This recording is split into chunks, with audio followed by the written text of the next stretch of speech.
The story begins with a man apologizing to someone and his daughter yelling at him to have some pride and not to bow before them, as that girl was the one who hit her first. The parent of the girls was ordering the principal to expel her from the school. The principal told Minji's father that it was her third time hitting someone, and the girl she hit, Hyori, her father was a politician who was trying to maintain his political image and that he was no joke.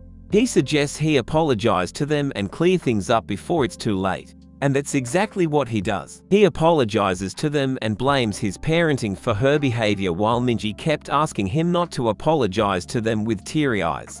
Minji didn't have a mother, so it was up to him to take care of her alone. While coming back home, Minji lashes out at her father for being so weak and poor while everyone else's father was some CEO or politician. She hates her classmates, she hates her school, and she hates him for being as he was. She further goes on to even say that if it was going to be like that, then he shouldn't have let her born in the first place. All he could was just listen to her. After saying all that to him, she goes to her friend, Hina's house, and told him not to look for her or she would be even more pissed. He wanted to stop her but couldn't. On her way, the girl, Hyori, stops her. She was with many other students as well. She hits Minji not expecting her to fight back, but Minji hits her as well. Hyori's boyfriend comes in the way and kicks Minji. His name was Sun Minho, and he was a member of the KK crew. Minji insults them, calling their action childish. The guy gets angry at her and starts beating her brutally. Even the other bully there think that he was going overboard and they should stop him. But instead of stopping him, Hyori runs toward her with a brick in her hand and hits her with that with all her strength. Minji falls to the ground unconscious, and her blood splatters all over the place. Everyone starts to panic and wonder if she was really dead. Even Minho was terrified now. One of them tries to call 911 but Minho threatens them saying they were all accomplices in this. And if he gets caught, everyone else would be changed as well. He calls his crew head and requests him to take care of the body, but he denies it because he had just joined the crew and was a newbie. Hyori takes the call and told him that she was the daughter of Ju Kangshan, the CEO of Joyam Construction. At home, her father was waiting for her and it was getting late. On the other hand, the boss of the crew himself comes there to take care of the body. He told her that he was helping her just because she was the daughter of the president and assured her that he would take care of everything. He told her how there was a new compression machine from Japan that shrinks the body to as small as a fist. Even he was shaken inside out after hearing that. We see at the back of the car was the body of Minji, who was most likely dead.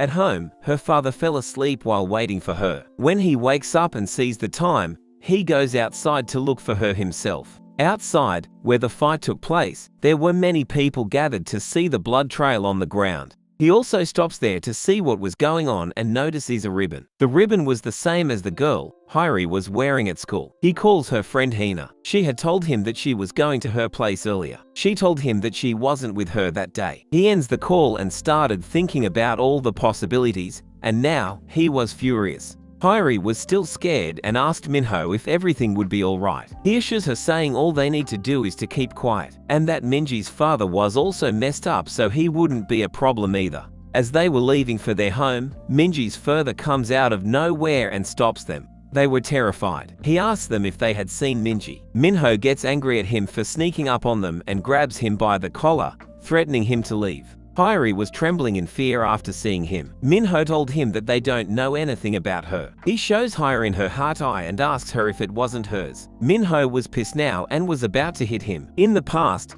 a guy named Sergeant Kim had taken a superior officer as a hostage and demanded to discharge him.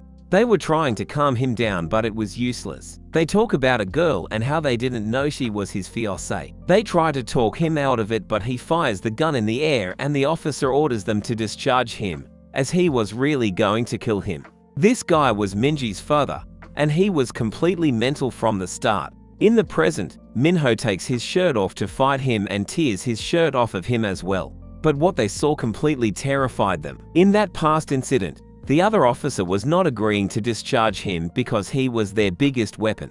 The officer starts reminding Sergeant Kim of how many missions they had accomplished together. They took over the north 17 times, sent double spies to the south 5 times, and were jailbroken 2 times, the first Grayton's assassination attempt in North Korea. North Korea even has a sentencing, and in China and Russia, There's even a team dedicated to him, and they didn't want to lose him at any cost. His present itself was a diplomatic problem. In the present, he beat up Minho in just a few seconds and he couldn't even keep track of his speed. Kim asked him again where his daughter was in a furious tone. He was choking him with the hatai. Hyori screams out in terror, begging him to stop. In terror, her legs also gave up and she falls to the ground. Kim asks him for any hint, even a direction where they went. He didn't know where they went, but he did give him his crew head's name. He was the one who contacted the boss. At a house, KK crew head, Oh Min-chil was beating a civilian because he hadn't paid his debt to him. He was beating him brutally in front of her daughter. He had threatened him that if he didn't pay the money in time,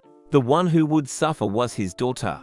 He was taking her daughter with him and made him watch them taking her. The girl was crying out for someone to help. Just then, Sergeant Kim also comes there with a briefcase. The crew head sends one of his men to check who it was. When he comes down, he sees that the front door was already open. He tries to alert them about the intrusion, but they only hear loud noise. Someone comes to the door of that room and starts banging on it. The other member was ready to attack as soon as someone comes inside, but the girls warns him in advance. The guy hits his own gang member instead of Kim, and Kim strikes back. Kim ties him with a rope to the ceiling and asks him where Minji was. He says he doesn't know what he was talking about and asks him crew head for help. But instead of helping him, he was planning on running away. Kim tries to catch him, but he managed to escape from him. As he was running, wondering who he was and how did he find him, he trips on a string and falls to the ground. He screams who put the string there and sees the whole alley was filled with traps. Kim catches up to him and ties him to the rope as well. He takes him to the house and starts beating him brutally,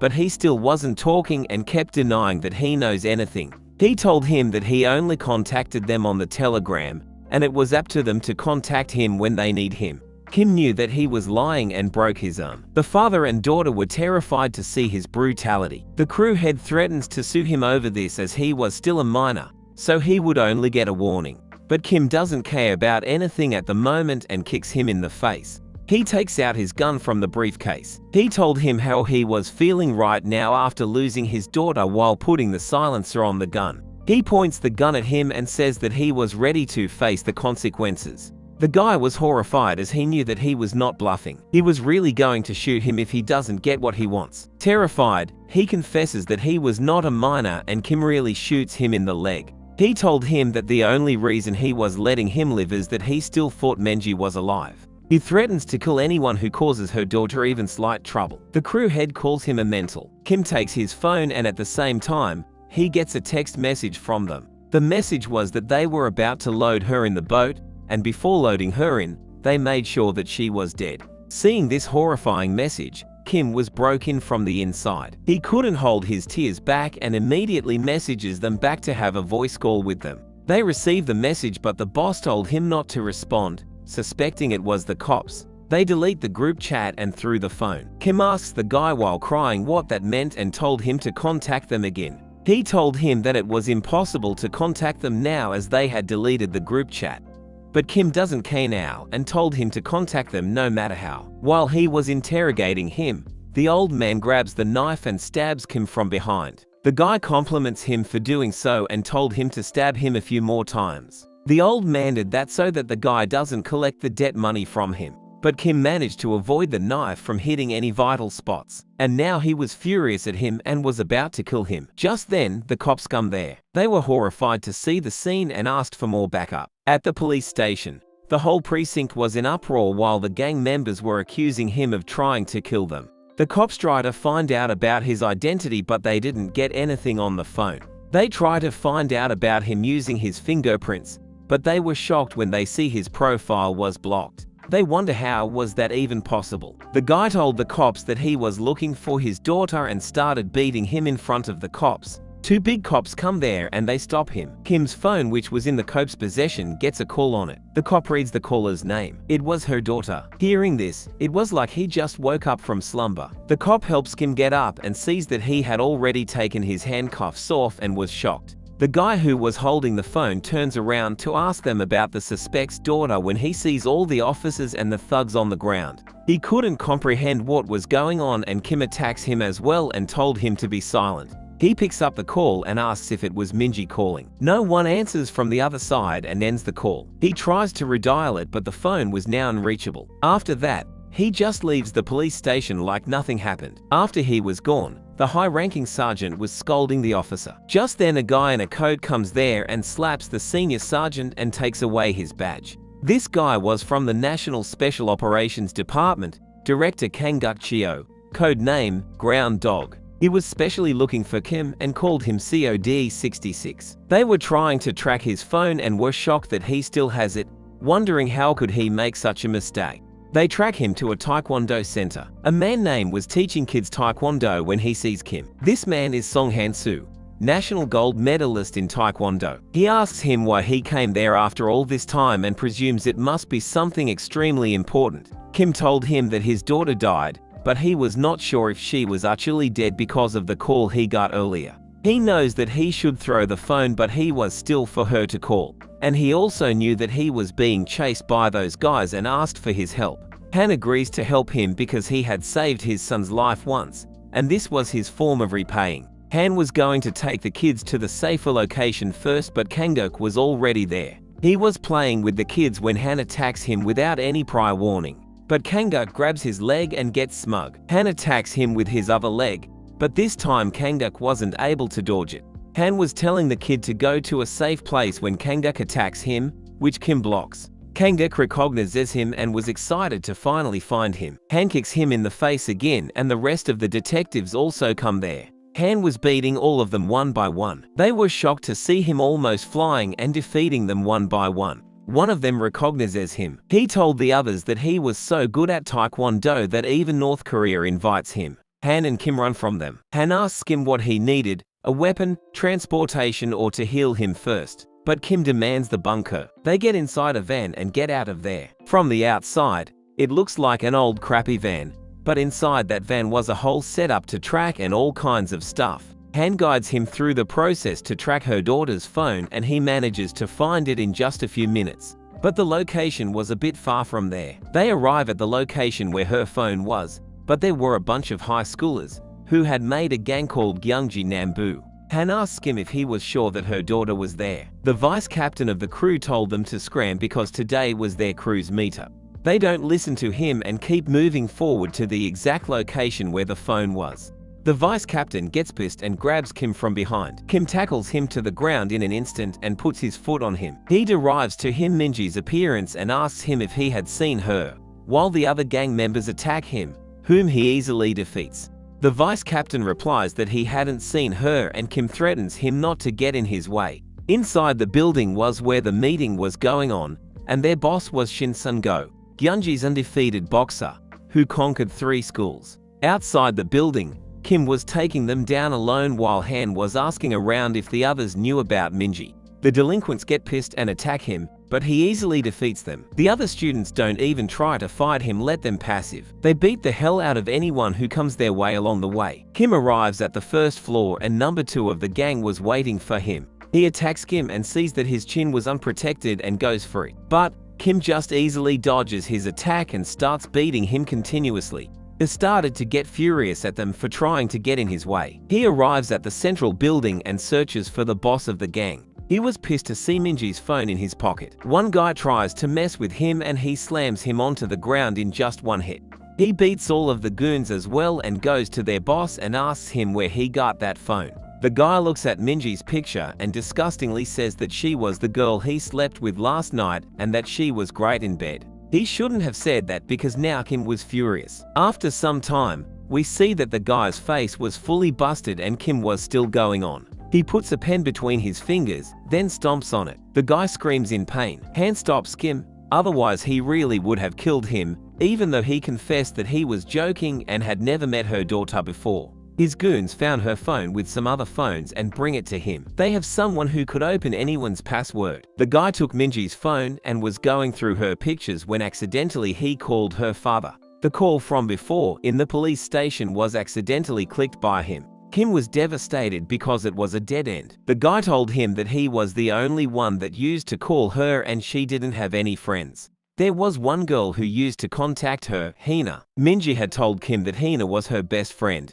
but the guy says that she was not much of a friend. Kim goes through her chats with Hina, and what he saw completely shocked him. The guy told him that the Hina girl was using his daughter as a shuttle. In the past, when the girls asked for her phone but she denies it, Hina says that they were friends so she should help her. Minji never had a real friend, so she mistook her for her best friend, while they were mocking her behind her back. Just thinking and finding out about all this was causing his blood to boil. He blames himself for being so blind all this time, while his daughter was being used and bullied. Just thinking about all this, he felt horrible from the inside. Han snaps him out of it and told him to stay strong for now. The guy told him the location where his men found the phone. It was a beggar who gave them the phone. They asked the beggar where he found the phone. The beggar was hesitant to tell them at first, but when they threatened him with cops, so he agrees to tell them. Earlier, a car stopped near him and threw a wallet and the phone. After they were gone, he took the phone and the wallet when the guys from the high school see him using an expensive phone and exchange it with a bottle of booze.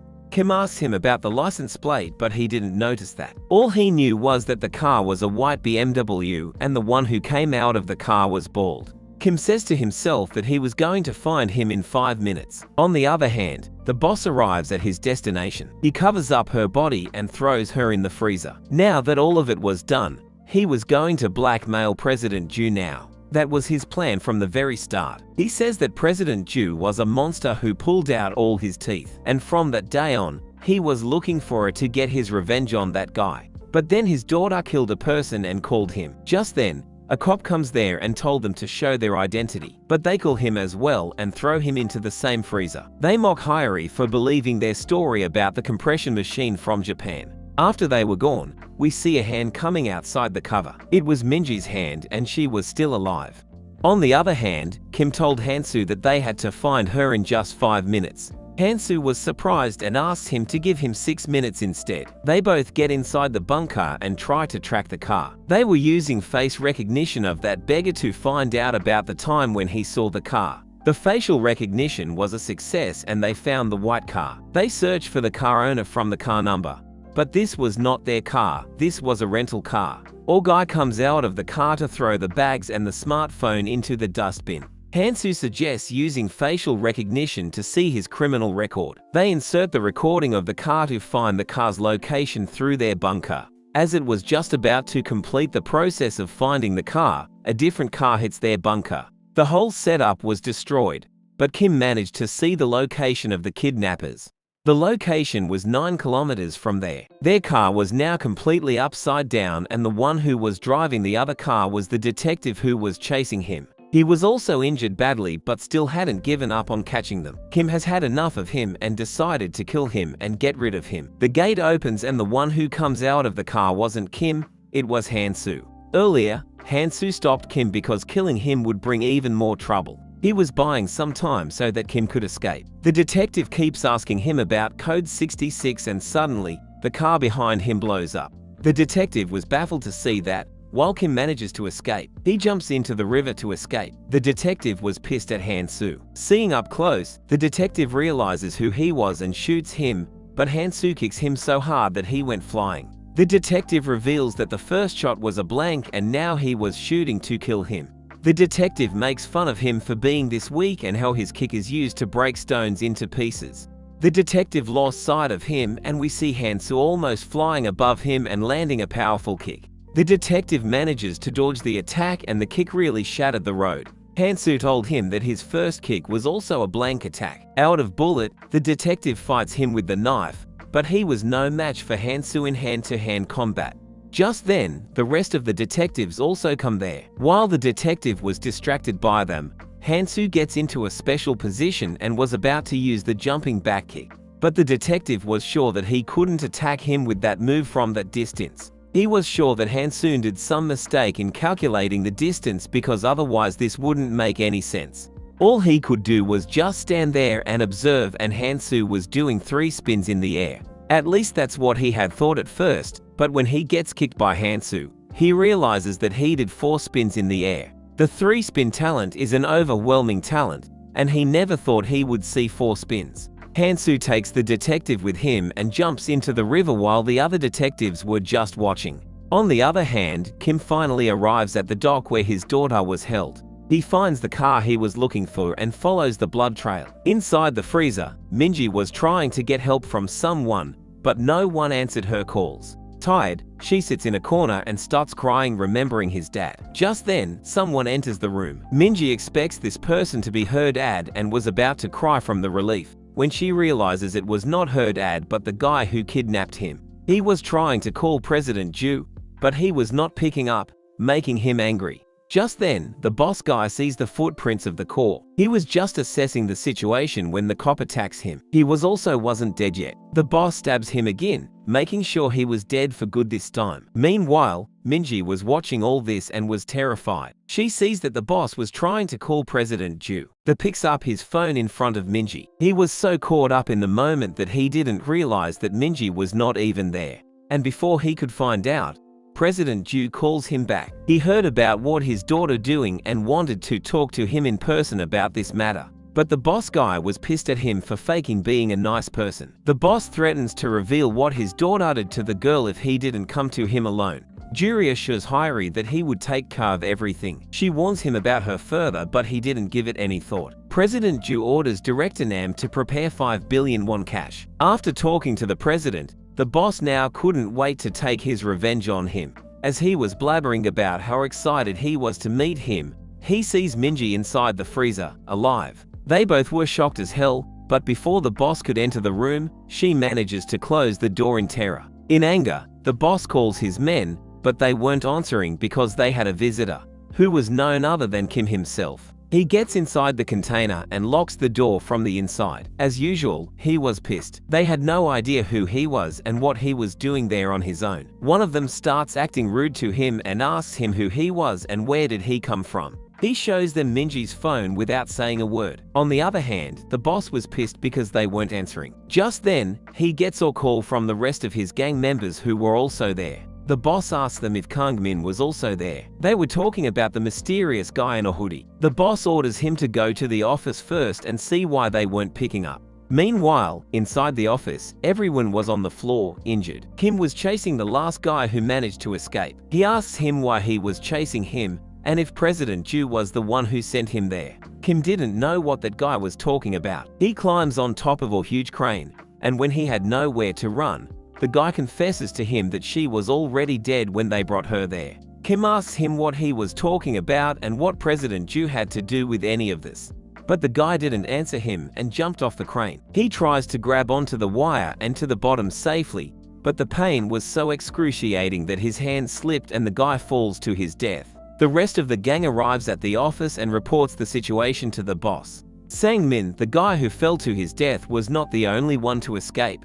One more guy named Burger escapes as well. But as he was about to escape in his car, Kim finds him and starts breaking the window. But the window was too strong. Burger starts cursing him and challenges him to open the door, which he easily opens. Now the guy was terrified seeing him and started spilling the beans without being asked. He told him that the girl was freezing inside the freezer and they were also lying to President Ju that they were handing her over to Japan to get rid of her. But before Kim could ask him more, someone attacks him from behind. It was the rest of the gang members. They attacked him and instead of Kim falling, the bat got bent instead. While Kim was beating them, Burger manages to escape. He finds a truck and was planning on running when he sees Kim still following him. Kim suddenly comes in front of him and breaks the window. The truck bumps into something and the whole truck falls into the sea. But Kim didn't let him sink and takes him out of the water safely. Kim asks him to take him to the freezer where Minji was. Inside the freezer, Minji was now could bar the cold. The boss offers her to open the gate and he would let him go. Just then, Kim also comes there. President Ju was also on his way to the dock. He leaves everything to the planning director Nam. His driver asks President Ju why he was letting someone like Director Nam get involved in some random gangster matter when they could deal with him without much effort.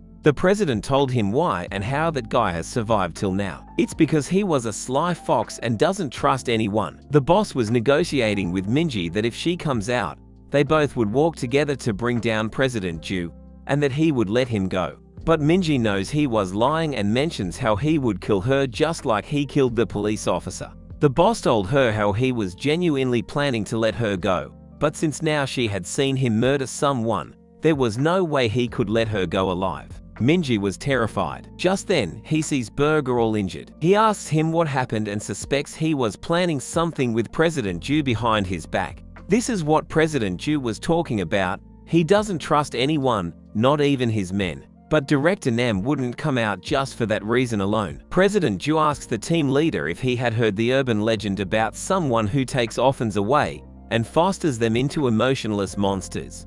Director Nam had mentioned that there were some dangerous guys that came out of the market, and due to that, he had personally asked him to leave this matter to him. As long as that thing is hitting you, he is planning to kill you for real. President Ju asks him if he could win against him. At the dock, Kim was about to attack the boss. The guy blocked his attack and immediately strikes back and aims for his eyes. This guy, Gangman, steps back after landing his first blow. The boss was encouraging him to attack, but he was shocked to see what just happened. His both fingers were broken. Kim had managed to block and even inflict damage in a split second. In an angry voice, Kim asks him if he was with them as well. Gangman asks him if he was President Ju. The boss informs him that he was someone working for President Ju, calling him son. Just then, Kim suddenly attacks him, which he dodges with ease and tackles him on the ground. He was aiming to crack his shoulder, but before he could do that, Kim attacks him directly in the face and starts beating him continuously. But this time, Kongmin caught his fingers instead and broke them. Kongmin was about to tackle him again, but this time Kim double tackles him and threatens to crush his back if he doesn't give up. But the boss meddles and gets him off of him. The boss gives him the order to stop holding back and kill him instead. Just then, Kim attacks the boss from behind, but Kongmin comes in the way and saves him. Now Kongmin was ready to kill him no matter how. Kongmin was young. He was around Minji's age. So instead of killing him, Kim decides to just make him give up. The fight begins. Kongmin attacks him with all knife continuously, and Kim dodges all of them. He locks him in body hold and told him that no father would ever make his son do something like that. Kongmin remembers how he met the guy he calls father. He had no identity, no relations. So even if he were to kill someone, the cops wouldn't find out about him. And to control him, one has to just say that he was his father, because he was a kid who just needed a family, and he would do everything to protect them. Kongmin's fighting style was brutal and wild. Even in a situation where there was no way to escape, he makes way for himself. The boss used him as a tool to kill anyone who was a threat to him or his business. He made him do some really gruesome job that no one would vouch for. Kongmin called him father, but to him, he was nothing more than a beast. Just thinking about all this, Kongmin couldn't stop crying while fighting for his life at the same time. After a few moments, Kongmin finally passes out, but he had inflicted much damage on Kim's leg. Inside the freezer, Minji was afraid that she was going to die freezing. She remembers how rude she was to his father and regrets blaming him for all her pain. Outside the freezer, the boss hears something and checks the freezer's door, and it was open. He sees a corpse covered in a blanket. He realizes that she was playing some tricks to escape. On the other hand, Kim was shocked when Kongmin gets up even after passing out just moments ago. He was attacking him like a wild beast, but Kim was still overpowering him. Kim would have killed him too if he wasn't that young. The guy says if he doesn't kill him, his father was going to kill him anyways. Kim was about to hit him but stops, thinking about what Burger had told him about her daughter freezing to death or already dead. Kim told him that there was no way a real father would kill his son. This is not a family. He leaves after saying that, leaving the kid to realize how he was being used by his father all this time, making him do things like that and even forcing him to kill the cops. While he was thinking about all this, Director Nam suddenly comes there and approaches his neck and killed him in an instant. Inside the freezer, the boss thinks that she was pretending to be a corpse and starts stabbing it brutally. But then he realizes that someone was behind him, but it was too late now. She hits him with a rod with all her might, making him pass out. When Kim arrives there, he sees a corpse and the boss knocked out. He deduces that they must have fought amongst themselves and ended up in that situation. He tries to wake up the boss and ask him where his daughter was, but he didn't come to his senses. Just then, he sees some writing on the ground. It was written by Minji, who was asking his dad to forgive her for what she had said to him. Kim recognizes her writing and realizes that she was never dead. He was relieved to know that she was still alive. He was almost sure that she was dead and they were trying to hide this. He was still figuring out who was behind all this. And only one name was mentioned by all of them, President Ju. Kim now couldn't bear the anger and just wanted to get his hands on the culprit who was behind all this. But he realizes that his priority should be finding her daughter first. After he was gone, the boss guy woke up. He was pretending to pass out all this time. He was wondering what happened to Kang-min when he sees Burger closing the freezer's door. Burger locks him inside because he had tried to kill him. The boss apologized and also threatened him, but he didn't open the door. He was afraid that President Ju was on his way there, and if he finds him, he would be dead. Just when he was about to give up, the door behind him opens. He was thrilled, but what he saw outside completely changed his excitement into despair. Because the one who opened the door was Director Nam. The boss was terrified and wondered why he was there. Director Nam orders him to open his mouth so he could break his teeth again like he did last time. Outside, Kim was running around looking for Minji, calling her name. Minji was running for her life when she realizes that his dad was calling her. But because of the rain, it was hard to hear and she thought it was just her imagination, because there was no way his father would come there. Kim climbs to the containers and screams her name as loud as he could, but because of the rain, it was impossible for her to hear him. Just then, he sees Minji climbing up the hill to get to the road, and she successfully finds the road. She asks for help from the people passing by, but they think she was a scammer and passed by her, leaving her in complete disbelief. Kim runs to the road as fast as he could, and when he reaches the road, he was shocked. On the other side, Director Kim was pulling out the boss's teeth one by one as he had done before. The boss used to walk under some local gangster and was pretty famous for his job.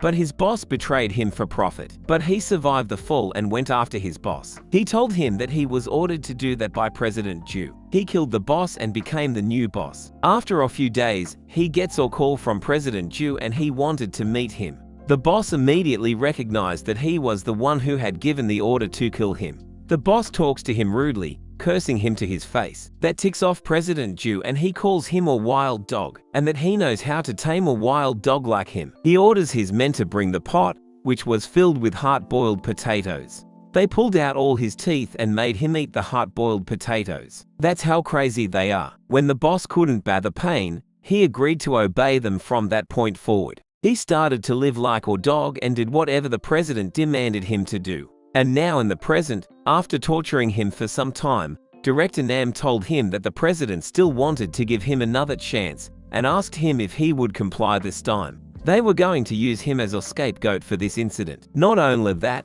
they were going to get rid of all the opposing politicians with whom they didn't get along. The director thought all of this in the midst of all this chaos. The boss laughs at him and asks him if he knows what life tastes like. Director Nam orders his men to stop him as he was about to commit suicide, but it was too late. He had already bitten his tongue. While dying, he told the director that the girl was alive and her father was following her. Before he could finish his sentence, Director Nam punches him in anger and orders his men to look for the girl and her father. On the road, when Kim arrived there, she was already gone and was nowhere to be found. She got a lift from someone, and that someone was none other than President Ju himself. Kim realizes that if he wanted to find her sooner, he would need some help. He calls someone and asks him if his license to kill was still valid. License to kill is the situation that gives the individual in the country the privilege of being exempted from murder charges.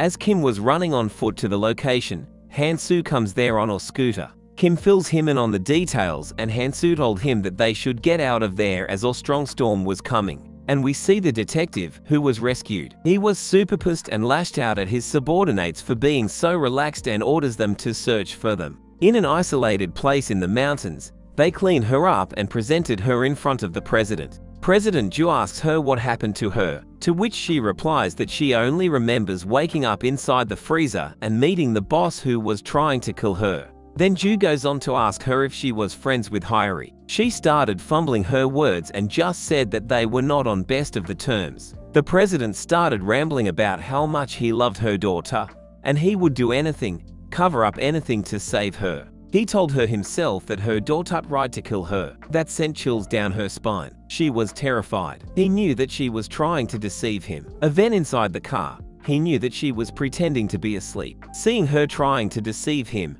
he perceives her as a bigger threat than he had originally thought and orders his men to take care of her. She begs him to forgive her and starts calling her dad for help. The guy was about to inject her with a lethal injection when someone rings the doorbell. President Ju was shocked because no one knows about this location. It was Detective, who was also looking for Kim's daughter, and they tracked her down there. When they didn't open the gate, they forced their way inside, breaking the door. The bodyguards there try to stop them, but he told them he was from the government and demands to get inside. All this time, the other detectives were keeping an eye on all of them. That's how they got he before Kim and Hansu. They assumed that he was looking for his only daughter, and if they get to her before Kim, they could catch Kim this time. President Ju was watching all this from the top. They aggressively come inside and start racking the place, while President Ju was still not fazed and was acting with calm. President Ju asks him what position he was on, and that ticks off the detective. The other officers inform him that there was no one inside. The detective orders them to just wait because, from the National Special Mission Bureau, the 6 gold stars were on their way. As they arrive at the location, the one waiting for them was Director Nam. One of them tries to get him out of the way but gets beaten up instead. One more of them attacks him and meets the same fate as the other guy. And now it was the old man's turn to show his strength. Inside the house, the detective mentioned that he still didn't have a warrant, but that wouldn't matter after they were done with them. Just then, the old guy enters the house, and the detective was shocked because the one who was behind him was directing him. He alone manages to defeat all the 6 gold stars on his own. The president told the detective how he fears nothing. Outside the house, inside the jungle, Kim and Hansu were watching all this. They knew that the detective would go after Minji if he failed to catch them. So they followed him and arrived at this location. Now that they were Hansu asks him how he was planning to get her out of there. To which Kim replies that there was only one way. The way they used to operate before. As they were about to get to the mission, Hansu stops him. We see that one of the 6 gold stars was entering the house from the back door. The detective was lashing out at President Ju for interfering with their investigation. Just then, one of the other detectives informs him that the warrant was cancelled and the Vice Minister of South Korea wanted to have a talk with him. After listening to the Vice President, the detective realizes that they were all in cahoot in this matter. He was frustrated at the system and warns President Ju that he would definitely come back for him. He gives the order to the officers to return. As they get inside the car, the president and the others kept staring at them until the end. The detective orders the officers to get out of there naturally. He was being so cautious because he had managed to get Minji out of there. Just then, one of the bodyguards informs them about this. They try to stop them, but it was too late. They were already out of their reach. Director Nam was surprised because they were weak and he had definitely taken all of them down. The detective mentions that they were top in their own field. He never said that they were good at fighting. Their objective was complete and they took what they had come for. The 6 gold stars are more suited for search and secret operation than all battle. Now what had occurred from Minji's perspective. The president had ordered the team leader to take her underground and wait there until he gives him the signal to come out. When Minji opens her eyes, she finds a different guy, one of the 6 gold stars. She was grateful for them and expresses her gratitude. But she soon realizes that these guys were no better than the others and her situation was still the same if not worse. The guy choked her and made her faint. The detective compliments him on being like them now. Inside the other car, inside which the rest of the 6 gold stars were, we see a figure behind them. It was none other than Kim himself. He was ready to take them down. The director detective told them to not pick up any external calls because this was a big and sensitive matter which involves President Ju and Code 66. One of the 6 gold stars asks the senior what was so special about Code 66 that everyone was so worked up. The senior told him that it was an arrangement with North Korea. It was the proud North who consulted them first about this. The North had one condition: to hand over Code 66 to them. The number of official kills done by the Northern military under Code 66 was 49. That is why the North was so eager to get their hands on him. The senior told the guy that it was already 2 times an attempted assassination on the North's supreme leader. The guy was shocked because they only knew about the first one. The first assassination attempt was during his time as a soldier. The second time was when he wanted to get discharged and go back to the North to meet his wife and his daughter. The officer was ready to discharge him but on one condition, and the condition was to kill the supreme leader of the North. The other gold stars were shocked to hear this, but one of them wasn't moving. When the other guy tries to wake him up, he also gets strangled by Kim. but the guys in front had still not noticed him. After strangling both of them, Kim attacks the rest of the two in the front seat. Seeing the car acting weird all of a sudden, the other officers try to contact the directing detective, but his phone was official. Kim uses the walkie-talkie to contact the detective and threatens to kill him if he even touches her strands of hair. But the detective was confident because they were already at the headquarters. He mocks Kim, saying how he managed to take his daughter under his nose and he couldn't do anything about it. But the detective was surprised to hear that he still hadn't given up even though they were already inside the HQ. He ordered to increase the amount of security both inside and outside, and put the target on the lowest floor of the interrogation room, and he would personally watch over her one-on-one. He was also curious to see what Kim would do to rescue his daughter. We see Han-soo, who was hiding below their car all this time, and he was the reason why Kim was confident that he would save her. The headquarters was in an uproar. There was a level security. They take Minji to the lowest floor to interrogate her. When she wakes up, she freaks out, finding herself tied to a chair. She told them that they were mistaken and she was not whoever they were looking for. The detective calls her by her name, and that surprises Minji. He asked her if she knew what kind of man his father was and what was his real identity. She told him that her father was just a regular person and he had nothing to do with anything bad. The detective gets impatient and told her that her father was a really famous spy. He was so well known that even other countries were keeping an eye on him. That's why he couldn't take any actions on his own, otherwise a spy from the north would come for him. He was silent for 19 years, but suddenly he is running around wreaking havoc. They didn't know the reason for his actions, but the mess he was making in the process was no joke and couldn't be ignored. He asks him if she knows anything about why President Ju was involved in this mess. She told him that she had a fight with his daughter. The detective was so furious to know that he was doing all this because of some kid's fight. He thinks of him as a dangerous guy who couldn't control his emotion. So, he orders the security to shoot him by mistake. Just then a soldier comes there and told the detective that the vice minister was looking for him and he was angry. After he was gone, Minji thinks about the things he said when she sees someone outside. The guy asks him if she saw something and she denies it. He goes outside to look around as he was sure that she had seen something. Han-soo was hanging to the ceiling right above him, and when he realizes someone was there, Han-soo attacks him immediately. After he was done with him, he goes to the room where Minji was. He takes her with him. She was curious to know who he was and she was about to ask him. He closes her mouth and hides from the soldiers, only to get spotted by another group of soldiers. But before they could even react and inform the others about them, Han-soo attacks them and takes care of all of them in just a few seconds, not letting any of them escape. On the other hand, the voice minister was lashing out at the detective for causing all this fuss and even kidnapping a civilian in this mess. The detective accuses the vice minister of getting bribed by President Ju. The vice minister gets even more furious. The detective told him that the guys he was after were legends, and he needed to go to this extent to catch those guys. They went to North Korea like they went to eat a meal there. But if this was a normal situation, he would never permit a class emergency situation. The National Special Mission Bureau crackdown team, it had to be of this extent in order to catch these guys. We see that Han-soo was surrounded by soldiers. He tries to run, but the detective had already a plan for that. He took into account that they might escape, and he called for the Northern Division Attack Force, Baekju-san, which specializes in stealth missions.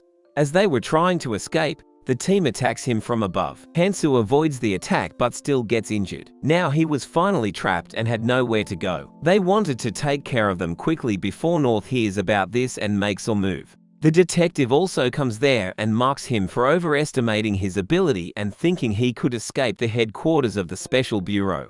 He gives the orders to take care of Han-soo and keep the hostage. We see the stealth team lurking above him. They all attack him at once, and he had to fight them while protecting Minji. He puts up a good fight, but even he has only 2 eyes. He couldn't keep up with them while protecting her, and as she was about to get stabbed, the time for her seemed as if it was stopped. She sees some threads all around that area, and before they could attack her, the vice minister gets caught in the thread and orders them to stop.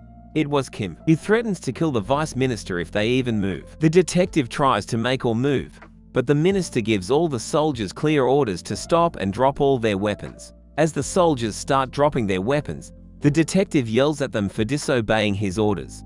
But the minister curses the detective and the soldier drop all their weapons. The detective warns Kim, saying he wouldn't be able to get out of there just because he was holding a hostage.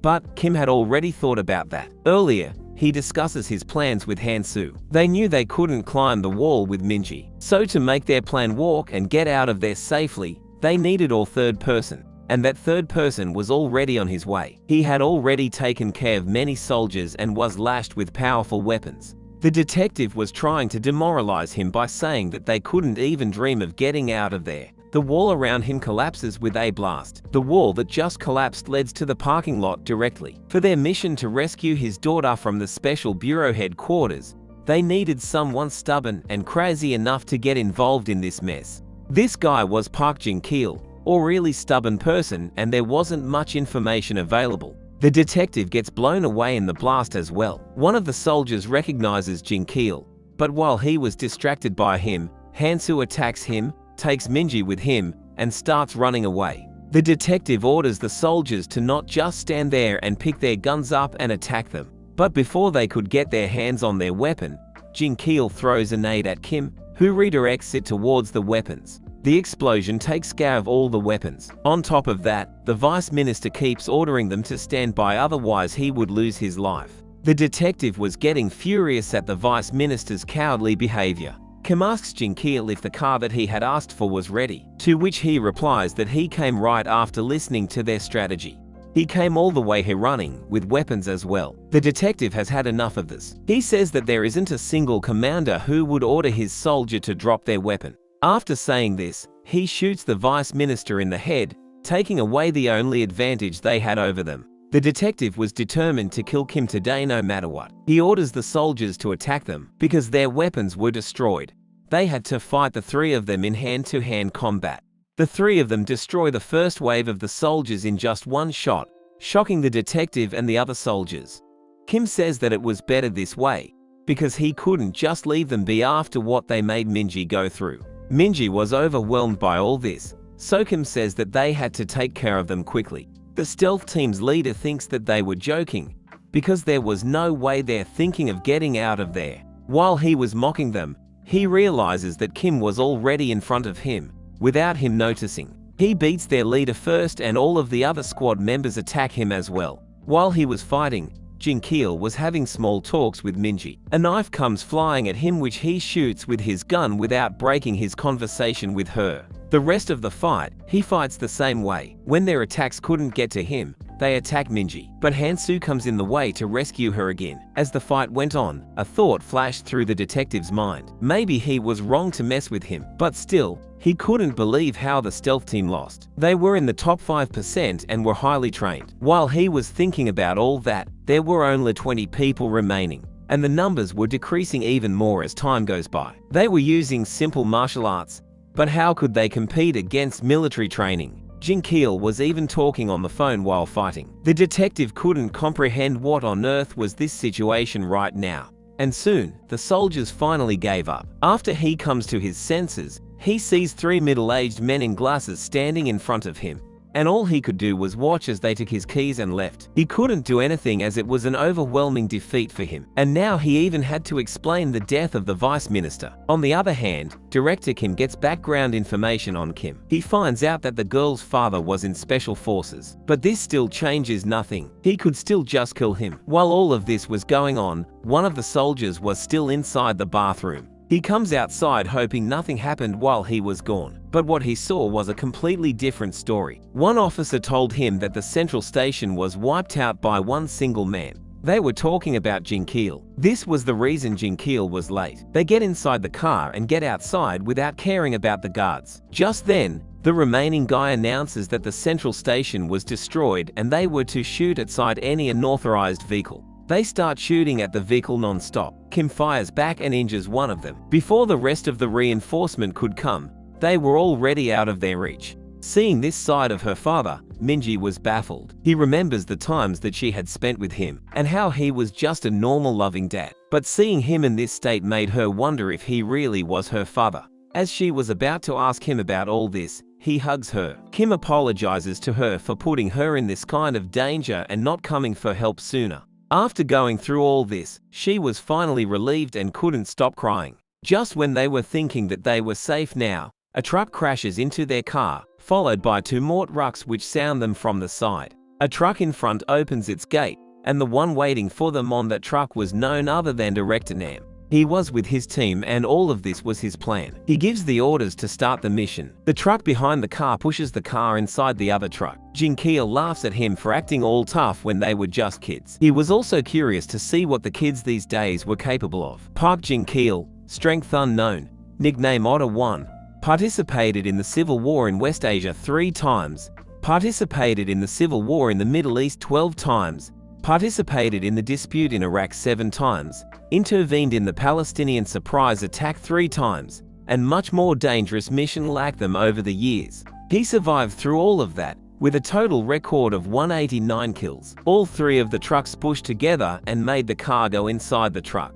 And that's how they kidnapped a whole freaking car from a regular road. Only Director Nam could come up with something like this. Meanwhile, Jin-keel still kept laughing. Inside the truck, the guards were wearing masks, and they started to fill the area with sleeping gas. Kim told Minji to just rest. He would protect her no matter what. After some time, 5 minutes to be exact, they stopped the gas and find out that they were out cold. He ordered the men to take the girls separately and drug the rest of them. They would hand them over to the police under the charges of driving on drugs. And Director Nam would control the media. As they were about to inject the girl with the drug, the rest of the men hear something was up. The man in charge of drugging them wasn't responding, so one more of them goes to check what was up. He found the guy knocked out and there wasn't anyone in the back seat as well.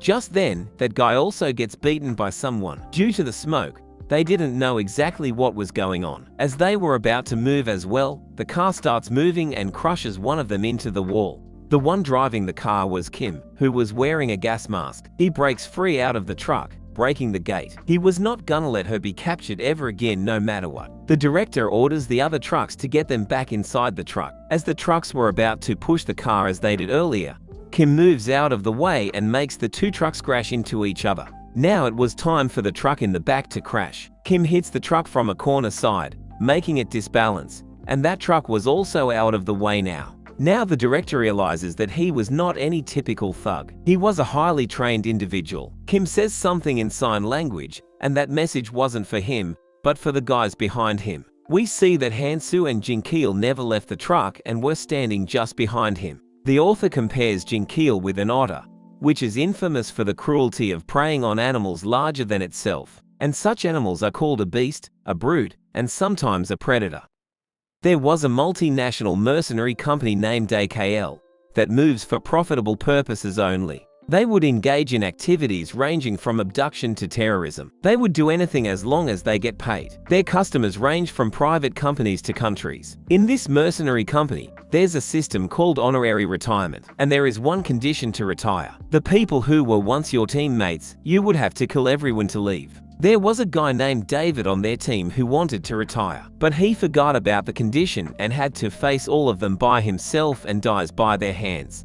While taking care of the body, the other members of the team also start showing disagreements with the retirement method, and they wanted to get out of this organization as well. They were telling all this to their leader, who was none other than Director Nam himself. He killed all of his teammates all by himself, and by the rule of the honorary retirement of AKL, he was free to go now. Now in the present, that same guy was facing Hansu and Jin-keel, who was just laughing at his face while letting his guard down. Director Nam suddenly attacks him, which he was unable to block, and receives the attack directly to the face. After he was down, Hansu attacks him, but Director Nam's fighting technique overpowered even him, a gold medalist in Taekwondo. Nam uses a knife and Hansu was now on defense. He was constantly dodging his attacks but not getting any openings to strike back. Hansu realizes that he was in big problem because he received too many hits and was bleeding badly.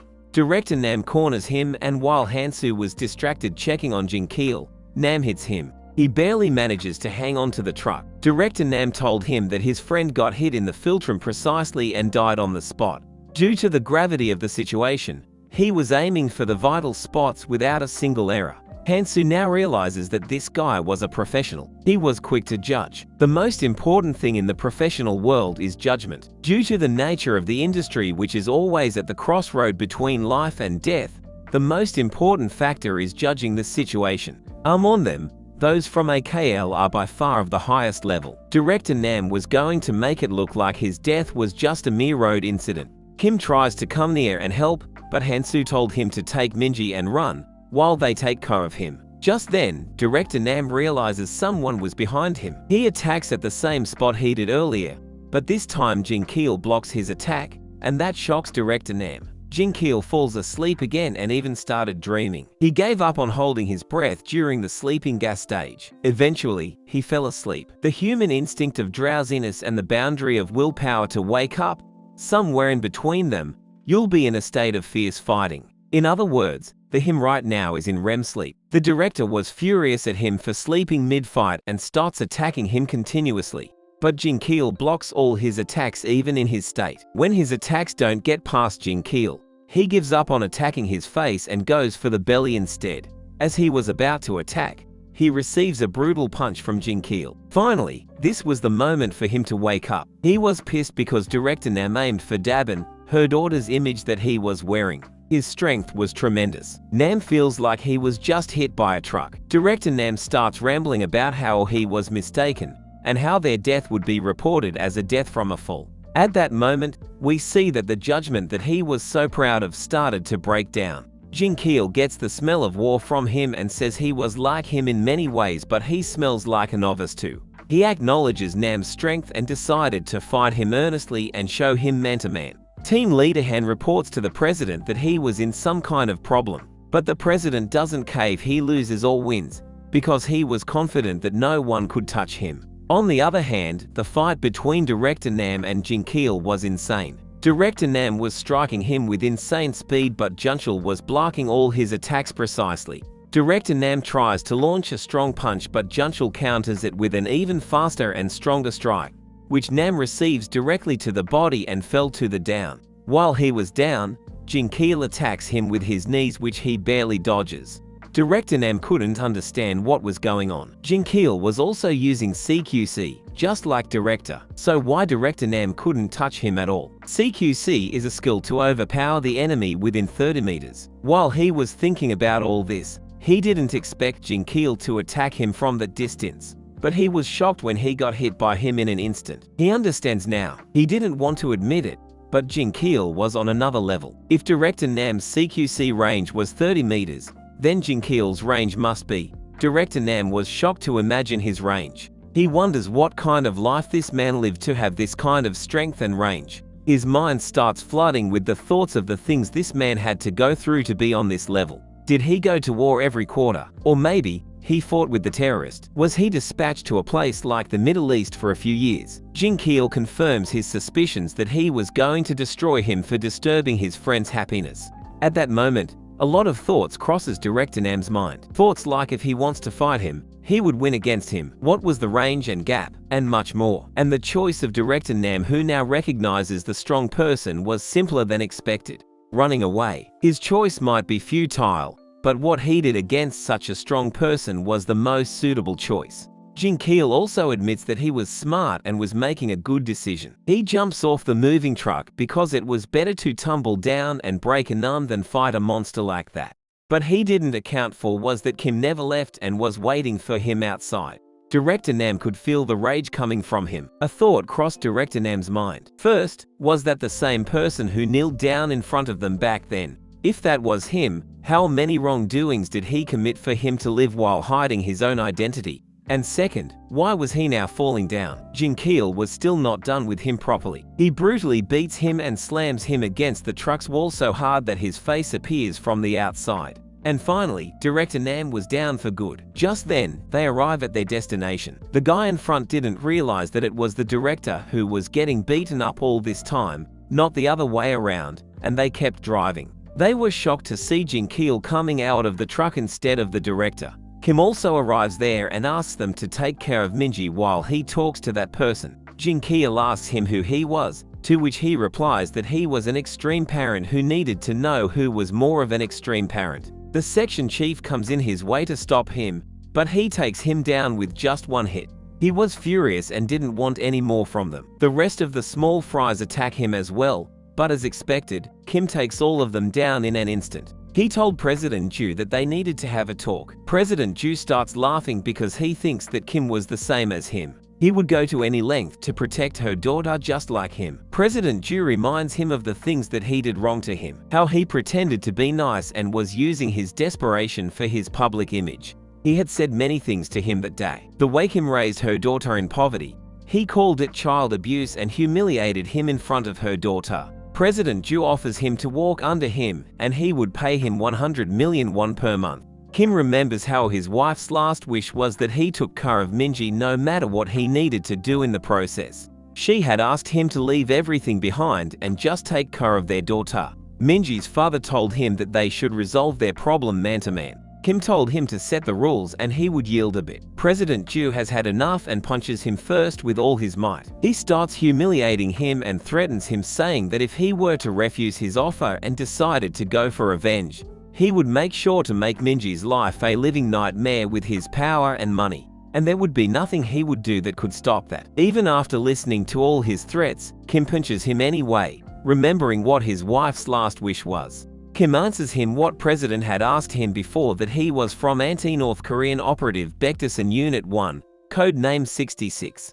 He told him if he doesn't decide the rule, he would decide for him, and he challenges him to do one touch. On the other hand, Hyori was worried about his father and asked his bodyguard if there was any news. Just then, the bodyguard got a call, and the man on the other side of the call informed him that the section chief Nam had been passed out and he was in a very bad situation. They send more support to the location to support Chief Nam. At the location, Kim punched the president so hard that he nearly passed out just with a simple punch. But Kim stopped him from passing out and told him that it was his turn to him. This was the first in a Kim very long time President Ju had felt like this. This feeling of humiliation was too much for him. He got back up even after receiving such a blow to his face. He informed Kim it wasn't his first time dealing with someone like him and punched him again. While he was monologuing after just landing one punch, Jun hit him again in the middle of his smug speech. Kim knew the kind of person President Ju was. You make him fight until the moment he tires himself out. If you don't do that, you know that he will provoke you until the end. Right now, Manager Kim is completely trampling on President Ju's pride. Kim told him to hit him again as it was his turn to hit, making him even angrier. But the president calmed himself down and informed him that fist wasn't the only thing he could use. With all his connections in Korea, he could destroy him with just a phone call. That phone was worth more than his life. But before he could call anyone, Kim called some named teacher Hu Jeongji. This surprised the president, who was wondering whom he was calling. When the person picked up the phone, Kim asked him for a favor. He asked him to dismantle the Junyoung constructions. Teacher Hu told him that he was not sure if he could dismantle it completely, but he could do something similar. The teacher asked him if he was sure about this, and Kim replied that he was. President Ju questions him who just called, and what did he do? Just then, he got a call from his legal team. Kim suggested he pick up the call and informed him that there were skies beyond their skies. President Ju was just baffled. The teacher told Kim no matter how close they were, they couldn't just do it for free. Kim agreed to work for him and earn him back for this favor. President Ju was on his knees. He didn't know what was happening anymore. While the legal team was informing him of what was going on, Minji woke up from her sleep. She didn't remember anything after getting into the truck. She saw her father talking to President Ju. President Ju hit him again in anger, asking him what he did to his company. Kim hit back, slamming his face on the bridge because they were still doing one touch. Now, thanks to President Ju, it was clear to Kim that he would do anything to be a prideful father from the inside, even if he had to become a monster on the outside. Seeing this, Minji couldn't stop her tears. Hansu requested her not to hate her father too much after this. He may be clumsy in expressing his love, but she was the only one he cared about. How could she hate him after she heard him say that? That day, she saw the bottom of her dad's heart for the first time. Her dad, who never gave a proper answer to anything she asked, actually really loves her a lot. Her dad, who looked indecisive, was actually a person who lived with great determination and endurance. She thought that her father didn't know her, but she was the one who didn't know him. To cheer her up and lighten her mood, Park Jin-chil asked her if he should tell her his father's secrets. Han-soo told him not to tell her that story, but Han-chul didn't listen to him, saying she needed to know everything about his father at this point. Minji was confused about what they were talking about. Han-chul asked her if she knew how they met his father, but of course, she didn't know about it. He told her how they were very different in the past compared to now. Manager Kim was born in North Korea, the most closed-off country in the world. One day, the Democratic People's Republic of North Korea's Major, Ri Yoon-gryong, came to his school to take students for social and physical education. He ordered the ones who were physically strong to come out and made them fight each other to determine who was the strongest. Sometime later, only one guy was standing while everyone else was on the ground, brutally beaten up. This guy was Park Young-kwon. The major chose him and he chose one more guy. We see a kid who was not letting go even though he was beaten pretty badly. The major was impressed by his tenacity and recruited him as well. This guy was Kim. He hated hunger and he would do anything to get out of that situation. That was why when he was young, he was fooled by the lie that they were going to pick members of social physical education, but he didn't know what was waiting for him next. He ended up being in a unit that nurtured spies to be dispatched to the south. When he first went to the unit, he barely remembered anything. All he remembered was his name was Kim. What he remembered was being called the number they were assigned, and Kim's number was number 73. Another thing he remembered was that he was beaten up until he forgot his name. That is how, in about a month, they forgot their first and last name. The training was hellish. Every day it was training that hung between life and death. They were being fed poison. They were underwater with their hands tied. They were shot right next to them during the night. At the end of such a training that hand between life and death, there were 8 people left. Park Young was sparring with Park Young again, but he still couldn't beat him after all this time. He keeps losing to him every time they fight. Because he lost, he was beaten by the trainer and was ordered to not eat dinner as punishment. He was roughed up pretty badly, but Park Kwong offered him his share of rice ball. But Kim refused to take it, thinking he was pitying him. Park Kwong wanted to help him because they were from the same middle school, but Kim attacked him and they started fighting again. It had been 3 years since they started training, and tomorrow was finally the day of their first operation. While the major was briefing them about the mission, Park Young told Kim how nervous he was, but this all would be over in just the next 3 days anyway. If they managed to complete this mission, the country said they will allow them to have a family. Park Young was determined to come back alive and have a family. At first, Kim thought this guy was disgusting, but as they endured that telling place together, somehow, Kim thinks of him as his brother. Kim asked him if he didn't even remember his name.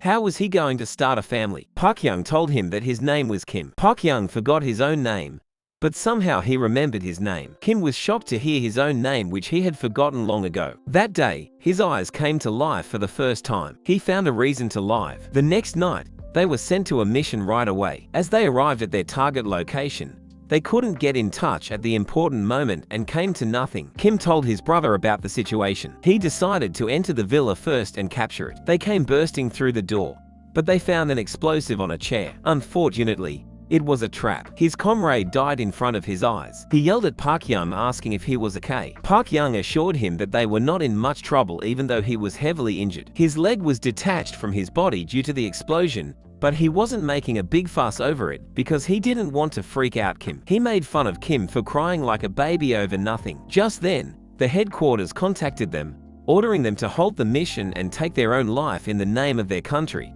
so that the information wouldn't leak to the enemy. Park Young told Kim to not believe in any of the BS that they spout and live. It was his first and last request to Kim. Park Young died in his arms after his last wish. Eventually, he survived and was caught. He was handed over to closed military facilities. After some time, the major of South Korea was interviewing Kim, but he couldn't find any answers he was looking for as Kim didn't remember anything about him. But the major did know about his achievement and that he was an elite in North Korea. He asked the elite of South Korea if he could take him on. This guy was young Park Jin-chil, who was a rocker. There was no more information available on him. In Park Jin-chil's theory, the only way to kill was to fight with the intent to kill. He warned Kim to do his best if he wanted to live. Kim remembered what his brother had told him and what was his last wish. Park Young had a request. He had asked Kim not to forget him. If he forgets him, "There's no one who will remember him." To which Kim replies that there was no way that he was going to forget him even if he wanted to. They've been stuck together for the past 3 years. He was number 73 and Park Kim was number 66. He was going to remember him by all means. He told Jinchul that he didn't even care if he lived or died. He just wanted to fulfill his comrade's request,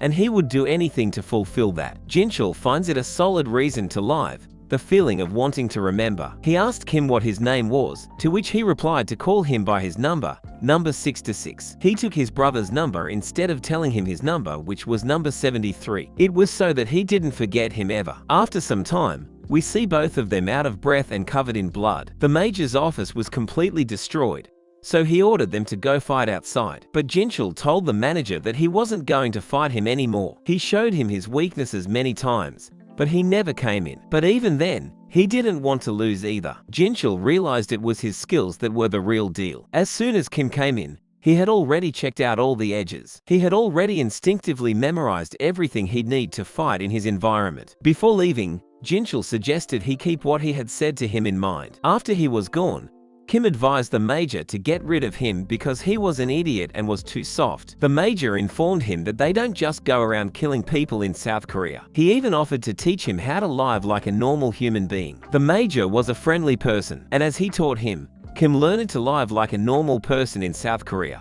It had been 2 years since then. Kim was now a part of the South Korean force. The major assigned him to be a part of the Northern Maneuver, saying it was his chance to get back at his motherland that abandoned him and to prove his patriotism to the South. Then he would be able to acknowledge him as his son. But behind that friendly facade, there was a hidden reason. After the Northern Maneuver team left for their mission, an officer told the major about the concern that the president had. He had expressed his concern about having a North Korean member within the unit. That's why the president wanted to see number 66 deceased after the completion of the mission, and the major was completely fine with this. They arrive at the mission's location and are ready to move in. We see a North Korean major who was planning to sell some top secrets. But before that, a bullet pierced through his head. They easily acquire the documents. Before moving on to their next task, they got orders from above to get rid of Kim. The soldier apologized to him, saying there were some people above who were uncomfortable with him. Moments later, the North Korean pursuit team entered the hideout, and what they saw shocked them. Everyone was down and soaked in blood except for Kim. He voluntarily got arrested. He was so tired of it that he wanted to give it all up, but thinking of his brother number 66, he couldn't do that. He was being interrogated and tortured, but he was still not opening his mouth. Just then, a senior officer comes there who immediately recognizes who he was. There was a rumor that he could kill anyone. This guy was the person who had chosen him as a candidate. He freed him from there and took him with him, saying he was his buddy from years ago. While they were chit-chatting, Kim asked him with his emotionless face why he made them forget their name for absolutely no reason at all, and that if he had taken them in, he should have taken care of them, not throw them away. He was clearly hurt, was crying, but he was showing no emotion on his face. The major informed him that he was forced to do that. If he hadn't done it, someone else would have replaced him. But even then, he was sorry. He gave him a second chance to live his life as long as he stayed in the town. Ironically, the first taste of freedom he felt was in North Korea. It was infuriating and unbelievable at the same time. And this is when he met the girl of his life in that place. It was love at first sight. They soon expressed their feeling to each other, but his happiness didn't last long. The major wanted him to get rid of someone. He informed Kim that the rumors of him being back were spreading like wildfire,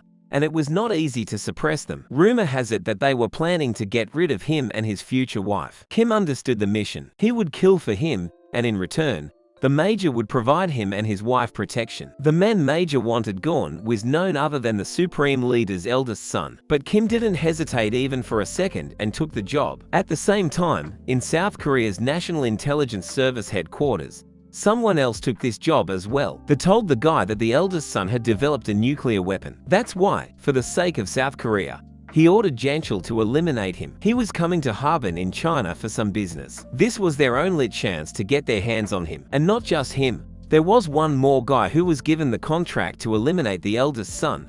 It was Sung Hansu, the Taekwondo medalist. Due to the impossible nature of the mission, those three of them were about to meet for the first time. Kim arrived at the hotel where the target was staying, but he was there a week before him to prepare for his plan. He asked them for the rooms that were above or below the room the target was going to stay in, but those rooms were already occupied. Kim understood something was wrong. We see that those rooms were occupied by Jinchul and Hanso, who were already preparing for their mission. Not having any other choice, Kim took room 1406, which was the same room that the eldest son was going to stay in a week. The receptionist told him that he would have to empty that room within a week though. Kim knew they were listening to him and gave them a message. He told them that since their mission overlapped with each other, they should have a conversation so that they wouldn't interfere with each other's mission. He invited them to a nearby restaurant. Kim was waiting for them when he saw someone familiar. He immediately recognizes Hanchul and asked him what was he doing there. Hanchul made an excuse saying he was just there to meet someone and just happened to be in the same hotel. After that, Hanchul suggested he put down the gun that he was holding. He was not here to fight him. Kim puts away his gun and suggests he does the same. When Kim saw how much firepower he was carrying, he asked him if he had lost his mind. They both point out how their outfits looked super suspicious, but their outfit was nothing compared to how much Hansu's attire stands out. They immediately recognize that he was the third dude. All three of them have a drink together while pointing out that their first and foremost priority should be not to stand out. They both insulted Hankil's outfit.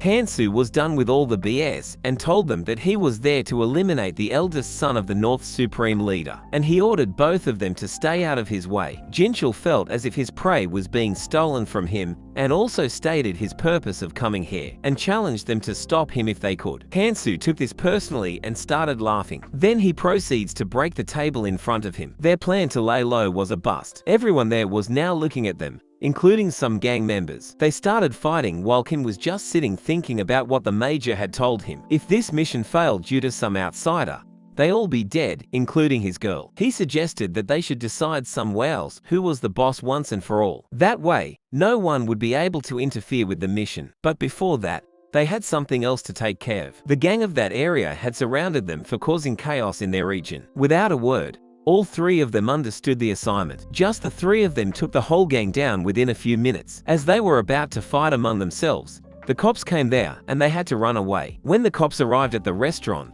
they found all of the gang members on the ground, but there was no sign of the three of them. 3 days after the incident, Kim was in the hotel again when Hansu also came there and SAT next to him. Coincidentally, they were thinking the same thing, and these two were not the only ones who were thinking the same thing. Jinchul was also there. Hansu told them that it had to be him who got rid of the eldest son. They should just stay out of it, and their mission would also be completed without them having to lift even a finger. But Kim remembered what the major had ordered him. He needed to be the one to kill him, or there was no reason for the major to provide security to her girlfriend. As they were quarreling over who should be the one to kill him, the eldest son's security arrived there before they were supposed to. When they found out someone else was using the room they were planning on taking, they found it weird, because that room was the most expensive one. They found it very suspicious and decided to look for another hotel. They also increased the security level. At that time, without talking, they all came to the conclusion that the mission had just become impossible to do alone. At this point, it would be a war of information. They were thinking the same thing and saying the same thing at the same time, that they should work together. They made a plan with all the information that they had and decided to gather the next day at 2 p.m. The thing that they were more concerned about was the security. They had no idea who was coming as the security guards. The next day, all three of them arrived there 3 hours before the assigned time. They argue with each other about why they were there before the assigned time when a security guard spots them. But before he could even do anything, he was barraged by Hansu and Kim. While these two were busy dealing with him, Jinchul ran inside while screaming. All the guards were now after Kim and Hansu. Before they could take their guns out, Kim shot them with his gun. Jinchul enters the hotel and is welcomed with a punch to his face. This guy was from the North Korean security team named Dandelion, and his name was Mun Tbm. Hansu was also attacked by someone skilled out of nowhere. The guy knew he was Hansu, the national medalist in Taekwondo. He was also from the security Dandelion. While the security guards were focusing on those two, Kim managed to enter the room where the eldest son was supposed to be. But when he arrived at the room, he couldn't believe what he saw. His wife was also there between all the security guards. She saw him sneaking into the room and told him to just come outside and that they needed to talk. The guard freaked out hearing number 73 was there, but he easily got rid of them and came down to ask her what was going on. He asked her to explain to him this well because he was not in his right mind. He was saying all this while crying. But before she could say anything, The captain of the Dandelion security came there and informed him that she was just a puppet all this time. The major used her to get to him and use him as well. The explanation was simple. To the major who wanted to start a coup d'etat, Kim was the best fit because he was a special agent whose identity isn't even known. However, he needed a way to tame him, so he trained a whole village of actors, and for over half a year, he completely deceived him. The captain confirmed with Lim Yujin if he was really the number 73. After she told him that he was about to shoot her, saying her job was done now, and she accepted her fate without question. But Kim came in front of the bullet to save her. Lim Yujin was shocked to see him save her even after what she had done to him. Even Kim didn't know why saved her, probably because she was just a puppet that he loved. The captain informed him that she didn't know about the coup d'etat, and that was why he was going easy on her and giving her a quick death. Kim asked him if there was any way they could survive. What if he kills all of them and no one would know about his existence anyway? On the other hand, Hansu and the other guy from the Dandelion security were going toe-to-toe against each other. The guy watched all of Hansu's moves on television and says that his moves were only flashy. He didn't know the basics. He attacks Hansu again, which he blocks only to be overwhelmed by his other moves, which he keeps launching again and again. The guy was overpowering Hansu in every aspect. He calls his spinning technique was just flashy, but all this talking made Hansu realize the basics of spinning. He jumped very high and spun a number of times in the air before landing a critical hit on him. With his next down, the guy was down for good this time. Just then, we see Jinchul, who had picked up his opponent in the air, who was twice his size. He was someone who could pick up a grown fall with his hands being lifted by someone. Jinchul slams him on the ground, but the guy immediately got back up after feeling insulted like that for the first time in his life. On the other hand, after listening to Kim's bluff about killing everyone, the captain gives up on the thought of capturing him alive. He shoots him without hesitation, and more than once at that. The captain knew Kim could turn everything upside down because he had no identity. After he killed him, he gave the gun to his wife and ordered her to kill herself. She took the gun without hesitation and pointed it towards herself, saying if it was the order of the supreme leader, she would take her life without hesitation. But before shooting herself, she states that she genuinely loved him just like she was ordered. After saying that, she pulls the trigger, but nothing happens. The captain complimented her loyalty and figured she could be useful to him. Jinchul and his opponent were still going toe-to-toe against each other. None of the two were backing down. Hansu took this opportunity to sneak into room number 306, where the eldest son was supposed to be. But when he arrived there, he found the security captain coming out of the room. The captain started shooting at him without any second thoughts. Hansu asked him what happened to the guy who was inside the room, to which the captain replied that number 73 died with a hole in his chest. Hansu was confused because there was no way he could die with holes in his chest, because before coming Jinchul gave both of them bulletproof vests, and with that, we see him standing behind the captain. He snatched the gun from the captain and informed him while beating him that he had already lost a friend to them. He was not gonna lose his woman as well. The captain laughs at him, saying that women didn't know how to love. She was just a puppet. Also, they should have made a run for it when they had the chance. We see that there was more reinforcement. There were 76 more security guards from the Dandelion group, and on top of that, Jinchul was getting his ass kicked. His opponent was overpowering him greatly and was beating him brutally. He acknowledged that Jinchul was strong, but that was not enough to defeat someone like him. The guy even insulted his hair and his overall outfit. Jinchul was passing out. He met his idols while he was passed out,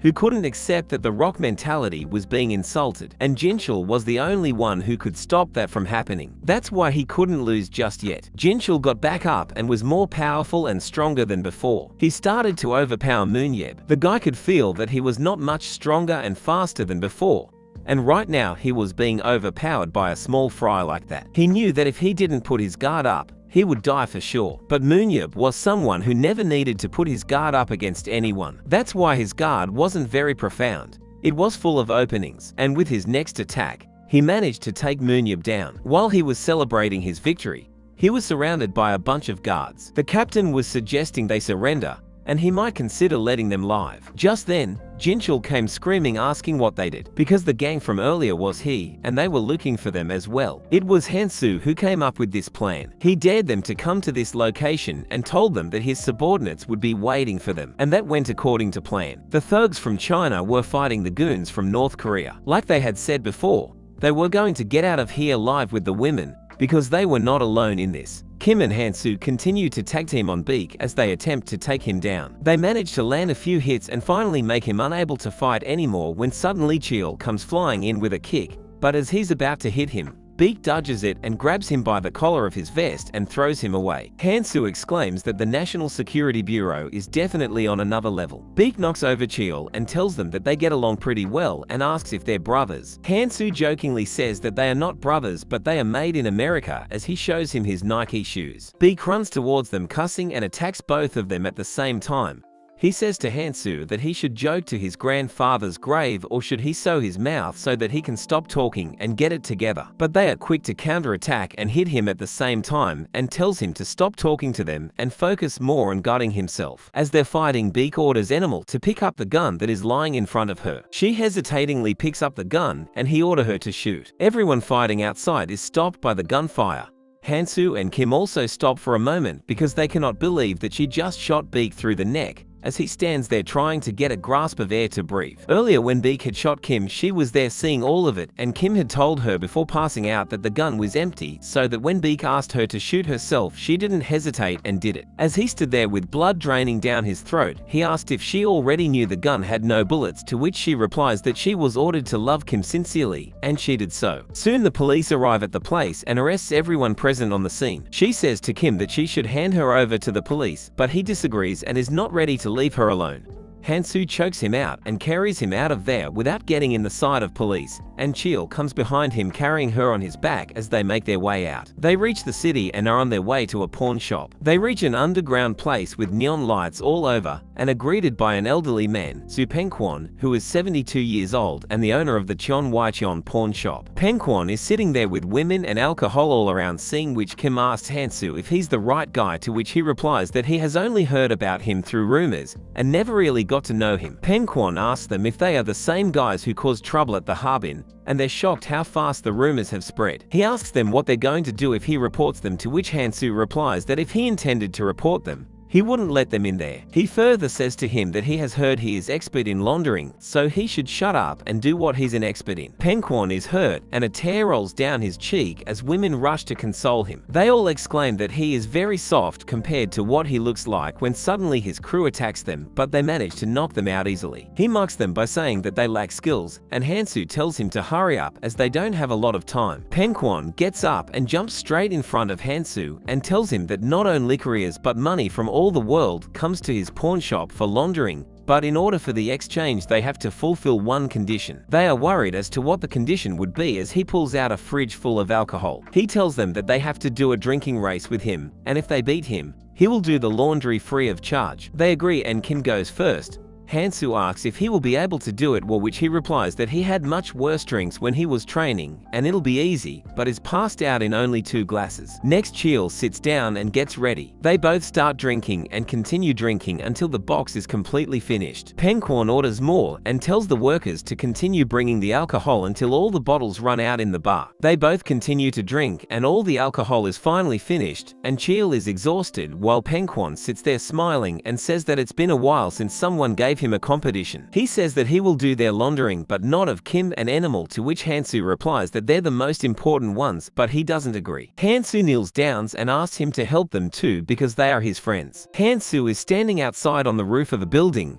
Cheol asked him to come inside since it's very cold and says that in the end things eventually worked out and he agreed for the laundering. The next morning, Pengkwon calls the head secretary of the Presidential Secretariat, Choi Ki-hyung, and asks for a favor as he explains that he wants to launder Kim and his friends across the border, but Ki-hyung refuses and says it's not possible even if it's his favor. He further says that things are already out of hand because he is still alive and the relationship between North and South are already very bad. Pengkwon tries to convince him and says that the relationship between North and South is not today's matter and it has always been like that, and that he should see the bigger picture. He explains that since he's looking for Kim and it's his dream from a long time of the North Korean squadron of Mount Baekdu, and they can use him. They all look confused and Kim tries to say something but Cheol shots him up. He convinces the secretary and makes a deal with him for $2 million.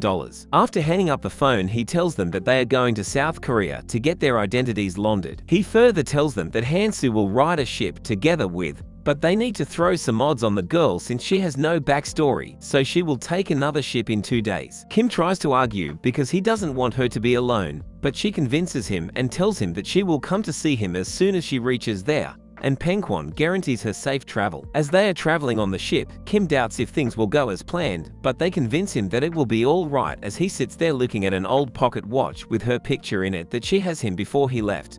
But that farewell was the last time he saw her. 10 years later he was discharged from the Mount Baekdu and still had the watch with her picture in it. He takes the watch for repair, but the owner of the shop says that the parts are not from their country so he cannot fix it. The owner's wife comes in, looks at the picture and says she looks like Sujin, the girl who helps her at work. Kim goes to the place the old lady was talking about and sees her there. He walks up to her with tears rolling down his cheeks as she looks at him and says he found her. They go to her house together, and Kim passionately kisses her against the wall. She stops him and says that it's been so long she is feeling a bit shy, and asks him to at least turn the lights off first. Some time later Kim is looking at some flowers kept in a pot. She comes out of the shower and tells him that it's the honeysuckle flower, and it represents devoted love. He then asks her how she's been, and why didn't she try to find him. She hesitates a little and then tells him she asked Pengkwon to send her away some whales because she didn't want to be a burden on him. Hearing this, Kim gets emotional and hugs her tightly and tells her that if that was the reason then he understands completely. The next day he is presented before the team leader in an enquiry room. The leader asks him why did he sleep with that woman when they already told him to avoid civilian contact. He says that he is a man too and has needs sometimes too, so it was just a one-night stand. The leader still suspects him when another soldier enters the room and tells him that the woman was not there when they sent their men for her. Kim gets shocked hearing this, and the leader believes that he is telling the truth based on his reaction. The punishment he got for meeting with her again was an immediate dispatch to an unknown remote island in the West Sea. The barracks were almost fallen. No proper diet, all he had to do was train. It was like living in a prison, but he didn't feel like imprisoned because he was happy to know that she was in Korea. He was sitting in the changing room one day when suddenly his phone rang. He picked it up and it was Pengkwon. He asked why did he call him suddenly after 10 years. Pengkwon replies that his woman is pregnant and is currently in labor. He asks Kim to immediately be there. A doctor comes rushing in and shouts that the woman died while giving birth, and Kim is shocked to hear this. When he reaches there, Peng hands him the baby and tells him that her last wish was to name her Minji, and he should do whatever it takes to take care of her. He rushes to the general in command of Mount Baekdu and asks for immediate dispatch, so they give him the task of bringing back the VIP and the Baekdu troops within 12 hours. He agrees and tells them he will bring him in 3 hours, and everyone is shocked. The supreme leader of North Korea slams his desk angrily and says what did his wife's nephew, Jong-sun, done, and what was he thinking that he kidnapped the president of South Korea? The general of defense replies that they are doing all they can but cannot find him. It apparently happened during the internation talks. A black car speeds away in some remote place. The president is tied by ropes and his face is covered by a mask. A man in the car asks Jong-sun if they are doing the right thing. He looks at him quite annoyed and replies that the supreme leader hasn't been doing his job lately and is just being forced into the pact by sweet talk. The supreme leader asks the general what should they do now, and he suggests him to stay safe in the Bonghwa Chamber 1 because the Americans might use this opportunity to attack him and no one will be able to find him here. Kim reaches the facility, knocks out one of the guards and impersonates the guard. He reaches the Bonghwa Chamber 1 facility gates and tells the guards that he's here for a special word with the supreme leader and that he's from Unit 51. One of them looks suspicious as Kim walks by them. He tries to say something but the other guard stops him by saying his ID card read Unit 51, so he must really from there. Earlier that day, Kim swore to bring back the president within 3 hours, and everyone present there was shocked. He says that he does not need to find the president of South Korea, but instead he will use the supreme leader to bargain with the kidnappers. He had already called Pengkwon and asked him to inform the general that there is a spy among the supreme leader's men, and he needs to be shifted as he's not safe there. As soon as the general heard this, he immediately told the supreme leader to bring as few men as possible and meet him at the 6th aisle. In the event of a national security crisis, the president uses the 6th aisle situated underground to escape to a war bunker. Kim reaches the 6th aisle with a carry bag in his hand and takes out some ropes.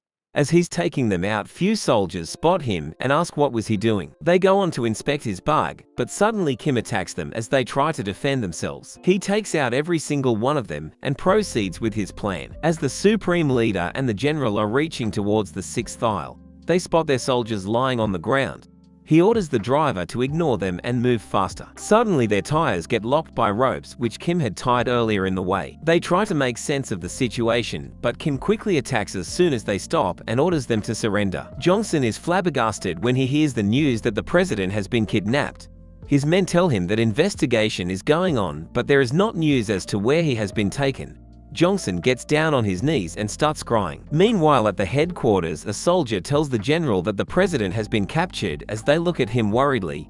He further tells him that Kim cleared the 6th aisle by himself and is on his way with one hostage to Injun River. As Kim is about to reach the bridge, the North Korean army spots them and orders everyone to not shoot because the bullets might hit the president. The president asks Kim that it's the first time he has been tied up like this, and he must know the president quite well and what's his name. On the other hand, everyone at the headquarters is continuously trying to contact Kim when suddenly the defense minister walks in and angrily asks the general what is going on, to which he replies that they were already in a bad position, and this plan was the best way to return the South Korean president. Suddenly they receive a call from the kidnappers of the South Korean president. They agree to return him and ask for the safety of the supreme leader. The general tells him to reach the Injun River with the president in 1 hour. Kim drives through the barricades and drifts to the edge of the river such that half the car is outside the bridge and could fall any minute. He tells both sides of the army to not do anything, otherwise he will drive the car off the edge. At the same time, the Republic sent their men to the hospital at which Minji was kept, and they started looking for her everywhere and causes havoc at the hospital. They bout the nurses while asking them where the baby was kept. The gate opens and Han-soo works in with a smile on his face and a new haircut. Sometime earlier, Han-soo arrives at Peng-kwon's pawn shop to complete his side of the deal. He welcomes him and asks him to keep his luggage down and orders someone to bring the contract copy. Han-soo thinks that he screwed up, and maybe the collateral he was talking about earlier might be that he wants him to be his slave. He hands him the contract and entreats that Han-soo will work under Peng-kwon as his servant and won't deny any of his orders until his period of service runs out. If he manages to fulfill his duties, he will be discharged with certain incentives. Peng-kwon sits down smiling and says he almost died cleaning up the Harbin matter, and it still reminds him of them. He nonchalantly says that he should think of the contract as just another 10 years of them working together. He also tells him that he will make Han-soo stronger while he works for him. He looks confused and says with pride that he doesn't need to get stronger, he is already strong enough. Peng gets up from his seat excitedly and laughs like a maniac. He says that his pride is what makes him special, but in martial arts the source of power is humility and conduct, and that's why they have got to fix his manners, and if he's about to follow a path of martial arts, he needs to have character. Peng sends to a shed built on a secluded mountain, and an old man wrung to his limit is standing outside of it. Han-soo greets him as the master of the Gukchin martial arts headquarters, Kanehara Kuta, and says Peng has sent him to receive his care. Cut to today. He reaches the hospital and smiles at the men sent to take Kim's daughter as they are causing havoc everywhere in search of her. Their head looks at Han-soo and asks angrily who is he and what he is doing there. He further says that the hospital is off today and he should go somewhere else as he grabs him by the collar of his kimono. As they're about to attack him, he easily beats them with the new karate he learnt. On the other hand, things seem very tense on the bridge as the car is moving forward slowly, but the kidnappers are nowhere to be seen. The Supreme Leader warns Kim that he will be chased for the rest of his life because he kidnapped him. Suddenly Jongsun reaches there with the president and surrenders. As things were going smoothly, Kim pressed the accelerator of the car and it goes off the bridge, and everyone is shocked to see this. The Republic goes crazy because of what he did when they already arrived with the president. An unidentified helicopter arrives at the bridge and Cheol stands at its gate ready to jump. The pilot asks if he really wants to do it, to which he replies that this is how the way of men is and jumps straight into the river. 5 years earlier, Cheol had been promoted to officer, but he refused to be promoted, and his reasoning being that a soldier's duty is to truly be loyal to his country and rank doesn't matter to him. The general says that he has to dispatch him to a special mission, but he refuses and says there is a concert of rock star Janet which he has to attend. Suddenly a woman officer, Ganso Rung, works in and asks the general about the dispatch mission. Cheol looks back and is taken aback by the beauty of the officer. He feels like there is a spring breeze with the smell of flowers infused in it, and his heart starts pounding very fast. He gets on his knees and grabs So Rying's hands and asks her name, It feels to him as love at first sight. She looks down on him and tells him that she doesn't even recognize men who are lower in rank than her, and he's just a nobody. Chil gets up and tells the general to dispatch him to the deadliest mission and just get his promotion faster. So, he was sent to Somalia, and he became the first person in Asia or even the whole world to single-handedly unify northern Somalia. After returning from Somalia, he went straight to help Kim. He jumps from the helicopter and lands straight in the river. He starts looking for Kim and Supreme Leader. He spots them and quickly swims towards them. But to his despair, the North Korean army starts firing at the river, and he gets hit with a bullet in his leg. He gathers the strength to move forward, because if he loses them then he will not be able to find them later. He tries to move forward, but the current of the river slows him down to the extent that he loses them. Kim swims ashore with the president and sits him down on a tree and moves forward. Meanwhile, in the headquarters, the minister says that he has betrayed the Republic and is no longer the citizen of the Republic and is just a terrorist now. The general stands there not able to do anything and orders to remove all records of him and send a strike team to take him down. Before going on the mission to kidnap the president, he had contacted Hansu and asked him to help protect his daughter and send him to the hospital. Hansu asked him what if things go wrong, to which he replies that they won't, but even if so, they have a trump card. Unit 51 is ordered to hunt down Kim. They close down all exits and blows the entrance to all the tunnels. Kim stops on hearing the blast and thinks that the strike team is working faster than he had expected. As he starts to run forward, he gets shot in the arm. He hides behind the trees and two of the Unit 51 start looking for him, but he attacks them sneakily and knocks one of them out. As he is about to attack the second one, another bullet hits him in the other arm. The leader of Unit 51 stands there with other members and tells him that there is nowhere to run now. As he's talking to Kim, Chil comes and knocks one of them down. He looks back to see who it is as he stands there and rips off his shirt. Chil rips his shirt off and they all look at him shocked as to why he did so, but immediately blinded by a flash. Chil throws flashbangs and blinds them all as he walks through them without any problem. He stands before Kim and says it's been so long since they last saw each other. He replies that they can save the talk for later, and right now they should focus on the escape route. The leader of Unit 51 comes out of the smoke and points his gun at them, but Chil throws a grenade at them and there is a huge blast. The whole strike team is defeated as Chil carries Kim out of there, and they move forward. As they are walking, Chil asks how does he plan to escape, and he replies that he has hit a paraglider in the forest because all the land routes have been shut, and since his both arms are short, he cannot swim, that's why they need to escape through air. They reach the shore. Chil looks at the water and sees a motorboat and asks Kim how did it reach there, to which he replies that he also hit it here. Kim gets on the boat and asks him to get on, but they hear the army reaching them. Chil says that he heard Kim did all this because of his daughter, that's why it's important for him to stay alive, and he pushes the board into the water. Kim shockingly shouts at him to get on, but it's too late. The army reaches him and is about to shoot. He promises Kim to return alive as he takes out another grenade, and there is another blast as Kim looks with disappointment in his eyes. In the present time, Chil is explaining this all to Minji, who has a look of shock and disbelief on her face. She asks him out of the whole story how much is true. He tells Minji that her father really loves her very much and she should never leave her side. The police arrive on the scene and surround them. Kim walks up to Minji. She hugs him tightly and asks him to promise to never leave her side, and she promises the same to him. Quite some time later, they get out of the situation.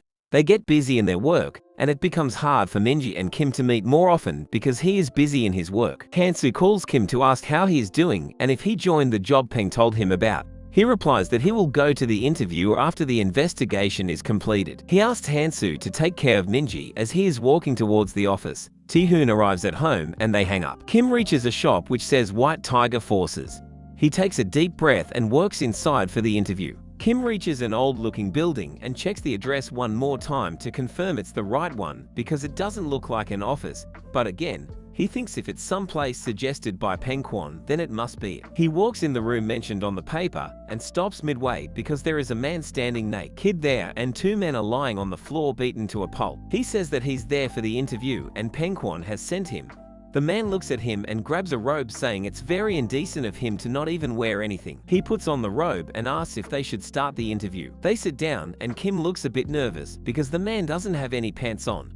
He introduces himself as White Tiger Forces Manager Lee Dogyu. He asks Kim for the resume and his background. He starts asking him questions about why he is he and what his surname is. He replies that he is there to earn some money, and in a timid voice he says that his surname is Kim. Lee shouts at him to speak loudly and tells him if he doesn't want the job he can get out. He leaves, and as he's leaving the place, he thinks that there is no other way for him to correct what he has done, and he really needs the money, so he turns around. Lee sees him and asks what is he doing there, to which he replies that he is there for the interview. Lee tells him to hit him however he wants, and Kim punches him in the stomach. He continues hitting him, but he holds a bit back because he doesn't want to kill him. Lee seems to be enjoying it. While fighting, he says that he definitely has the strength most of the youngsters are missing these days. As he's about to hit Lee again, he stops him midway and grabs his punch and tells him to not hold back just because he looks old. The people in the office on the lower floor exclaim that they are again making noise. One of them goes to their floor and opens the door to tell them not to make so noise, but is shocked to see them fighting. Lee breaks the door apart and hits Kim with it, but he dodges it and counterattacks him with a punch that sends him flying, and he looks genuinely hurt. He stops and says it's not good to kill someone just because of an interview. The worker from the office on the lower floor is standing at the door and seeing Lee and Kim fight and thinks to himself, GX second-hand cars. 2 years in the business and specializes in the sale of used cars, a business that pursues honest and sincere intermediary. Majority of everyday work includes responding to customer inquiries, vehicle inspection, etc.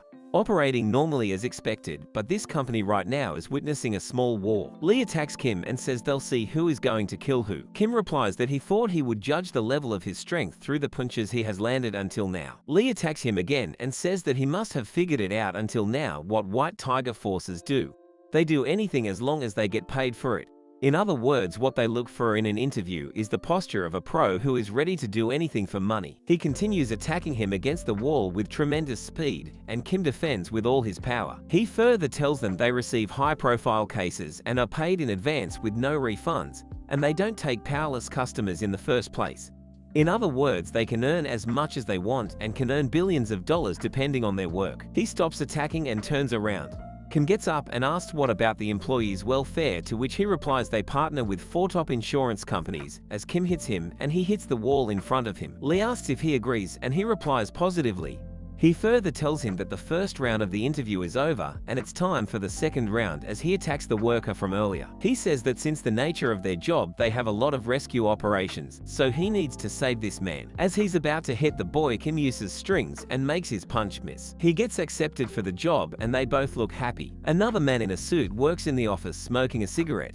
He is the deputy director Kim Yong-chil. They sit down. Yong-chil tells Lee that there is another mission. The former deputy minister's granddaughter has gone missing and he them to find her. She had caused some trouble in her school by beating someone too badly and has been missing in the past 1 month. He further explains that the family receives messages of her well-being, but when they go to call the number it doesn't connect. Yong-chil asks if he should go, but Lee tells Kim to go, and he is now a manager of White Tiger forces. Kim reaches the Yunshin High Schools as a new teacher, and the students there are very rebellious. One of them, Lim Hyung-tak, gets up and challenges Kim to a fight. In the headquarters of White Tiger forces, Lee Dog-yu engaged in a conversation with Kim Yong-chil, seeking clarification on recent events. Kim Yong-chil, curious about Dog-yu's lackluster interview performance, speculated if it was due to Dog-yu's fondness for him. Amused, Dog-yu pressed further, asking if he had inadvertently hurt Kim's feelings. Kim clarified that his inquiry stemmed from curiosity,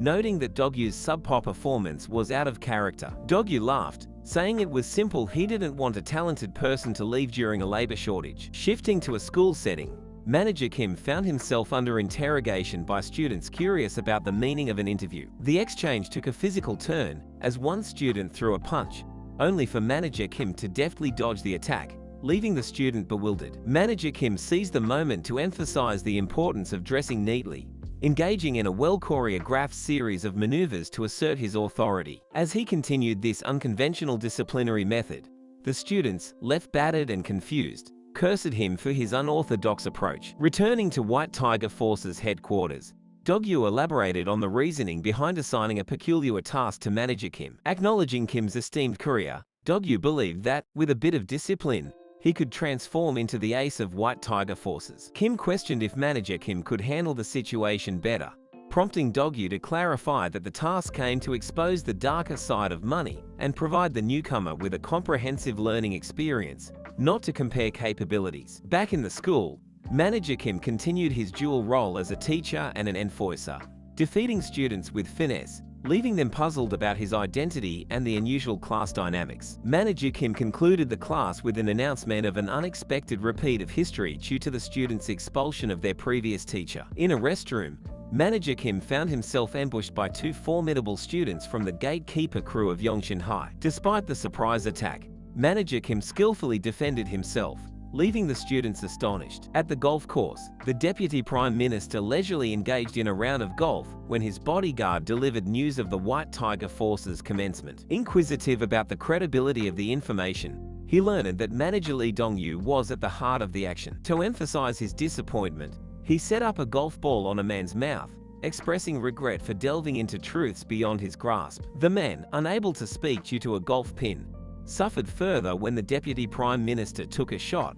leaving him bloodied. Back at the school, the students who had confronted Manager Kim found themselves overpowered and sought forgiveness, unaware of his strength. Manager Kim, dismissing the incident, revealed he was searching for individuals for a proposal he had in mind. Upon hearing the proposition, the larger students questioned its validity, prompting Manager Kim to affirm its truth and assure them of his expertise in the matter. He inquired about their decision, and all three students humbly pledged to take charge and give their best. In the school hall, the trio confidently worked ahead of Manager Kim, instructing others to step aside. Manager Kim's proposal addressed their adulthood and the challenges they faced, offering assistance with physical examinations and a solution to military service concerns through his connections, urging them to understand the weight of receiving a physical notice at the age of 20. In a show of commitment, all three students bowed before Manager Kim, expressing their willingness to serve him. Manager Kim, maintaining his unconventional approach, suggested they assist him by becoming a woman. In the school ground, Manager Kim revealed his plan to the trio. He explained that they needed to become a woman. The confused trio inquired further,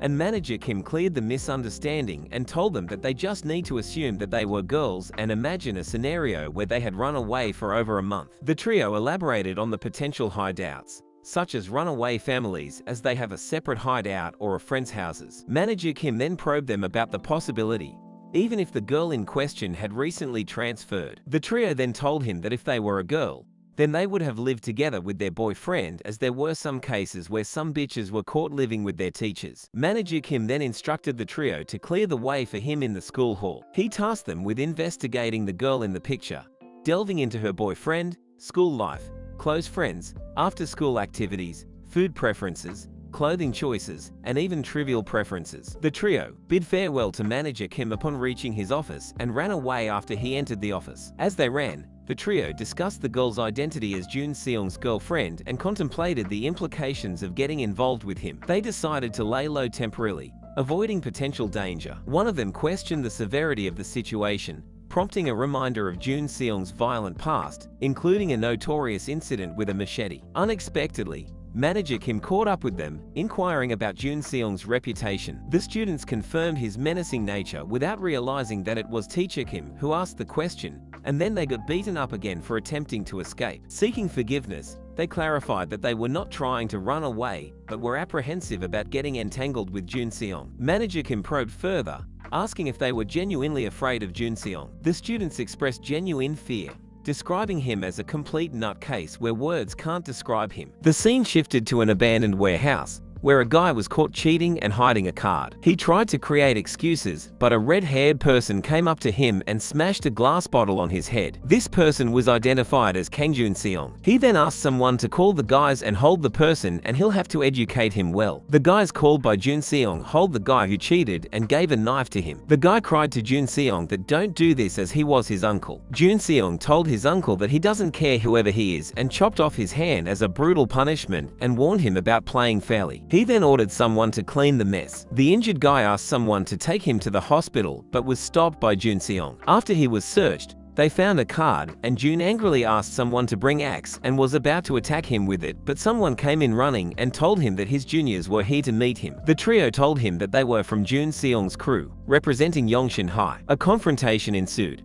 with the big guy from Jun Seong's crew attacking one of the trio. Manager Kim intervened, protecting the student and defeating the aggressor. The bewildered onlookers questioned Manager Kim's involvement. Back at the school, Manager Kim confronted the trio, asking if they were more afraid of him or Jun Seong. They asserted that Jun Seong was scarier, expressing their unwillingness to die. They conveyed their decision to face military service without exemptions. Manager Kim, displaying incredible strength, destroyed a stone book on a statue, surprising the trio with his abilities. In the warehouse, Manager Kim confronted Jun Seong, showing him a photo of the girl and demanding her boyfriend to come forward. The tension in the warehouse escalated as Manager Kim began a countdown. The student requested clarification from Manager Kim, who stated they were confronting Kang Jun-seon. Despite warnings of danger and the criminal nature of the organization, Manager Kim remained adamant. He assured them he had a plan and called in an expert, the ideal person for the job. In the warehouse, Manager Kim demanded the girl's boyfriend to reveal himself, initiating a countdown. Jun Seong's crew questioned his identity, suspecting he wasn't from the police. As one of them swung a bat at Manager Kim during the countdown, Ken Hyun-min from the PH crew of South Gyeonggi Marbuk High School intervened, punching the attacker before he could land a hit. Although Ken Hyun-min inquired if it worked, Manager Kim noted that it hadn't, as the crew was unwilling to comply and viewed themselves on the same level as other students. Turning around, he sought someone's opinion, and the response criticized the poorly constructed gambling house and subpar evacuation routes. The speaker noted that in a metropolitan area, even a single police officer would have swiftly shot them down. When one person attempted to challenge him, he was swiftly incapacitated. Identifying himself as Shin Seong-ho from South Gyeonggi, he declared their affiliation as mercenaries. In a flashback after his hospital discharge, Shin Seong was congratulated by his KSM crew. Responding warmly, he greeted everyone. When asked about the attack in his absence, Shin Seong disclosed that two old men had assaulted him, vowing to retaliate once he located them. Amidst the crew, someone approached Shin Seong with a phone call. Handing him the phone, the individual conveyed that the old man from the past wanted to speak with him. With a somber expression, Shin Seong took the call and assured the caller that he would come. In the present, Jun Seong's crew attacked Manager Kim's group, but got beaten instead. Shin Seong confronted Jun Seong, warning him not to run. As Jun Seong attacked, Shin Seong deftly dodged, calling him a clever psycho. Shin Seong measured the distance and landed a punch. He was then attacked from the side but dodged it by rolling away. Jun Seong tried a knife attack, but Manager Kim intervened, saving Shin. Manager Kim urged Shin to rest, noting he'd eased them enough. Shin admired the middle-aged man's fighting skills. Despite Jun Seong attempting to flee, they decided not to chase, realizing the strategy to lead them to their hideout. Manager Kim questioned Shin's confidence, but he explained beating them up wouldn't reveal the hideout, suggesting a temporary loss might prompt them to lead the way. Jun Seong urgently reached his hideout, encountering a girl who questioned his sudden appearance. Inquiring about a money bag, he grew impatient with her persistent questions. Identified as En Naeung, the Deputy Prime Minister's granddaughter, she continued asking what was wrong. Jun Seong, attributing a potential raid to her, silenced her and dismissed her inquiries. As he spoke, the door to his room opened, revealing a terrifying presence. Jun Seong, now frightened, demanded an explanation for their intrusion and how they arrived. Outside the building, Manager Kim verified the hideout's location before leading his group inside, instructing them to follow. Manager Kim and his gang entered the building, focused on finding An Daeung, the 18-year-old granddaughter of a former South Korean deputy minister. Lee Dog-yu expressed disbelief that someone from such a prominent family would run away, suspecting a deeper motive. Kim Yong-kyeol questioned if it might be a crime, and Lee Dog-yu affirmed it was more, citing the family's scheming nature. He directed Manager Kim to stick to the task and work according to the agreed-upon payment. Manager Kim climbed the stairs, keeping Lee Dog-yu's instructions in mind. Arriving at Jun Seong's hideout, they noticed the door open, raising concerns that the girl might have escaped. Manager Kim advised silence, suggesting others might be ahead of them. In front of Jun Seong, a person lit a cigarette, questioning if Jun Seong thought him a fool and accused him of ignoring due to his appearance. The man queried if Jun Seong believed he wouldn't be found with a girl. Though Jun Seong denied it, the man grabbed his hair, demanding repayment. He sought 100 million borrowed for his business, and an additional 350 million as interest. Again, questioning if the squint-eyed appearance influenced the ignorance, Jun Seong refuted it. The man instructed his crew to prepare for the violation of human rights. Manager Kim entered the room, extending apologies and stating his purpose of searching for someone. The squint-eyed man questioned if Jun Seong had called them, which he denied. Manager Kim approached the girl, inquiring if she was An Daeung, and then informed her that her parents were searching for her. When attempting to escort her away, the girl resisted, insisting her boyfriend accompany them. Manager Kim declined, emphasizing he was solely following the terms of his paid job. The squint-eyed man intervened, questioning manager Kim's identity and destination after causing a commotion. He then told his crew member to get him, but manager Kim kicked back the door and then kicked him through it, sending the man flying. Curious about manager Kim's background, the squint-eyed man's crew inquired, and he mixed up Mount Baekdu and White Tiger forces and told them the name Iko-san. The squint-eyed man's crew asked if they had heard of him, but he answered with a no. At that moment, Shin-sung wondered if now was his opportunity to defeat manager Kim. Formerly the hotspot head of the joint region, Shin-sung's crew was swiftly destroyed by two men, shattering his pride and dragging him into this predicament. For someone seeking revenge, this presented the perfect chance. With manager Kim's leg caught in a door, Shin-sung envisioned the possibility of taking him down. A member of the squint-eyed man's crew attacked manager Kim, but even with his leg stuck, manager Kim overcame and subdued him. Shin-sung, observing the ongoing struggle, questioned his initial assessment as manager Kim continued to fight effectively. Despite his leg restraint, manager Kim defeated everyone. Spotting a knife on the floor, Shin-sung wondered whether he should pick it up or not. The squint-eyed man then seized An Daeung as a hostage, holding a knife to her throat, and ordered manager Kim not to move. Defying the threat, manager Kim delivered a powerful kick, sending the squint-eyed man flying. Manager Kim commended Shin-sung, expressing relief that he didn't act on a potentially harmful impulse. Shin-sung, surprised, questioned if manager Kim could read minds. Tearfully, he appreciated manager Kim's decisive kick. In the bungalow of the deputy minister, he received word that the White Tiger forces had located her. His assistant assured him they would prepare the car. Concerned about potential revelations, the deputy minister inquired if the White Tiger forces might uncover the truth. The assistant reassured him, citing their history of handling money-related tasks. In manager Kim's car, An Daeung queried who sent him. Manager Kim admitted he didn't know, stating he merely followed instructions. He shared that, as a father with a daughter, he understood the pain of losing a child and urged her to return home. Unconvinced, An Daeung presented a quiz,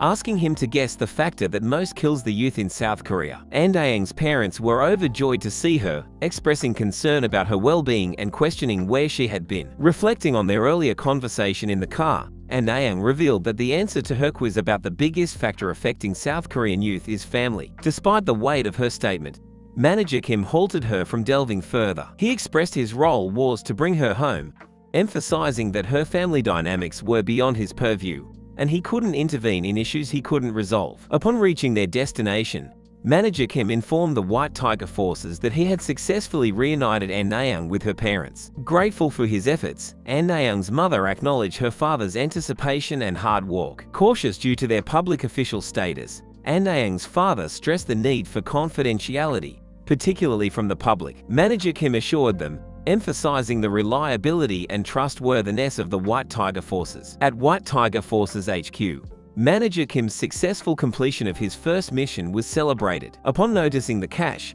he inquired if it was from the client. Lee Dog-yu clarified it wasn't a substantial amount but revealed a bet regarding the time it took for Kim to finish the task. When asked if he won, Lee Dog-yu suggested his expression spoke for itself and urged him to enjoy the cake. Manager Kim acknowledged and inquired about his next mission. Lee Dong-yu informed him it was nothing, advising him to take a 3-day break as he had worked hard enough. In An Daeung's parents' car, her worried father asked why she ran away, concerned about their model daughter's hardships. An Daeung apologized, claiming a momentary lapse, promising to return to her past self. Meanwhile, manager Kim reflected on the suspicious aspects of the mission, the unusually high payment, and the emphasis on secrecy. Despite pondering possibilities, he continued driving, concluding there was no need to dwell on a completed task. He then called Minji, asking if she had eaten yet, strolling through the school hallway where students respectfully made way for him. Informing her about his temporary teaching role, she found it amusing, questioning his subject, history, and bursting into laughter. The gatekeeper crew spotted manager Kim, attempting to hug him, but he evaded them, bidding his daughter farewell on the phone. After the call, they questioned his serious demeanor, joking about his return for regional domination or becoming the principal. Interrupting him, a student praised manager Kim for apprehending An Daeung, calling her a psychotic mythomania. Perplexed, manager Kim inquired about mythomania, learning that she claimed someone threatened her life, prompting her escape. In the car, An Daeung bit her mother's ear, causing panic. As the car stopped, she sought forgiveness from her dad mentally and vowed never to return home, fearing murder. She ran away as her parents shouted for her. Back at school, learning about An Daeung's mental illness, Manager Kim questioned why her family concealed it when she went missing. He suspected someone might truly be threatening her life. At the White Tiger Force's headquarters, Yoon Cheol questioned Lee Dog-yu about the suspicious client and the family's hidden secrets. Lee Dog-yu explained that he took the job because the old man repeatedly asked him to find someone, though he later realized the person was often killed. While suspicious, the job paid well, and they only needed to locate the individuals. Yoon Cheol inquired about the client potentially harming his granddaughter, to which Lee Dog-yu responded that even if he did, they would continue working as paid. He pondered how much enlightenment Manager Kim would gain from this case. Back at school, the students noticed Manager Kim's serious expression and inquired about what was bothering him. Speculating among themselves, they mentioned that it seemed related to An-daeng's student record. They noted that it was the first time they had seen such an expression on his face. Fixated on school records, ponders the abrupt replacement of 2 homeroom teachers within a month, trying to fathom what went wrong. The scene shifts to Jun Seong, battered and bruised, holding a door open for Daeong. Confused, Jun questions why she isn't home. Daeong retorts with disdain, revealing she can't return home for some undisclosed reason. Jun, frustrated, demands an explanation and orders her to come closer, his intentions unclear. In another setting,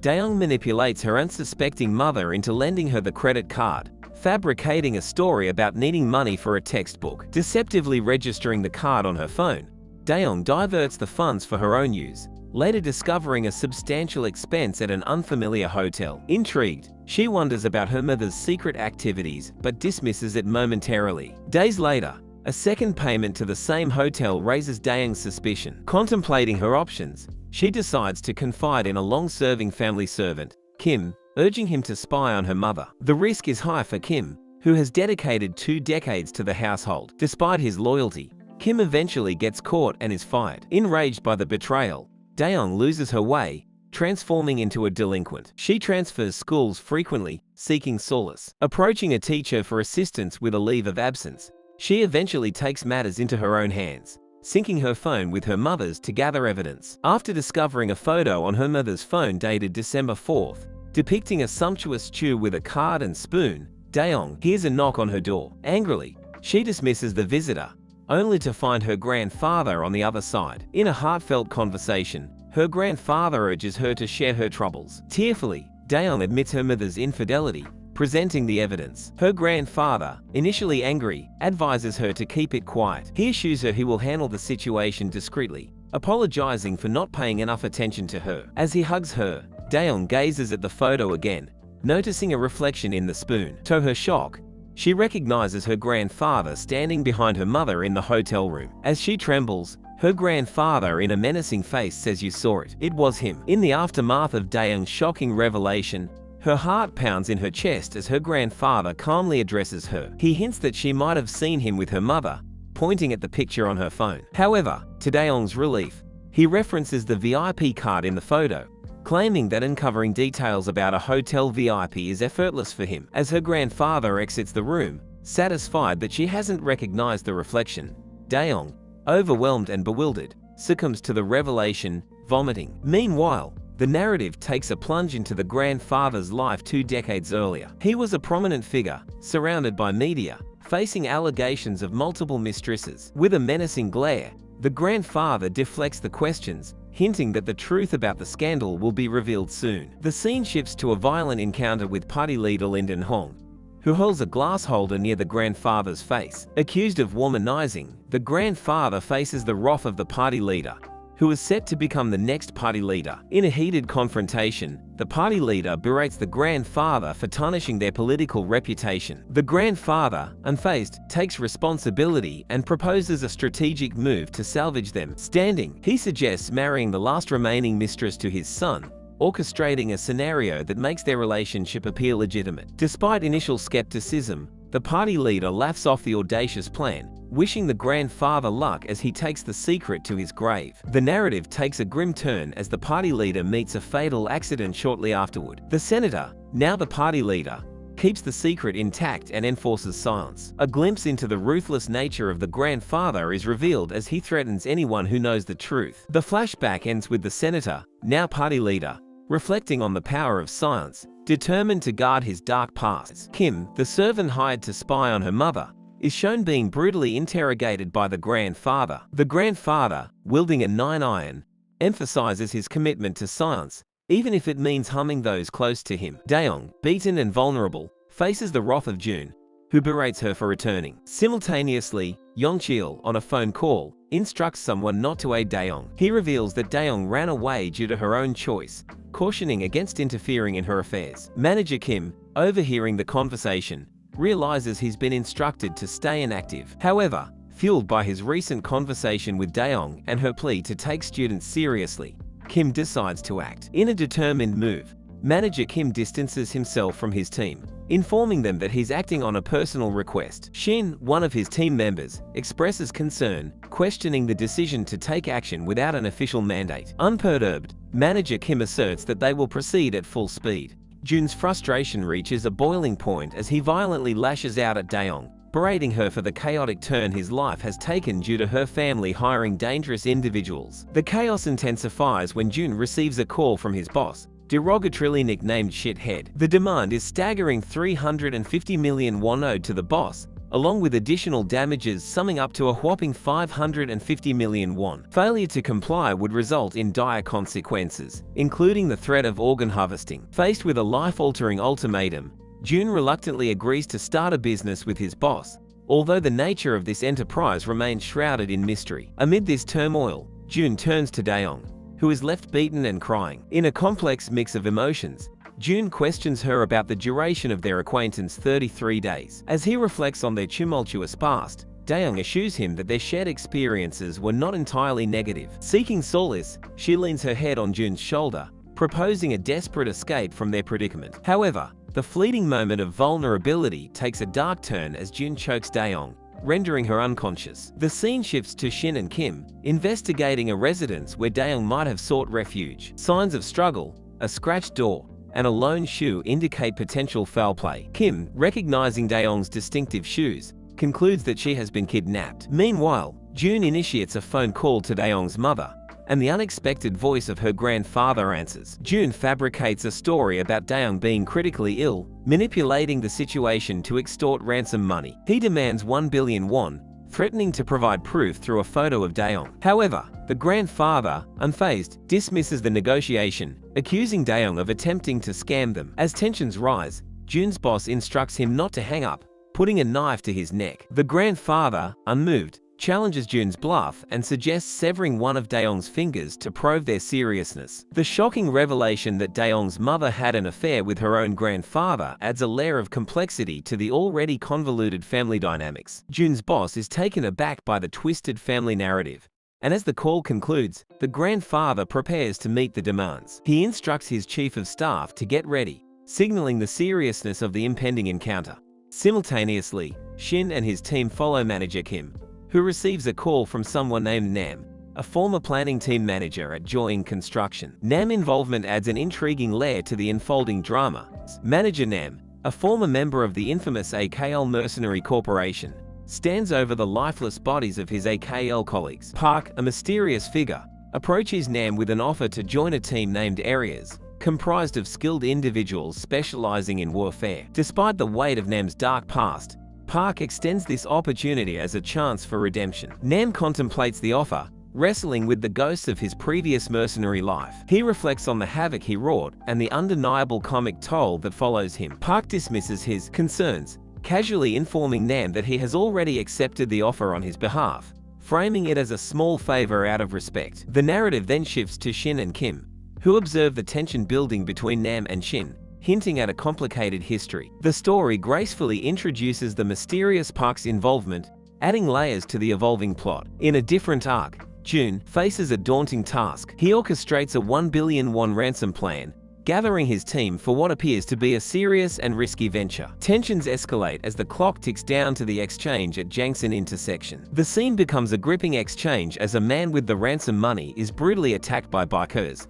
leaving the chief of staff bewildered. Jun, who seemingly betrays his team, takes the money and speeds away on a bike. However, a surprising twist reveals that Shin is tailing Jun, leading to an intense confrontation between them. Amidst the chaos, Manager Kim enters the scene dramatically, confronting Jun about Daeong's whereabouts. Shin and Manager Kim intercept Jun, creating a riveting chase. Jun's attempt to escape is short-lived as manager Kim delivers a powerful kick, subduing him. The tension escalates when Shin warns Jun against resisting, emphasizing the gravity of the situation. Jun, fearing for his life, divulges crucial information about Daeong's abduction. The narrative shifts to the shipyard where Daeong is held captive. Jun's boss faces unexpected trouble as Yakuza members arrive late to the deal. This unexpected turn of events introduces a new layer to the story, bringing in the Yakuza and complicating the situation further. As manager Nam emerges from the shadows on the ship, his presence signals a shift in power dynamics. Nam declares his intention to end the chaos and showcases his prowess, ready to confront both Jun's boss and the Yakuza. In a gripping flashback, manager Kim and Nam meticulously plan their next moves, opting to split up to tackle the multifaceted crisis at hand. Nam is assigned the task of pursuing the gangster responsible. As the narrative shifts back to the present, Nam's unexpected appearance startles Jun's boss and the Yakuza. The Yakuza boss, Teki, intrigued by Nam's skills, decides to face him head-on. Teki launches a series of punches, but Nam effortlessly dodges and deflects each one, showcasing his extraordinary combat prowess. He quickly analyzes Teki's fighting style, recognizing the sheer force behind each strike. Despite the seemingly one-sided battle, Teki surprises Nam with a swift knife attack, scratching the left side of Nam's face. Unfazed, Nam retaliates with a flurry of punches, disarming Teki and turning the tables. Seizing the opportunity, Nam grabs Teki's knife, holding him hostage. With a reassuring glance at Daeong, Nam assures her safety and commands Teki not to worry. Defeated,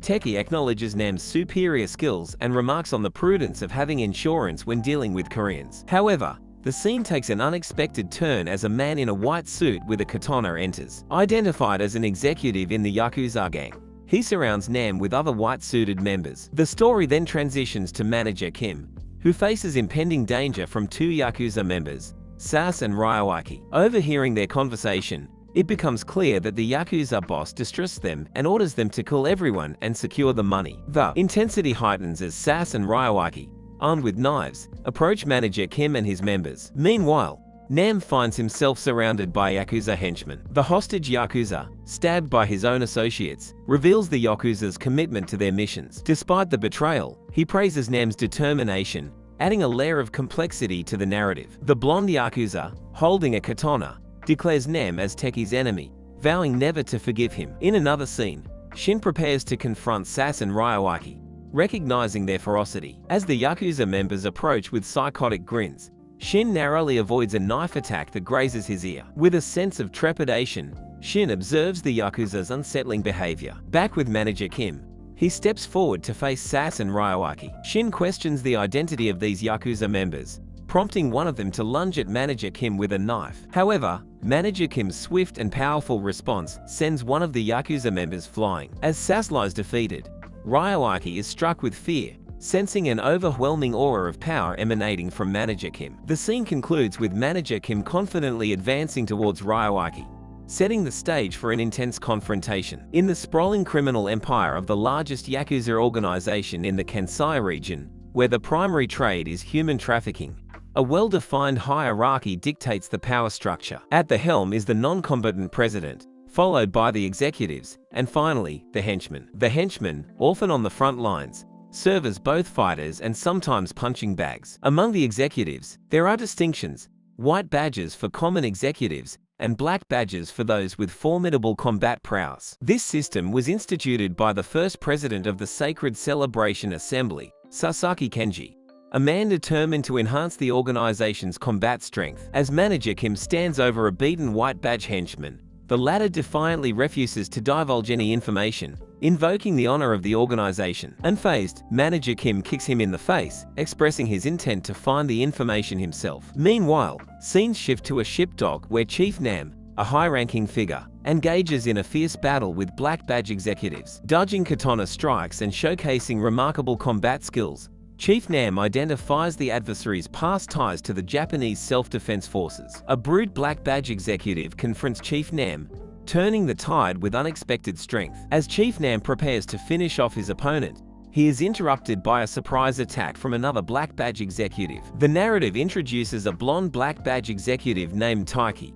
an ex-member of the AKL with a unique CQC technique. In a tense moment, Taiki questions Chief Nam's motive, hinting at the possibility of saving hostages. As Taiki grabs a hostage by the hair, he casually kills one, claiming it doesn't matter which one Chief Nam is trying to rescue. The situation intensifies as Taiki continues the brutal interrogation, slicing another hostage's neck in front of Chief Nam. Amidst the chaos, the Black Badge swordsman demands answers from Chief Nam, revealing their involvement in organ trafficking. Chief Nam maintains a stoic demeanor, concealing his true intentions, especially regarding a potential connection to someone named Andaeung. Taiki, however, seems to have a particular interest in a female hostage, hinting at a deeper connection. As the power struggle unfolds, Chief Nam realizes he is up against an XAKL member, forcing him to keep his emotions hidden. The tension rises, with Chief Nam determined to protect a crucial secret, even if it means facing the ruthless Taiki and his sadistic methods. Taiki scrutinized Chief Nam,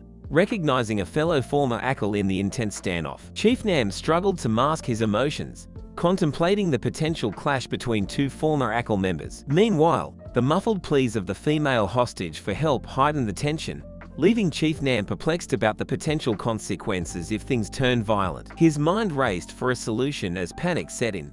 What if the hostage got hurt? In a sudden twist, Chief Nam shouted, "Hold on." Catching Taiki off guard, Chief Nam implored him to stop and conserve energy. Acknowledging his internal struggle, Chief Nam revealed he had a lot on his mind and gestured towards an unconventional solution. "Chief Nam, this is my answer." As the scene transitioned, Manager Kim raced on a motorbike with his companions. Seong Hoshin questioned their direction, frustrated by the lack of information from the Yakuza. The only lead they had was a meeting at a port, likened to finding a needle in a haystack. Regret lingered in the air as Seong Hoshin wished they had extracted more information from Kang during their encounter. Cut to the red-haired Yakuza they had interrogated earlier, now crawling for safety. Intent on seizing the money, he was suddenly confronted by two men in black suits. The situation escalated, prompting a call to the Deputy Prime Minister. He assured them he would handle it, revealing a beaten body of someone wearing white badges. Dogyuli, with a confident smile, expressed his trust in his hired agents and informed them of an agent on standby nearby. Meanwhile, Manager Kim received a crucial phone call revealing the Yakuza's location. Back at the hostage situation, Chief Nam faced Taiki, revealing a satellite GPS on his left pant sleeve. Park Chan-cheol explained its significance as a symbol of honor, designed by his daughter. Chief Nam made light of the tracker's design, questioning its usefulness. In the midst of the hostage crisis, Nam exposed his GPS tracker to Taiki. A man in a black suit whispered to Taiki, revealing it as an ankle monitor used for serious offenders. Nam, admitting to his current criminal status, emphasized the absurdity of saving a hostage in his situation. Taiki questioned Nam's sincerity, prompting Nam to reveal a personal connection to the girl resembling someone from his past. As Nam faced the imminent threat surrounded by black-suited men, he warned Taiki against casual killing, citing the danger of being tracked by a formidable adversary. The scene shifted to the dock, where Manager Kim and his team approached, ready to confront the Yakuza. Chef Nam's hands were stained with blood, a testament to the fierce battle he had just endured. Beaten gang members lay scattered on the floor, their presence no longer a threat. Taiki, a witness to the carnage, acknowledged Nam's prowess. "You wiped out every single member by yourself, including executives." "How impressive," Taiki remarked. Curiosity sparked. Taiki questioned Nam's decision to be a criminal, wondering why he chose such a path. Nam, unfazed, identified himself as an AKL, a mercenary bound by duty. The completion of the mission mattered most, regardless of the consequences. "Because I am an AKL, I am a mercenary mandated to complete the mission. Shouldn't you know this as well?" Nam explained, emphasizing the relentless pursuit of the job, come hell or high water. Taiki, recognizing Nam's principles, extended a recruitment offer, questioning if Nam worked for someone. Nam, recalling a prior offer, declined. "I refuse. Someone already made me an offer," Nam firmly stated. As Taiki unsheathed his katana, a swift and unexpected move, he slashed Nam, ensuring a wound that wouldn't be fatal. "I have slashed just enough so you won't die," Taiki declared. Nam fell, blood oozing from his chest. The scene shifted to the dock, where Shin observed gang members receiving orders to load up a shipment. With the boss initiating a plan, Kim, contrary to his unusual strategic approach,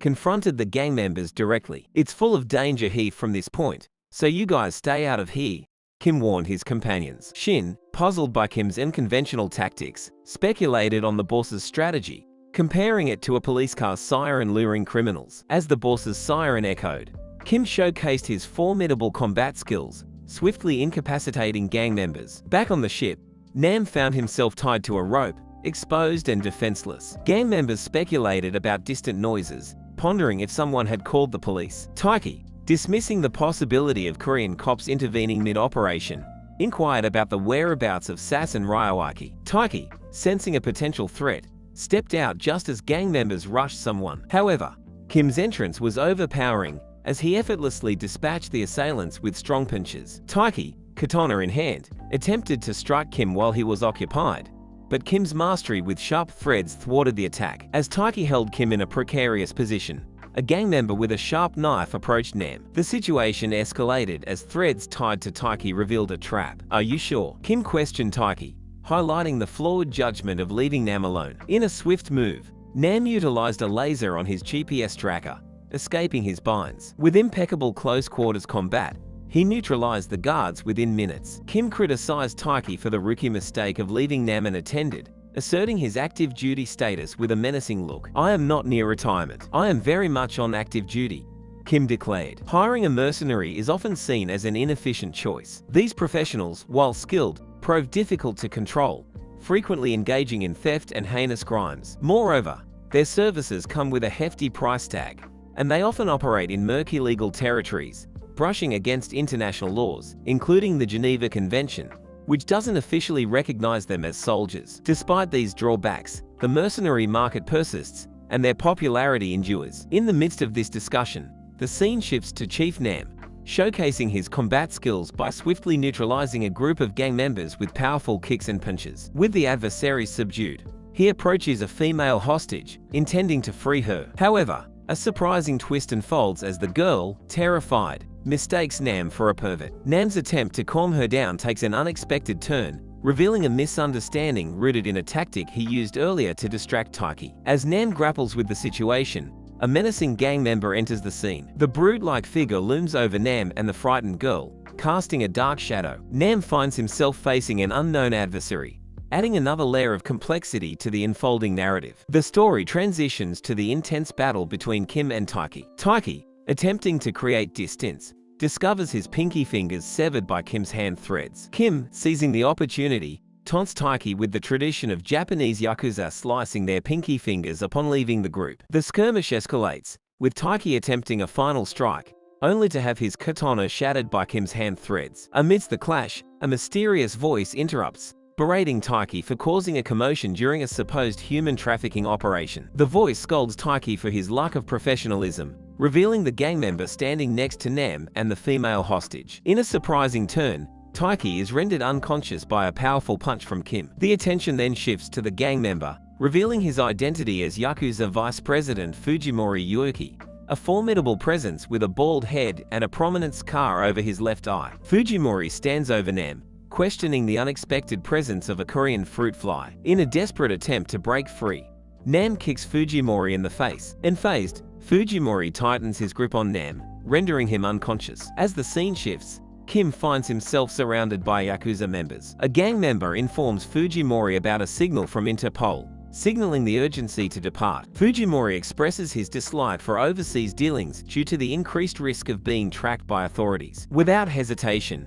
he tosses Nam's unconscious body into the water. Fujimori orders the gang to prepare for departure, emphasizing that anyone late will be left behind. He instructs them to teach the Korean the way of the Yakuza. Meanwhile, Kim manages to fend off the Yakuza members with knives, creating an opening to jump into the water. With Nam in tow, Kim descends into the depths. The situation becomes dire as multiple Yakuza members attempt to drown Kim, but he skillfully uses a knife to dispatch them. Back on the dock, a lone Yakuza member notices blood in the water and realizes that Kim is still alive. Unexpectedly, a biker named Chan Wang, the chief gatekeeper of the crew, arrives on the scene. He swiftly knocks down the remaining Yakuza members with metal baseball bats, allowing Kim and Nam to escape. The bikers appear out of nowhere, catching the Yakuza off guard. Kim, assisted by Chan, climbs up quickly, but they can only watch helplessly as the ship leaves the dock. On the ship, Yakuza members are busy handling boxes filled with human organs. Fujimori instructs them to remove those with drugs who are still breathing, and load the boxes containing corpses with ice. Meanwhile,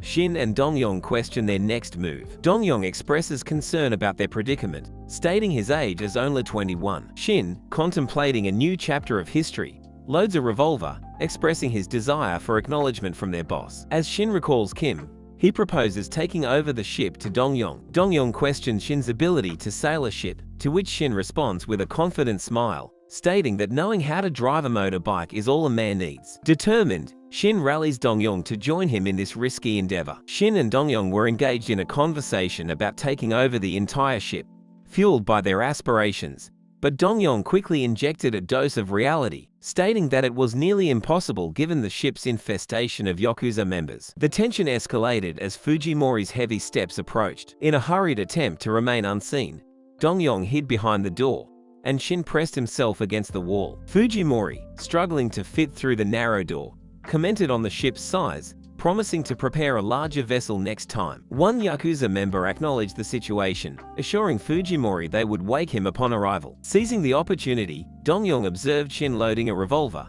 contemplating the possibility of shooting Fujimori. However, Fujimori noticed his men acting strangely and questioned them. A Yakuza member reported a small boat tailing them, but upon inspection, it turned out to be an empty fishing boat. A scream echoed, diverting everyone's attention, leading them to discover two guards on the ground with blood oozing from their heads. Panic ensued as the realization of an attack dawned on them. As they investigated further, blood-curdling screams emanated from the basement. Fujimori took charge, reprimanding his men for running from an intruder. The scene transitioned to a mysterious figure choking a Yakuza member. Fujimori declared a game of cat and mouse as he confronted the chaos in the basement. Manager Kim made a bold entrance, landing a powerful kick to Fujimori's face. A fierce battle ensued, with Kim showcasing impressive martial arts skills. Fujimori, recalling encountering the AKL, presumably a special unit, acknowledged Kim's victory over Taiki but declared he couldn't let him live. As the brutal fight continued, the perspective shifted to two bewildered Yakuza members contemplating their involvement. Concerned about certain death, they opted to wait, confident in their vice president's prowess. Back to Dongyong and Shin seized the opportunity to take control. Dongyong, wielding a revolver, confronted the Yakuza members, announcing their takeover. Shin, manipulating the ship controls, initiated. Fujimori lost control mid-air, and Kim capitalized on the chaos, delivering a series of powerful moves. Amidst the fight, Kim revealed that despite the cost-effectiveness of guns, he had prepared his team for such situations. In the midst of the chaos, Kim confronted Fujimori, intending to conclude the game and settle the score. Dongyong's voice cut through, questioning Shin's actions. Confused, Shin stood at the ship's main control, uncertain of his next move. Dongyong acknowledged the successful U-turn but warned that the ship was at risk of overturning. Yakuza members struggled to stay on board, some plummeting into the water mid-air. Switching back to Shin, he summoned self-confidence,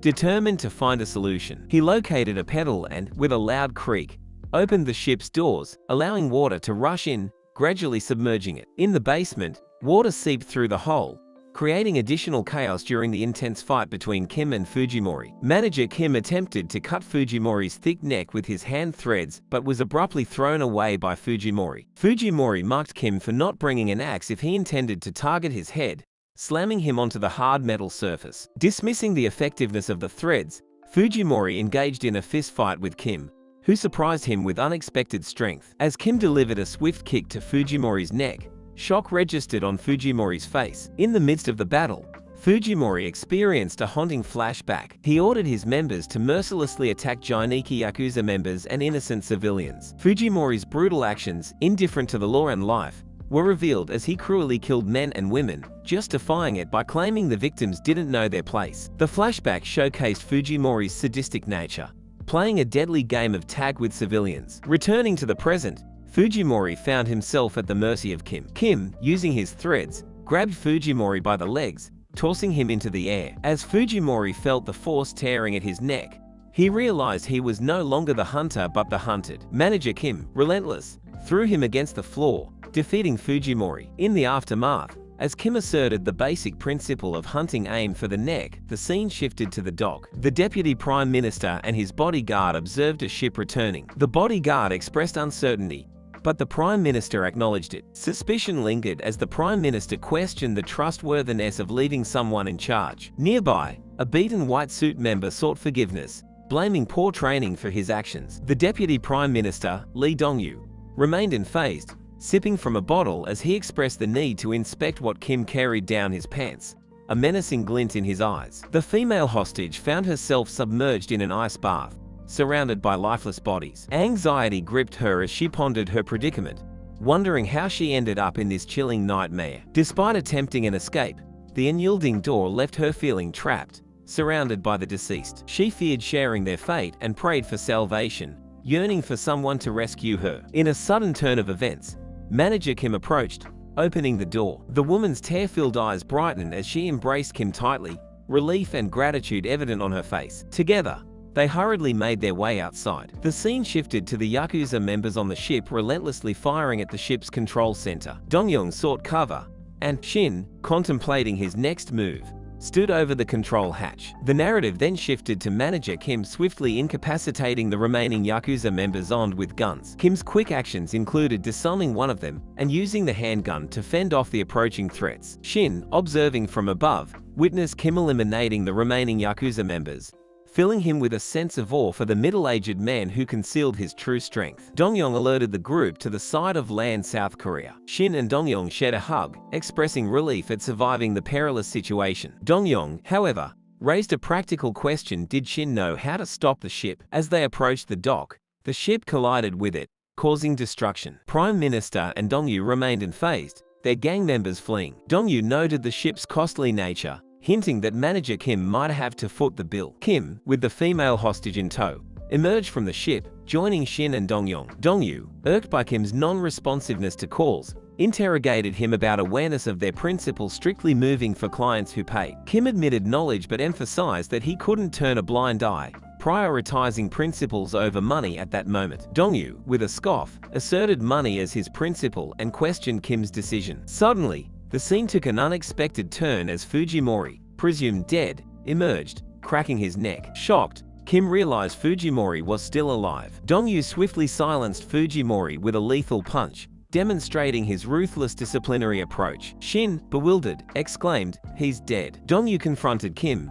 seeking confirmation about his awareness of their client-centric principle. Kim acknowledged his knowledge but defended his deviation, apologizing for prioritizing principles over money. Dong-yu, however, dismissed Kim's stance, asserting that money was his principle. As Dong-yu glared at Kim, ready for confrontation. In the heart of the underworld, Dong-yu Lee, a towering figure draped in a large hoodie, earned the title of the King of the Streets. This label was reserved for those who had climbed the ranks, reaching the pinnacle among the bottom feeders. Dong-yu, however, transcended even that, securing the title of the King of the Underworld, or simply Dong-yu Lee, a rare distinction earned after unleashing terror upon the streets. The narrative shifted to a ship dock where Dong-yu confronted Manager Kim. Dong-yu demanded clarity, money or principles. Abruptly, Kim received a forceful punch from Dong-yu, sending him sprawling near the ship. Despite Dong-yu's overwhelming physique and surprising speed, Kim retaliated unexpectedly. Grabbing Dong-yu by his tie, which was tied to his right hand,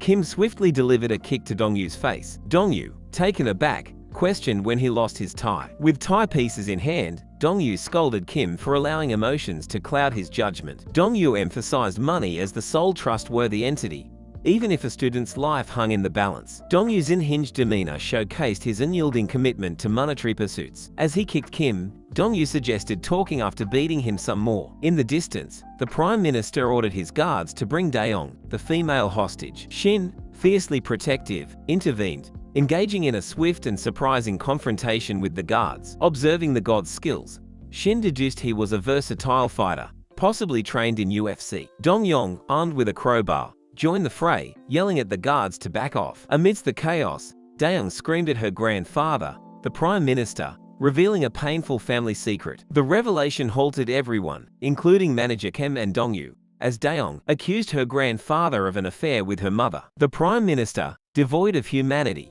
confessed to the allegations, admitting there was no turning back. The scene transitioned to a new character, Hyo-sung Kim, a formidable man with a white beard and a golden hook for a left arm. Introduced as the superintendent of Blue Dragon, Inc., Errand Services Center, Hyo-sung Kim, age 42, expressed a desire to fight Dong-yu. The Prime Minister revealed Hyo-sung was hired to deal with the situation. As the tension escalated, Dong-yu sought answers from the Prime Minister. The PM terminated Dong-yu, alleging greed and a breach of contract. Amidst the turmoil, Manager Kim, previously at odds with Dongyu, proposed a temporary alliance. While Dongyu acknowledged they were not done talking, he and manager Kim prepared to face Hyo-sung together. The narrative concluded with manager Kim urging Dongyu to avoid injuries to prevent any excuses for defeat. The impending confrontation promised an intense showdown, with principles and money colliding in the gritty underworld. In the midst of the chaotic confrontation between manager Kim, Dongyu, and Hyo-sung along with his men, confusion prevailed. Hyo-sung, puzzled, inquired about the identity of the person standing beside Dongyu. The member informed him that this individual had been fighting Dongyu earlier. As Hyo-sung's men surrounded Kim and Dongyu, the superintendent introduced himself to Dongyu. Without hesitation, Dongyu charged towards Hyo-sung with the intent to kill, accusing him of stealing his work. However, Hyo-sung's men swiftly pulled out taser guns, and before Dongyu could react, he was saved by manager Kim's hand threads. Kim warned Dongyu about the taser guns, expressing gratitude for the rescue. Despite being shot by several taser guns, Dongyu displayed resilience, standing amidst the smoke with a smile on his face. Astonished, Hyo-sung's men were shocked to find that the taser guns had no effect on Dongyu. Dongyu, undeterred, taunted them, asking if a knife or a gun would work instead. As Dongyu continued to overpower Hyo-sung's men, manager Kim used his hand threads to choke and immobilize some of them. The two displayed a coordinated and formidable partnership. Dongyu, jokingly acknowledging his discomfort in crowds, teased the men, adding a light-hearted touch to the intense situation. Hyo-sung, undeterred, asserted that fights and wars were different, considering every job as a war. Dongyu, seemingly unaffected, continued to display his strength and resilience. Hyo-sung raised his hook arm, preparing for an attack. However, Dongyu swiftly struck him with a powerful punch, causing his head to deform upon impact. The Prime Minister, witnessing Dongyu's Herculean strength, felt a sense of dread. Dongyu stood over the defeated Hyo-sung, his blood-red eyes fixed on the Prime Minister. Dongyu then turned his attention towards the Prime Minister, demanding an exorbitant amount multiplied by 20 to keep the secret of his affair with his mother-in-law. As Dongyu prepared to strike the Prime Minister, manager Kim intervened, holding Dongyu's hand. Kim urged Dongyu to consider the presence of the Prime Minister's family and advised moving the discussion elsewhere. Dongyu, angered by the interruption, questioned Kim's interference. In the background, Shin received a call informing him that manager Nam was unconscious and that Park, claiming to be Nam's colleague, had arrived with a strange story. The tense situation escalated further as Dongyong screamed for mercy, pinned to the ground by the Prime Minister's guard, while the god's boss held a knife to Daeong's throat. The chief of staff apologized, acknowledging the situation had spiraled out of control. In desperation, the Prime Minister agreed to pay the penalty and hush money. The atmosphere became more intense as Daeong's parents rushed onto the scene, witnessing their daughter held at knife point. The guards detained Daeong's father, leaving Daeong helpless and terrified. As the Prime Minister's son demanded an explanation, the Prime Minister, realizing the gravity of the situation, put his hands behind his back. Daeong pleaded with her father for help, but the Prime Minister declared that there was no turning back. The Chief of Staff received orders to proceed with the plan. Suddenly, manager Kim swiftly intervened, protecting Daeong from harm by delivering a powerful punch to the Chief of Guard. Dongyu, puzzled by Kim's actions, questioned him, but Kim claimed to be on vacation. Dongyu, seemingly uninterested, absorbed Kim's punches, allowing him to continue his intervention. The Prime Minister, contemplating his escape, recognized an opportunity to slip away amid the chaos. However, a stabbing sound halted the conflict. All eyes turned to see Daeong's mother with a knife, having stabbed the Prime Minister. Shocked, Daeong witnessed her mother's anger and confusion. Daeong's mother revealed a traumatic flashback, exposing the Prime Minister's predatory behavior. He had approached her, expressing admiration and eventually causing immense distress. The flashback unveiled a car accident orchestrated by the Prime Minister, resulting in the death of Daeong's parents. The Prime Minister's insidious intentions were further revealed as he mentioned liking the fruit her parents sold. In the present, Daeong's mother confronted the Prime Minister for ruining her life and attempting to harm her daughter. She unleashed a torrent of stabs, expressing her years of torment. Daeong, in shock, ran towards her mother, pleading for her to stop. The Prime Minister screamed in pain as Daeong's mother condemned him for his atrocities. Daeong's father, observing the gruesome scene, was paralyzed with shock. Flashbacks of his father's actions replayed in his mind, revealing the dark truth about the Prime Minister's manipulation of their lives. Tears welled up in Daeong's father's eyes as he grappled with the horrifying reality. The once confident Prime Minister, now writhing in pain, faced the consequences of his malevolent actions. The unfolding drama exposed the depths of deceit, betrayal, and the profound impact on the lives of those entangled in the Prime Minister's web of manipulation. The boy narrates about the deeds his father had been doing since he was young, after which he finds out the first thing later is that his mother committed suicide, which was due to his father's extramarital affairs which he frequently had, which was the reason his mother ended her life. It was at her funeral that the kid's father was being interviewed about how his wife died, calling upon the reason, which said she was stabbed to death by an assailant, and questioning him about what happened during her volunteer work. The man answers by saying that his wife was a naive woman who didn't even listen to him despite his warning about the work being dangerous to her. He then starts to sob, blaming himself, and states that he would halt his political life for his son, taking it as the reason for an opportunity to take upon someone's death. The boy then states the character of his father to be such a kind of person who would hesitate to kill anyone even if were his family member if there weren't any for his purpose. The boy led such a life since he was young, and he knew all about his father and the things he had experienced, which now made him a man who always tried to turn a blind eye to ignore any of the issues he faced, pretending he didn't know things even though he knew the things happening without his notice, which even had his fiancée cheating on him with his father before marriage. He continued to live a life pretending to be all right and a well-obeying son who was feared by his father, which made him kneel despite him knowing everything. He witnessed something that he couldn't turn it to be a blind-eyed incident. He came across a lady who was stabbing a man to death. The other two men were watching the situation when one of the men, who was the general manager, yelled out to stop him from getting killed, and as he approached him, he was stopped by Manager Kim, and then goes to the lady, stopping her from stabbing the man who was known to be his father. He then yells out to his father that she is his family and points out that he is different from him in terms of protecting his family until the end. It was a challenge for him as he was stepping up to be the head of the family for the first time after his father, despite any dirty tricks his father played then. Suddenly, the old man collapsed to the ground and was accompanied by his guards yelling out at him, addressing him as the deputy minister. The man then cries out to the lady saying he would find a near hospital for him and assures her he would take the responsibility even if they blamed him, as a responsible dad would do, to save his family and his daughter from the trouble. The general cries out and rushes towards the minister, worrying only about him as his only money source, since the old man took money from the manager who was his client. And now the blame was taken by his son, An Jung-yo. The old man was admitted to the hospital where he was left to recover from his consciousness, and he was getting treated as all of his organs were damaged. His granddaughter comes to visit him and she sobs, thinking that this is the justified punishment given to him by heaven, saying that she thanks An. Manager Kim then held up the meeting, which talked about how they were able to acknowledge by saving the dying client as well as succeeded in receiving the penalty without any loss, but points upon Manager Kim for salary reduction, where one of the officials, who was the general manager, and up, suggesting him to set up his own company if he wanted to do what he pleased, and then fired him from the job. During this conversation, the walls burst behind them.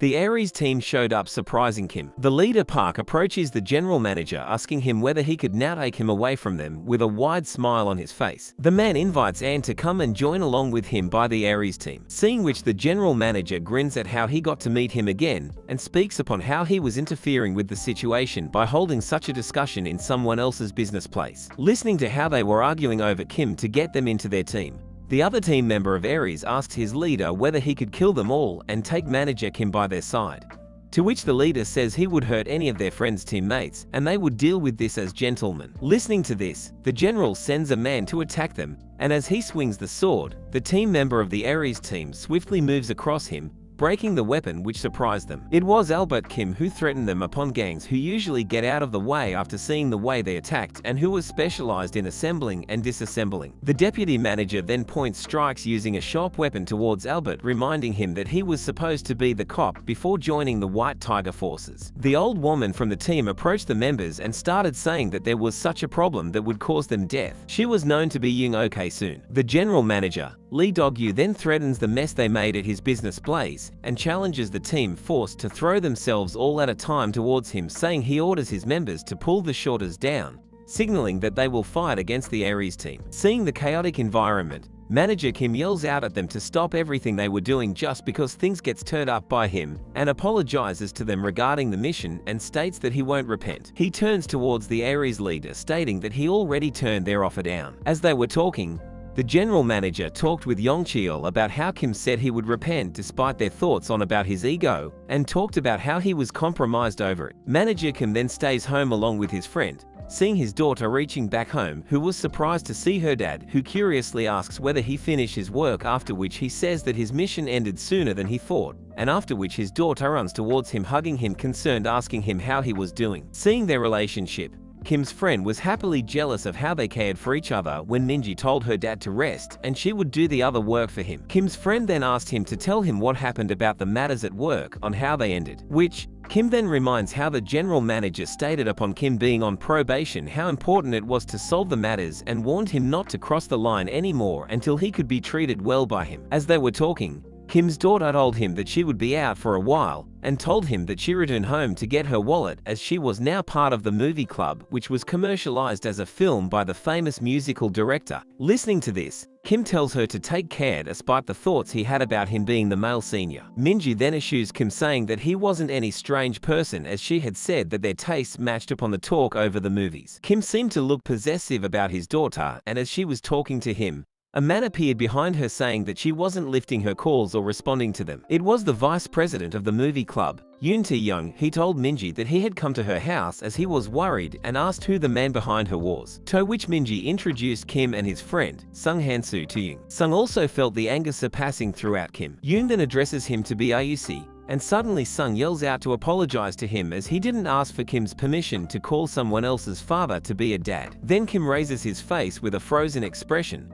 seemingly staring at Yoon, and says to Sung that he wouldn't have any idea about it. As Yoon was explaining about the film being the vice director of the movie club, it was 2 months since Minji transferred to Jungyo High School, and she fell in love with Yoon when she happened to join the movie club. Kim was in a furious mood when Sung talked about how Minji was interested in films and said that she might be thinking of a career in the way to be into acting and videography. Kim then fiercely stares at Sung, asking him whether he must kill Yoon. Sung suddenly tries to calm him down by saying it is normal that minor children are already going to movies by themselves, and asks what is wrong with him. Sung then tried to convince Kim to get hold of him, saying that Minji was going to be an adult soon, and pointed out whether he would be going to inspect everything was his own, and tells him that he should try leaving it to her choice as of how she chooses the work environment to be by themselves. Then the leader of the area hears them over the phone as to what Sung was talking about, and encourages Kim to find out about the man whom she was with, saying they would only know the tension of dads having daughters. Kim then starts to spy on Minji and Yoon, and finds them going towards the theater to watch a movie together, and fears what will happen. As Minji and Yoon Sunbi arrived at the theater seated together, Minji was flushed as she was watching a movie alone with Sunbi, as he said this was a meet to appreciate the film. She then recalls about Sunbi, who was the transfer student the same as her during the same time she got transferred. She then wonders how she was attracted to him, as they had the same taste in liking movies, and due to this, she joined the movie club out of her interest in it. And as Sunbi presented the movie, Minji fell in love with him. As she was lost in those thoughts, Sunbi called out to her, getting her back to her senses and saying that the movie was about to start. And as the movie was going on, Minji couldn't focus on the movie and was thinking about Sunbi as she gazed over him without his notice. This was figured out by Kim, who was seated far away from them and was furiously watching them together. The movie is completed. Minji and Sunbi work out talking upon taking a work nearby, and they have fun together in a cafe by playing games and all. As it is already night, they are walking along, and Yoon stops, saying he has something to say to Minji, where Minji thinks he is going to confess to her, but instead, Yoon asks whether the man following her is her dad, as he figures out staring at them since earlier. Minji was surprised to see him and asked whether he was following them, to which he said he stopped nearby. Yoon then bows to Kim, addressing him as dad again and introducing himself to be Minji's senior. He then asks them to get over to the car, saying he would drop them off, and then after picking up Yoon, he wants him not to misbehave with his daughter before she is completely an adult, and threatens him that he is dead. Listening thus, Yoon starts to laugh hard, and Kim stares at him with a death stare, to which he keeps telling Kim about the fact and says that he wouldn't be anything if there was something about his daughter. And then instantly, a vehicle hits their car. Kim loses control of his car and crashes on the road. Sung was worried about why Kim hadn't returned home, and he asked Minji when he said he would drop her guy friend by his car, to which Minji answered yes and told him not to worry, as Kim said he would return soon. As the car crashed, the men in masks came out from the truck vehicle, who were out to confirm whether Kim was dead, and checked upon Sunbi, whom they referred to as Jay. He was shot by the injection to bring him back to his senses. Sunbi was then kicked by the man as that he was doing instead of stealing information which he couldn't do even after getting close to Kim's daughter. The masked men then thought of getting departed, and while they were getting into the truck, Kim grabbed one of them by the neck, who was called out by pointing gun towards Kim, saying they shouldn't be involved in such a mess in someone else's country. Sung then decided to go and find Kim as he was feeling strange, as if something bad happened to him, and now he couldn't leave Minji alone. And then suddenly the doorbell rang, and it was the delivery guy as Minji ordered some midnight snacks. And then she tells him to leave them by the door, and as Sung opens the door to take it, trembling in fear and asking the fees in a shaky voice, and gets shot by the men behind who try to barge into Kim's house. Sung Hee tells Minji not to visit the club again from now on, and then tells her to close all the doors around the house and fights them to protect Minji, and eventually gets lost and lays down on the ground as he is overpowered by them. The masked men find Minji in a bunker which is in the bathroom, as Minji remembers her father saying this would even protect her as it withstands the nuclear weapons too. The leader of the areas still fights them when he is at his location, and Jae then grows furious, after which Sung wakes up after getting electrocuted by the masked men and finally gets prepared to teach a lesson to them. It was the times when Sung was trained to fix the nature of his high temper by undergoing character training that led him to sharpen and polish his traits, and thereby he fought all the masked men, thinking about what his master would do after knowing that he lost his temper to fight them. And then suddenly Jae raises attacking Sung, threatening to kill him, and then he knocks him using his karate skills. He then approaches Jae and confronts him about who they are, and scares him by asking what he had to do with his friend and his daughter as to why they were getting attacked. As he was talking with Jae, the other masked men set fire at the entrance of Kim's house, then Sung senses it and suddenly grabs Minji, and succeeds in escaping the house without any burns, leaving the area to be burned in flames. The men who captured him try to figure out how the situation along Jae was, and decide to continue the mission where they were targeting Kim and his daughter. The building was set on flames, and the residents were chaotic and were dialing 911. Then Sung asked if she discovered anything strange about the club's senior, to which Minji said he was a transfer student because of his father. The ES leader, Park calls Sang, saying that the men weren't answering anything despite interrogating what they said about, and saying that he would be coming up with the results within 10 minutes. Minji then yells as she doesn't get any information regarding where her dad is. Sung was also wondering, as it was strange since it never happened that Kim disappeared for such a long time. Park then listened to this over the phone and giggled after hearing how concerned his daughter was, asking about him, remembering how Kim fought with the enemies in different scenes. Sung then assures Minji that to not worry about him, and says that he is well known and famous in the industry as a renowned lunatic. Kim was getting back to their senses by listening to the talks of the masked men after being knocked out by the accident. He then figured out that he was brought into an underground passage as he sensed the damp smell around him. He was thrown there with his hands and legs tied up. He then counts upon how many men are around him. There was Jae, who was sitting with an unsatisfied expression, and the men as what was wrong and threatened him that he would crush his face. Then Jae snags, saying that he was also no less to crush his face, and as they both were singing, the man carrying Kim started to tremble, which grabbed the attention of all the enemies, and then Kim managed to free himself from the ties and fought all the enemies around in an instant. The enemies then take upon the forces by guns and start to shoot at Kim, which he manages to dodge them. When Jae spots him and moves to attack him, Kim is stuck on the roof, after which he falls on the masked man behind Jae, startling him and shooting through his. Kim then points the gun at Jae, questioning him who had sent them. Kim then notices the writings on the walls of the passage, which says that this was the first passage, which is a completely controlled area, and to apologize for crimes towards your people by death, and to kill the enemies of the party. It was North Korea's largest political prison camp, Beolbui, where a man appeared. He said he was there due to the gun sound he heard seeing him, and Kim was surprised. Park then informs Sung about the backtracking result, which was found to be from North Korea, and he states that the opponent has prepared very systematically this time, which seemed to be an act of revenge. It was Beek who stated that he was happy to meet Kim with such evil intentions on his face. It was in the past when a man ordered a woman to kill herself and handed over the gun to her, and in the present Beek was pointing his gun toward Kim. Minji was worried listening that it was from North Korea, which left Sung confused, as he assured them that they must be in South Korea, and that he would hand this to Jin Cheol to deal with it, and said he would contact a North Korean expert he knows. He then dialed up the person. It was Kang Gukchul, who belonged to the National Special Mission Agency.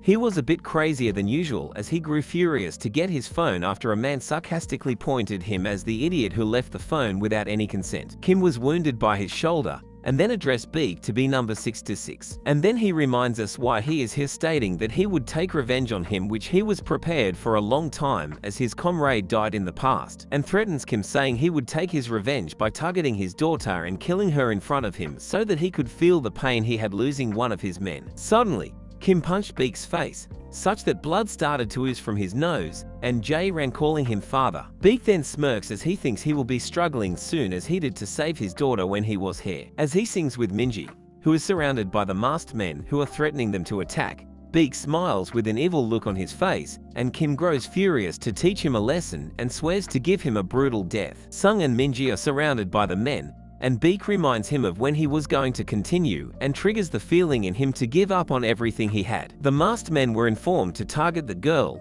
Kim's daughter. Minji asks where Jincheol is, to which Sung replies that it would take some time for him to arrive as he wasn't nearby, and she starts to cry upon knowing that no one would show up. Sung tries to comfort her by assuring he would be there to protect her. Sung then continues to fight all the masked men and saves Minji from escaping from them. Beak then reminds Kim as to how his men were persistent in attacking, and that they wouldn't lose to anything whatever happened. Beak then reminds Kim of how he predicted him to come after the Special Affairs Bureau incident, which was the cause of the first revenge taking upon him. As Sung and Minji were escaping from the men, one of the men aimed to attack them by putting at gunpoint, and suddenly, the old woman barged in and introduced she belonged to the Ares team, and was a ninja who came to protect them, and was known to be Yoon Oksun, also known to be Kuroda Yuki. In his past, Yoon was known to be a profound ninja, who were most of them the assigned assassins who were given missions and took care of the secretive works as agents and spies. She was one of the oldest members of the organization,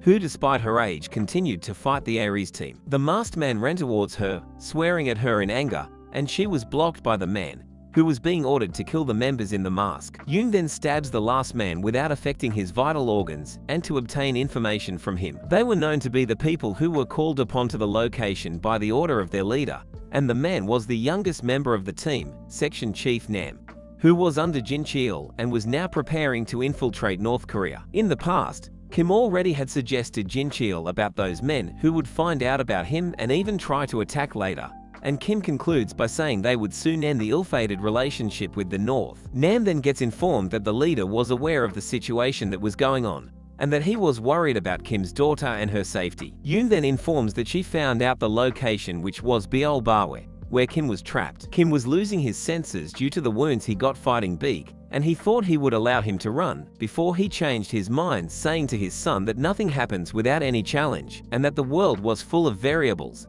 which he did to make him feel about it. Kim then starts running towards the exit. Yoon then explains Sung upon how the prison was like a maze which wouldn't be easy to escape from the place by own, and if anyone even found out, it would be hard to escape as it was the place where thousands died of starvation from the unbreakable prison. Yoon then says that she contacted someone who already knew things a North Korean would know. The man was armed by soldiers who tracked down Kim's location, where the special operation team of Mount Bakdu. The leader then yells out, swearing they could sweep out all the spies at a prison, instead of the fact they didn't seem to have come to save him from the prison maze. Park then receives a call that he was able to get in touch with the man, who seemed that he would be able to help him right away. A girl was rushing toward the shop and was yelling out for her father as she had something to talk about what had happened at her house, and that moment, she opened the door.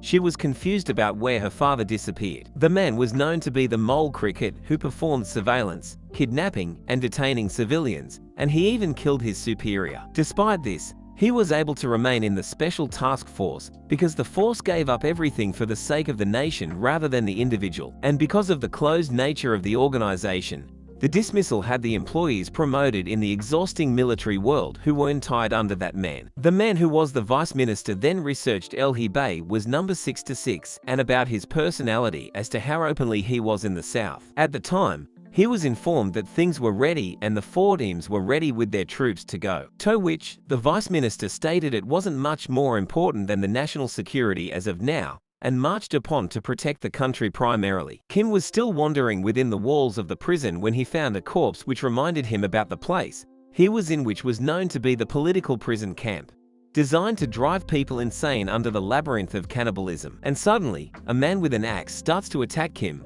which he manages to dodge. They were the underground residents of the prison, Ri and Cho, who seemed to be driven insane after being trapped in the place. Kim then remembered that this was the place where cannibals were residing, who were in a state to be pushed to eat humans only to choose to survive. These people were even ignored by the prison guards, even though they fought with the other prisoners, despite it being no less than hell, as people got used to this hell and already lost their minds. They approached towards Kim, the half-dead zombie, who planned to kill and feed on him. Kim then attacks the man approaching him, which shocks the other prisoners, and then Kim looks at them with a killing stare, asking for where the exit is. Jay, concerned, asks his father Beak what would happen to them if their hostage fled freely while they relaxed. To Beak assures him not to worry and says that it wasn't an easy revenge he held for ages. As Kim was fighting the crazy men around him, he noticed the sounds of the woman around him who was speaking to him, getting her tongue cut by Beak by the prisoners. Kim then fights all the guards and approaches her, remembering her to be the person from his past who he didn't seem to forget about, and he cries with a furious look on his face after seeing her condition, asking what happened and why was she here. It was about Beak's revenge on Kim,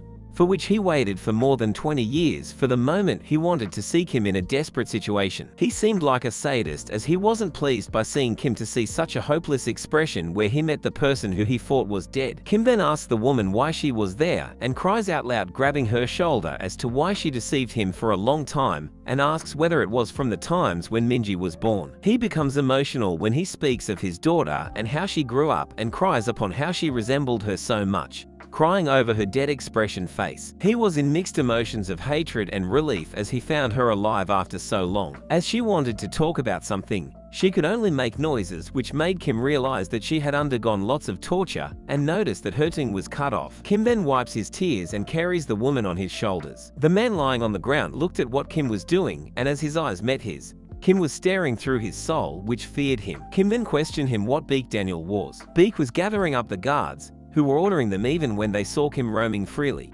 not to kill him but to shoot him instead of killing him directly. The father and So have already planned upon how Kim would try to walk away with the woman he found out, but Beak points out that he would be looking for him instead, and that his eyes would be burning with anger and revenge towards him, which he wanted to wake up in him. The bank was already prepared to face Kim when he seemed to be as such, with dozens of revenge on him. He then leaves the guards dispersed to do their duty and orders to look upon the location tracker. Jay then tells his father that he wouldn't point out Kim's tacking, suspecting him of approaching them by taking off his clothes. One of the guards barges into Beak's room, yelling out that the tracker on the woman's body was discovered and destroyed, which shocks Beak. Beak then orders Jay to set upon an emergency defiance alert, which makes Beak tremble on how his efforts would go in vain. The alarms were ringing, which said that the emergency defense alert was activating, wherein the situation among the guards went chaotic. Kim then starts to sense something weird as he remembers that he was injected with something, after which he reached the limit, which made him think he couldn't run or fight. Kim then was disguised as one of the guards who were planning to meet Beak to end such an exhausting, fated relationship between them. Kim comforts the woman, assuring her that he would protect her, despite seeing Beak preparing all the things. He is dressed up as one of the guards to settle the matter with Beak, and tells her that he will be back to her when it is done. Then Kim approaches the place where Beak is and calls out to meet him outside his room, which is overheard by them. The guard then starts to recognize him, and before the other guards turn to them, the guard is thrown down, and all the guards rush toward Kim to attack him. Then when Kim barges into the room, he doesn't find Beak or Jay inside, who are not in the place where Kim already arrived. Kim then starts to fight all the guards, clearing his way to find Beak. Jay was already cautious and was shooting at Kim, who had already reached their room. When Jay ran out of bullets, Kim called him out to fight one with him. The moment Jay rose unarmed, Kim took it as an opportunity and shot Jay down. He was tricked by Kim, as Kim already knew he was running out of bullets, leading him to be shot by him. Jay then confirms that nothing is going on with his daughter. Listening, Kim feels sorry for his daughter as if he was the man she loved, and then he shoots him to death as a result. As Kim comes out, the guards keep marching towards them to attack him, which Kim ends by shooting them. Kim was trembling due to the poison effect of the injection, but was determined to go back to Minji. Soon he finds the gang of masked men ahead of him, who demand where Jay is, which Kim says he would have died by shooting himself. As Kim's vision was blurring out, his friend, Park, arrived, which set the whole situation in battle mode. Park was accompanied by the bulky man who was the owner of a laundry shop, who was set upon the fighting mission, which was against the gangsters and the fathers of the daughters who would intend to spare themselves and their lives to protect their daughters. 1 hour earlier, the vice president and his troops were speeding in their vehicles to infiltrate Bawa. The head of the security confirms G1 and G2's positions, and the vice president tell them that 2 teams of Mount Baekdu and 17 Venus are moving, and they will be taking tunnel numbers 606 to 7, 59 and 47 as well. He further tells them to not worry about the aftermath, because the North infiltrated first, so their actions are justified. The relationship between North and South is a bunch of infiltrations anyways, but this information is not revealed to the common public, and as long as they're not loud while infiltrating, it won't be any problem, and it's not like they are going there in a helicopter. As he is speaking to them, a chopper passes from above them, and they all look at it surprised if it is their ally or an enemy. The vice president looks at it and says it's definitely the North's Special Forces chopper, but he didn't dispatch it. The chopper is being operated by Cheel, who is singing while flying. The doctor asks Cheel if he can just steal a helicopter from the army just like that, to which he replies that he didn't steal it and he just took it in advance, as he points towards Sam Dak and asks if he knows about advanced supply and how he misses it. A soldier says to the vice president that at this rate their position will be reversed and the helicopter will soon reach the North's airspace. He further notices that Cheel had forcibly gotten access to the floor plans of Bawa. He lands the helicopter and says they have reached earlier thanks to the floor plans. At present time they are standing surrounded by North's soldiers. There is a blast in the building, and Cheel and Sam Dak force their way through the soldiers, killing them one by one. They try to counterattack them, but all their efforts go down the drain as they continue making their way through them without any difficulty. The doctor and Cheel reaches to Kim, and he gives him an injection to treat him, then they go back to fight the other soldiers. Kim reaches the room where Beak is present, and says as he is entering that he finally found him. Beak replies that indeed he found him after going through the labyrinth, and asks him to get seated, but he refuses and wants to ask something else, but he interrupts in between and asks him to get seated again as one of his men bring out Eugene on gunpoint. Beak takes the gun from his hand and shoots her through the head, saying that he asked him to sit down but he didn't. Kim just stands there snapped out of his senses to see her shot in front of his eyes. Beak says that Kim is responsible for her death since he didn't follow his order and didn't sit down. Kim is boiling with rage. As he's about to do something, Beak takes out his phone and shows him a photo of Minji surrounded by his men with guns pointed at her. He says that his men already found her, and if he tries to do anything he's going to kill his daughter too. He kicks a chair towards him and orders him to pick it up and sit down. He walks up to him and shows him and asks him what was he thinking kidnapping the supreme leader and thinking that the Republic will leave him alone.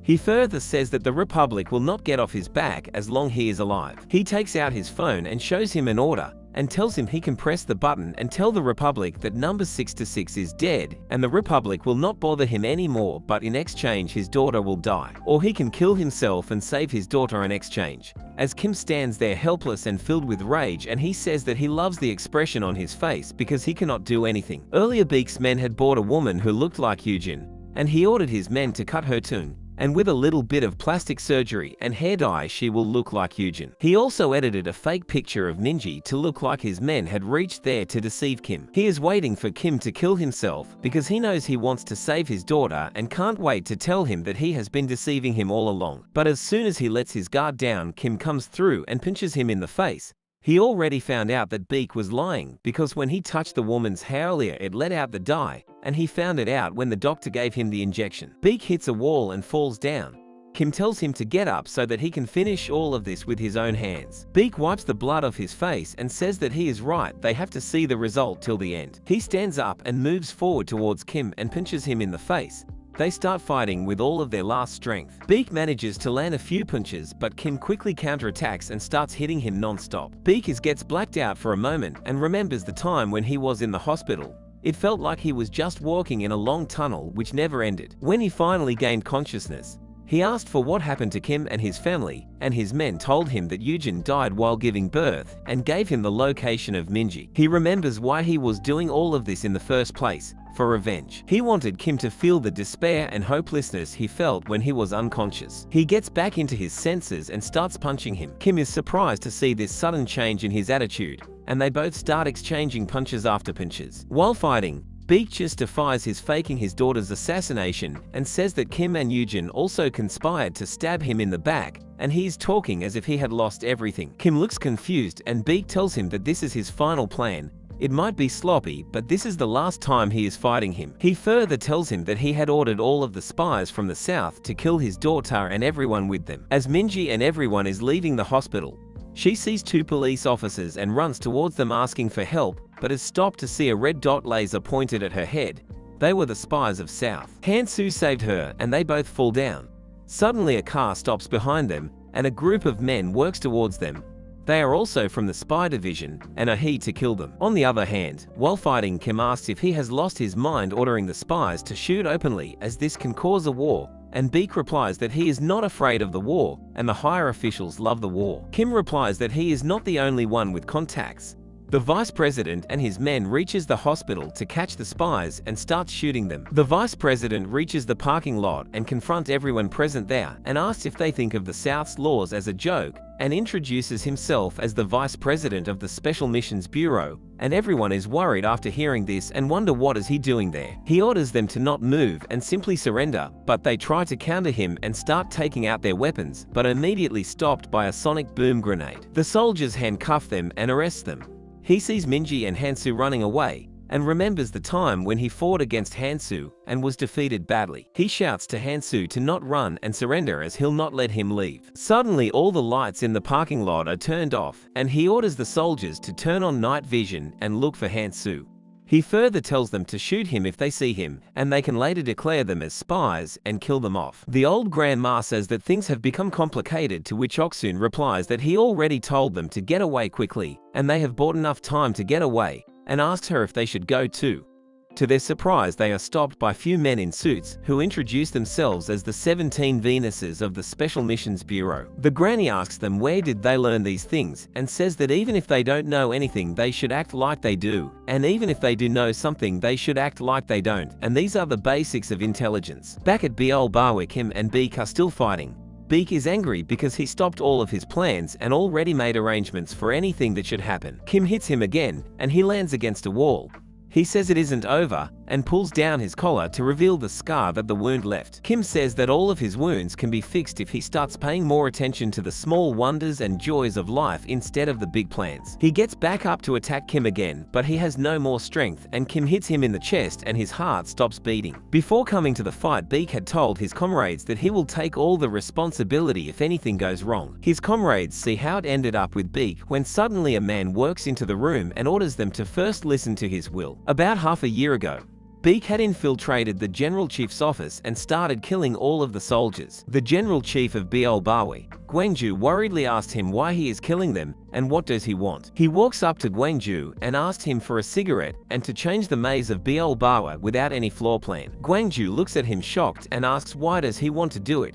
He further tells him that he needs orders from the officials above him even if he's from Division 51. Beak takes out a photo of his wife and kid and says that if he doesn't listen to him things won't be good for his family, and if he does what he says then his family will be safe and he will be promoted to a higher position in Pyongyang. He hesitatingly asks why he is doing all of this, and Beak replies that it is his will. In present time, Beak is on his last bits of breath as he lies on the ground and laughs while coughing and says that he'll wait for him in hell since he cannot go anywhere now. He has already planned out everything to this last moment. These were his last words, and he dies lying flat on the ground. Meanwhile, outside, Cheel and Samdak are still fighting. Cheel says that they need to leave and tells the doctor to go and start the helicopter. They try to stop them but fail.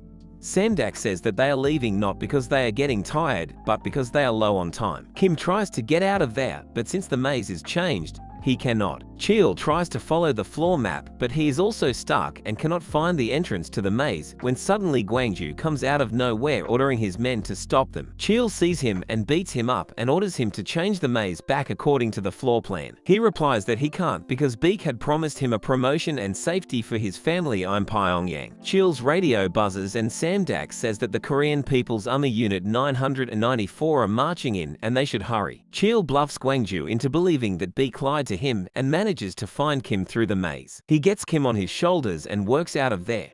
He asks if his burden of his ill relationship with the North is over now. Kim gives a smile of relief and says yes, and that he cannot go through anything like this again. Han-soo's son arrives back at his home but is shocked to see it all broken and asks to himself what happened to his house. An hour earlier at the BL bar where 2 soldiers were keeping guard, and one of them spots Chill's helicopter and asks if they should report it to the higher-ups, but the other soldier replies that it is a South Special Missions Bureau helicopter and it must be all the will of Beak. They see him and others leaving after finishing the job and starts firing at them, but Chill stops them and tells them to save their bullets as the prisoners have broken free and everyone inside is probably already dead and then left in the helicopter. Minji and Han-soo manage to escape in a car and are driving away.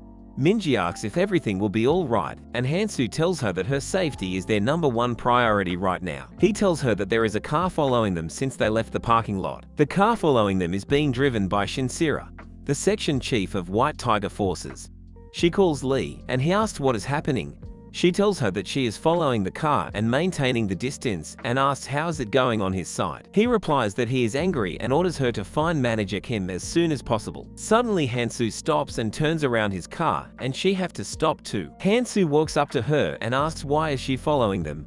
She says that she is a huge fan of him, but Han-soo gets annoyed and breaks her window. He says that this isn't the time to joke around, and she should get to the point, to which she replies that the Major General is looking for manager Kim, and they can't reach him at all. Back at the parking lot, Ok-soon had been beating up the soldiers of Special Missions Bureau when the deputy manager of White Tiger Forces and Yong-cheol reached there. Sang-gi says that the situation is quite severe than what they had thought, and they didn't want to get involved, but they don't have any other choice. They walk by the vice president and stands in front of the granny and asks her where manager Kim is and that Lee is looking for him. Meanwhile, on the helicopter, Chil says to Kim that he should give Pengquan a call since he was really worried regarding him and the North dispute, and he agrees. Han-soo is standing in front of Shin, shocked because he cannot believe what she just said. She repeats that Pengquan had died earlier today and had left a will. She further tells him that the content of the will was that he is leaving all his powers and wealth to Kim. This will turn the world of underground upside down, and she asked him to find manager Kim at once. Kim is admitted to the central hospital for his treatment. Chil tells him to take all the rest he wants and they will take care of the cleanup. Han-soo asks him what they should do first, and he replies that they take care of the Special Missions Bureau first, and after that they can focus on laundering their identities. He further asks if the North business has been really taken care of, to which Chil replies that yes, all the records for the code 6-6 have been completely erased. Minji works in and asks Kim if he's alright and sits beside him. He tells her he is fine and asks what did the doctor told him to do, and she says that he needs to rest for better recovery and stay still. Han-soo was wondering about Pengquan's funeral, and Kim says that it has been postponed by a week because his men are investigating about his death and they have something to ask to them too, so they will send someone there. There is a knock on the door and Lee works in with Sang-gi and Yong-cheol. Lee greets Kim and asks his to rest. He asks Kim as to when will he return to his work. Chil gets annoyed and asks him that he was trying to get rid of him in the first place, so why is he asking him to work again? Lee gets up and says that he shouldn't talk to him like this, when suddenly a nurse walks in and tells them to leave because the patient needs to recover. They walk out of the room and the nurse works up to Kim to give him an injection, but as she's about to inject it, Lee grabs her hand and says he knew they would do something like this. He tells Kim that since he inherited Pengquan's will, his successors will try to eliminate him, and he will be under the protection of White Tiger Forces now onwards. Kim asks Chil and Han-soo to go to their homes to rest, and they say their byes. As they're leaving, suddenly the door opens and 3 men walk in.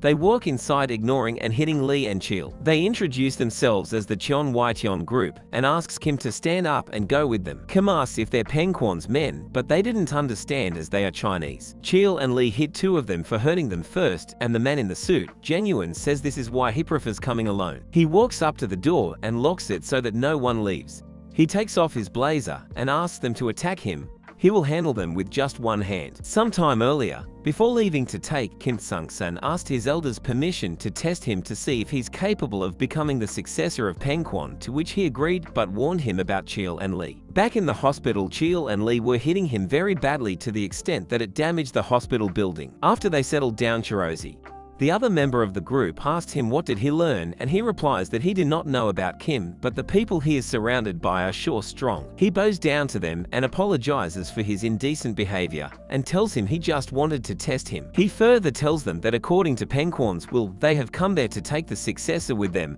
and it's a very confidential matter, but rumors have already been spread. Cheol asks him how did Pengquan die, to which he replies that he cannot disclose any information right now, but his death seems like a murder. Everyone is shocked to hear this. He further explains that when they found his body, he was holding a bunch of flowers, and he didn't hold any flowers during his lifetime. He tells them that he always used to talk about his successes being those 3, and he even remembered them before his death. Minji interrupts in between and asks if Kim will be able to ride an airplane as he's not well, to which he replies that the Cheon group has arranged for everything from medical staff to private jets for them. Lee asks him how will they protect him from potential dangers. He thinks for a bit and says if they are so worried about his security, they should all accompany him since they are his acknowledged friends. Cheol asks Hansu what is he going to do, and he replies that of course he is going to go, but he thinks that his house burned down and his son would be looking for him. Cheol also thinks about his daughter. As they are talking about this, Sung-sun interrupts them and tells them that he has already sent people to pick up their kids. They look worried and tell him that their kids are a bit weird and they won't like if strange people go up to them. Hansu's son, Taehoon, beats down a group of high school boys who came to fight him when the members of Cheon group find him, and Cheol's daughter, Dabin, is also fighting with some other schoolgirls when they go to pick her up. The men sent to pick their children up puts them on the phone with their respective fathers. Taehoon refuses to go and says he don't care if it's Pengquan or anyone else, and he hangs up the phone. He asks them where they are from and they tell him they are from China, so he asks them to take out their wallet and give him 500 won. On the other hand, Dabin also refuses to go and says she has an exam in 2 days which she cannot miss. She hands over the phone to them and tells them not to come looking for her like this as it upsets her. Disappointed, they decide to go alone with Kim. They get in the flight and reach the place where the funeral was being held. At the funeral house, a man asks the elder of the Cheon group if it's okay to carry out the funeral like this, to which he replies that Pengquan was Korean and he always said that his funeral should be as humble as possible. Kim and others reach the place where the elder introduces himself as Shi Jin-kwon, the director of the Cheon group, and welcomes them. The 3 of them stand before Pengquan's photo and remember the times when they used to hang out like friends and when he used to guide them like a parent. They bow down to pay their respects. Shi Jin-kwon comes in and asks Kim to accept the succession. They get up and Kim says of course, but first he wants to know what happened to the first and second successors, Pengquan's sons. A long time ago, Pengquan had told him that he had 2 sons, out of which his eldest son is the first successor. His second son is the second, and Kim was the third successor in case something was to happen to his. Shi Jin-kwon looks worriedly at him when suddenly he is shot in the head. The men who shot him start firing at them, saying that they found out. They take cover behind a wall. Lee calls one of his men for intel on Pengquan's son, and he tells him that the elder son is dead and the second son Zeui is in Songdo International High School and someone attempted to kill him along with Kim. He asks if he should go to find out about the second son, but Lee tells him that Shin is already sent to find about him in disguise of a student. He decides that he has to protect the second son, and that is their mission now. Lee hangs up the call and says they should leave the second son to Shin Sira, and they should take care of the shooters first. He orders Sang-gi to tell Yongcheol to get ready to run, and he replies that he already did. Hansu attacks and knocks down the shooters and all of them start attacking him, but Cheol throws a stun grenade and run out of there as soon as they are disoriented. Lee asks Kim if he's alright and if he has any idea who attacked them at the funeral, to which he replies that he's not sure. They run out and get in the car in which Yongcheol and Sung-sun are already seated. Shin reaches in Incheon at the Songdo International High School and thinks she should find the second son before the other side gets to him. She gets into the same class as the second son according to the intel. The teacher introduces her as an exchange student who has come there from Beverly Hills. She introduces herself and says that her father owns an overseas company and her grandfather handles the foreign affairs now. The teacher asked her to get seated wherever she feels comfortable before the start of the first period. Soon when she gets seated, the boy beside her greets her, and as is about to introduce himself is interrupted by another boy with blonde hair. His name is Jeff Logan, and he's the eldest son of US Logan Corporation. He mugs her and touches her inappropriately on the shoulder, seeing which the boy from earlier grabs his hand and asks him to leave and knocks him down. As Cam and others are leaving in the car, they reach the entrance of a tunnel, but Sung-sun suddenly stops the car as there is a man standing in between the road. They all look shocked, and Kim remembers the one time he was on a call with Pengquan, and he told him about some of the people Pengquan warned them about. The man is Hong Wik-eun, one of the 9 people Pengquan coveted. He walks to the car and tells them to get down from the car. Shin says that she appreciates their effort, but their acting was very bad.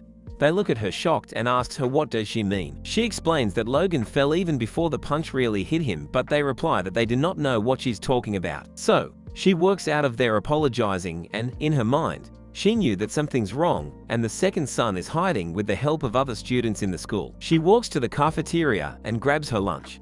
She gets seated down and thinks to herself that all of the students present there are financially well off, and their families are also very powerful, so why would they be helping Gu-Gwon? And then it struck her that they are helping him because they want to and not because they want anything. The class teacher comes and sits beside her and asks her if she's enjoying her food. She stops for a bit and thinks that Gu-Gwon cannot see injustice and someone being bullied, so she starts crying in front of the teacher and tells him that the boys from earlier hit her and her mother in front of her. Hearing this, the teacher gets angry and walks over to them and starts scolding them.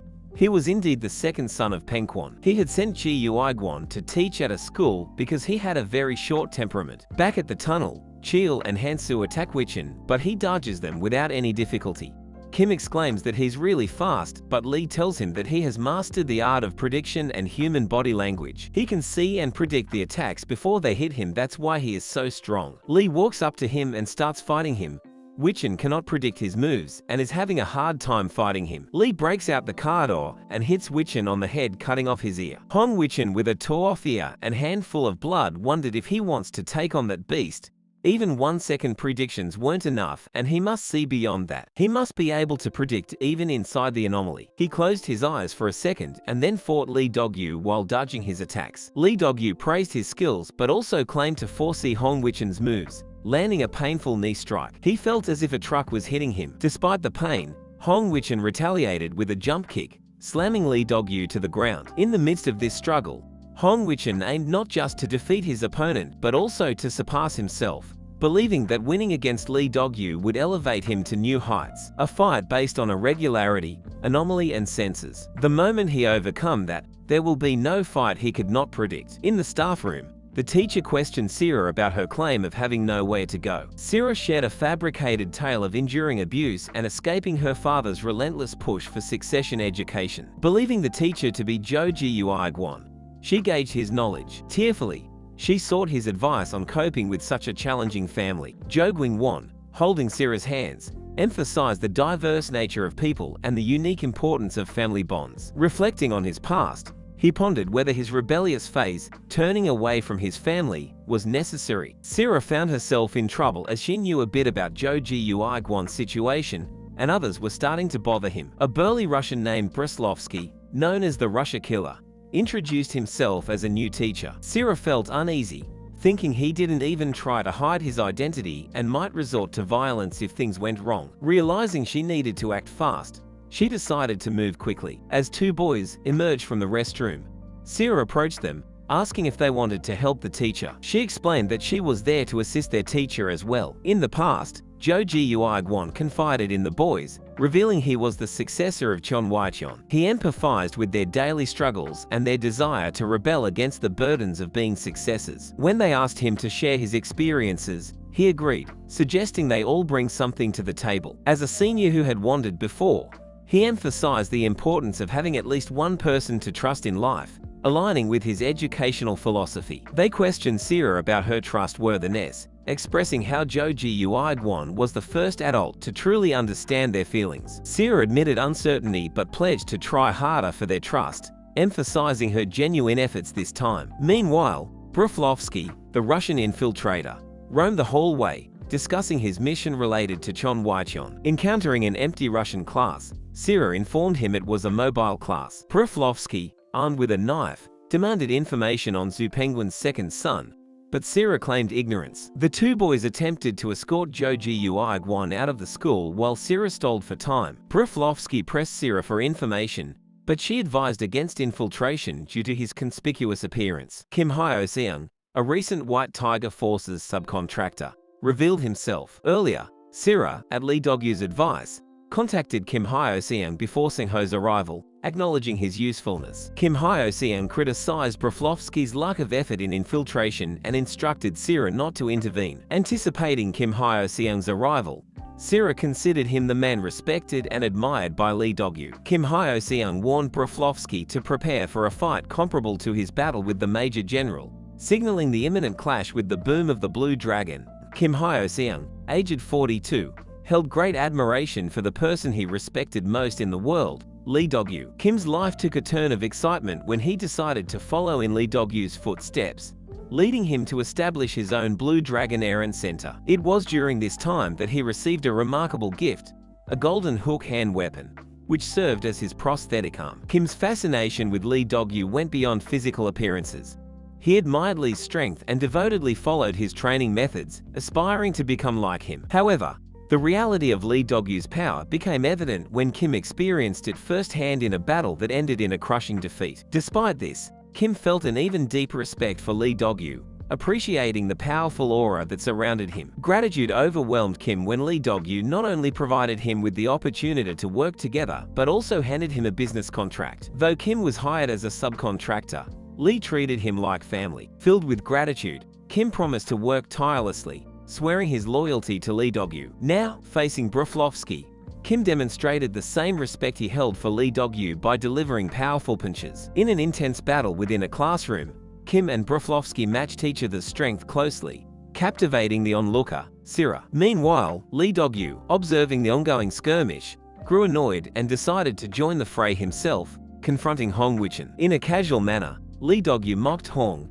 even removing his hat-eye to showcase his true strength. Despite feeling fear and anxiety, Hong stood his ground, refusing to back away from the fight. Lee Dogyu, boasting about his abilities, claimed that he had never exerted more than 50% of his power until now. Charging up his strength to 51%, he laughed menacingly, ready to reveal his true might to Hong. On the other side, Kim Hyo-seung surged with power, causing his muscles to expand so forcefully that his shirt ripped apart. Witnessing this incredible display, Broflovsky stood in shock as Kim aimed directly for his face, delivering a powerful punch that sent him flying backward. Broflovsky, still bewildered, struggled to comprehend the astonishing strength Kim possessed. Without hesitation, Kim continued to unleash a barrage of blows, relentlessly pummeled Broflovsky. His singular focus was on garnering Lee Dogyu's attention, and he paid no mind to the aftermath of his assault. In Kim's mind, the sole purpose was to showcase how he had grown in strength,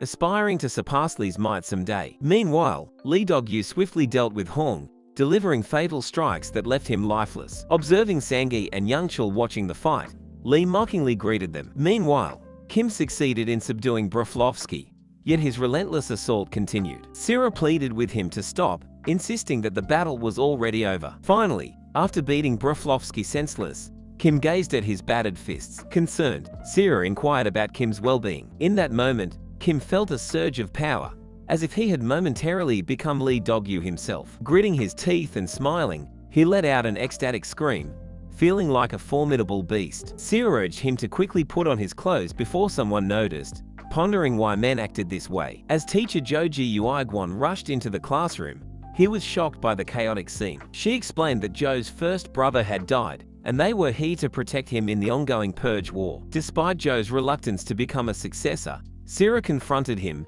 emphasizing the gravity of giving up the succession. She pointed out that not only Joe but those around him, including relatives and acquaintances, must die for the transfer of succession to be completed. Sira clarified that she didn't know who was orchestrating this, but they were gearing up for a fight. She warned that countless killers worldwide, drawn by the scent of money, were involved. Their unit price might be high, but they never failed, and the strongest reinforcements were en route to Korea. The White Tiger forces, led by team manager Kim and Aries, were now in Korea. Simultaneously, a mysterious man received the same message, laughing menacingly at the potential bounty for capturing a conglomerate's son. Choji Uigwon felt disappointed in his son and expressed his feelings to him. He shared a belief that the people who suffer the most in this world are those with righteous personalities. Cho emphasized to Joe that being righteous means not being calculative, and if one can't be calculative, their surroundings might begin to crumble. Cho expressed concern about putting someone with such a personality in charge of the company's future. Despite Joe's attempts to explain, Cho interrupted him, stating that he once saw him as a more suitable successor but no longer believed that to be the case. Cho had even told Joe to leave and advised him to avoid trouble by not meddling in others' affairs. He suggested that Joe pursue teaching in the school he created, as it would better suit his personality. Joe understood that his father already knew what kind of life suited him, and the decision made was out of respect. When questioned about his future plans by two other men, Joe had no clear answer. He expressed uncertainty about whether he still needed to watch things unfold to the end. Joe mentioned his inability to go to Chonhwacheon immediately, and his subordinates suggested staying together for the time being. The White Tiger forces arrived at the school, and Sira informed manager Kim that the situation with Proflovsky inside the school had concluded. However, the main problem was just beginning, and the final darkness was in motion. They planned to send people on a full-scale operation, and decided to closely monitor Joe Guigwon for the next 24 hours. Sira inquired about Major General Lee Dogyu,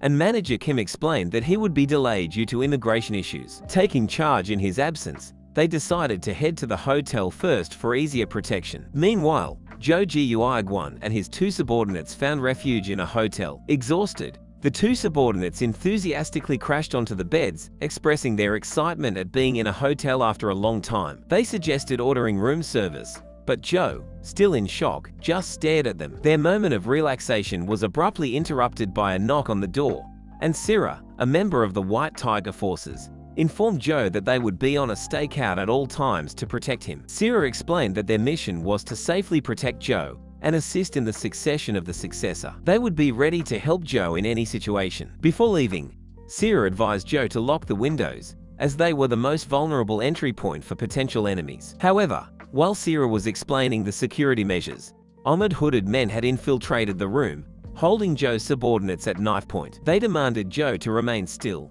emphasizing that they hadn't harmed his friends yet. Joe, shocked and nervous, was then interrogated by the armored men, who asked if he was the second successor of Chonhwacheon. Suddenly, the power went out in the entire hotel, and chaos ensued. Manager Kim, another member of the White Tiger forces, sensed trouble and left to address the situation. Outside Joe's room, Sira banged on the door, panicking and asking if he was all right. Joe remained silent. In the hallway, Manager Kim encountered three armored men, revealed to be the ninjas from Japan. They attacked him with knives, but Kim skillfully dodged their assaults. The leader of the ninjas, Shunpai, slashed Kim's face with a poisoned knife, intending to paralyze him. However, Kim, despite being poisoned, managed to evade their attacks, surprising the ninjas. He explained that he had trained since childhood and recalled his master, who was even more skilled. Back in the hotel room, the assailants closed in on Joe, ready to strike. Simultaneously, Hansu, who had been hiding in a nearby closet,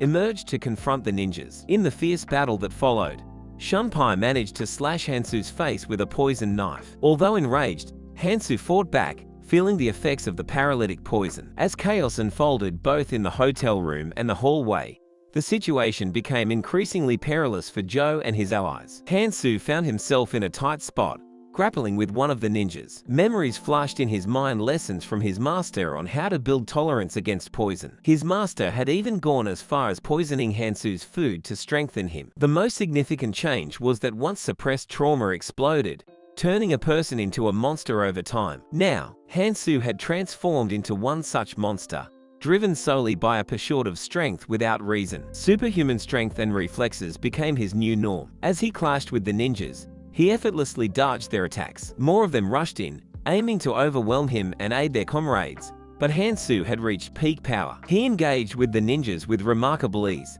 tossing one out of the hotel building as if they were a mere feather. Despite the relentless onslaught, Hansu faced them without breaking a sweat. His strength was truly terrifying, and the word overwhelming couldn't fully capture its magnitude. Just as the ninjas kept piling on and charging at him, Sira and the others arrived on the scene. Sira, desperate to intervene, seized Hansu and implored him to stop. However, Hansu, teetering on the brink of insanity, lashed out at Sira. Manager Kim, sensing the urgency, took action, eliminating another ninja. He sternly urged Hansu to halt, explaining that they rushed to the scene out of concern that the ninjas might use poison, a concern that had proven justified. Manager Kim and Park charged at Hansu, realizing that his limits had been lifted. Understanding the urgency, they knew they had to give it their all to try and stop him. With a simultaneous plea to halt, they attacked Hansu. However, Hansu, in a display of agility, dodged their strikes at the last moment. Leaping into the air, he delivered powerful kicks that left manager Kim and Park lying unconscious on the floor. Hansu shifted his focus to Sira and the others, causing confusion among the group. Joe, bewildered, questioned Sira about Hansu's sudden change, recalling that they were on the same side not long ago. Sira, urging Joe to stay back, asked him to hold on while Hansu menacingly approached. Just as Hansu closed in on Sira, Park regained consciousness and called out to him. Rippling with determination, Park tore off his shirt, preparing for a fight. He taunted and mocked Hansu. Concurrently, manager Kim revived and launched a barrage of kicks and stomps on Hansu, urging the others to evacuate. He disclosed that the hotel had been discovered, and the situation was dire. Suddenly, two armored gunmen landed on the balcony, opening fire on the group. Sira, Joe, and the others made a swift retreat. Sira took a moment to explain the gravity of the situation to Joe once again, leaving him with the stark choice of kill or be killed. Manager Kim, prioritizing the protection of the successor, hurriedly left the scene, dismissing Hansu as a problem the gunmen could handle on their own. Park, however, stood firm in the room, declaring there were various ways to protect the successor. Bravely facing the gunmen and Hansu, he proclaimed it would be a remarkable feat to kill two birds with one stone. Unfazed, Park asserted his identity as a soldier, resolute in his decision not to retreat. The last successor and the final black man received news that Joji Uigwon had been spotted in South Korea. Simultaneously, Park engaged in a confrontation with a group of gunmen at the hotel. The assistant informed the final black man that there was a minor issue.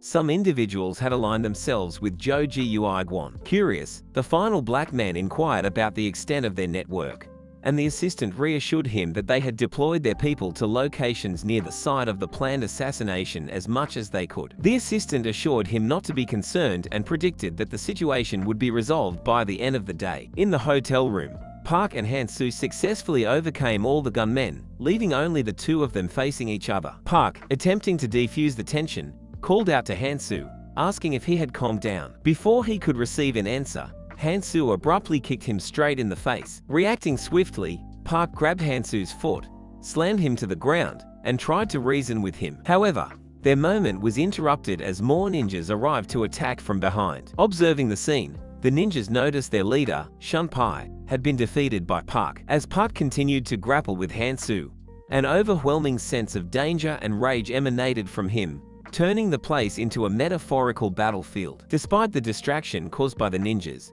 Hansu managed to kick Park again. Park skillfully evaded the attack, landing on his feet. Determined to stop Hansu, Park confronted him once more. Hansu, however, charged at Park, tackling him toward the window. In a swift move, Park dodged at the right moment, causing Hansu to crash out of the window and onto the streets below. Unfazed, Park approached the remaining ninjas, berating them as idiots. He informed them that a nuclear bomb had been dropped on the location, rendering any further resistance futile. Meanwhile, Sira drove Joe and his friends away from the chaotic scene, only to witness the news breaking about the shooting on their phones. Joe urged his friends to return, expressing his concern for their safety. They hesitated but eventually agreed, asking Joe to promise he wouldn't die, revealing that they considered him family. For Joji Uigwon, the concept of family had felt like a shackle, surrounded by envy and jealousy, but now, he realized he had people who genuinely cared for him. As they headed back, a sudden collision occurred, a Jeep T-boning their car, causing it to flip on the road. The perpetrator, a man from the US, named Zombie White, the boss of the White Barrel, emerged from the Jeep. Panicking, Joe saw his students lying injured and on the brink of death. In a desperate moment, Zombie White approached Joe, choking him and questioning if he was Chon Wai-chon's successor. Joe, overwhelmed, pleaded to take his students to the hospital. In the nick of time, manager Kim intervened, tackling Zombie White and declaring their commitment to protecting Joe with all their power from that point forward. The police tried to stop Lee Dongyu from entering the airport, but Lee Dongyu and the others just ignored the police and kept working. Suddenly, Lee Dongyu noticed another group. He saw that it was the Chinese group, the K-Security Team, Black Dragon Squad. They walked towards their jet, and the Black Dragon Squad leader, Lao Dong, sat on his seat. He asked another member if he had talked to the Korean side, and the member said that he did. They mentioned a smuggling route used by the Yantian people. The member then ordered the flight attendant to take off right away. Suddenly,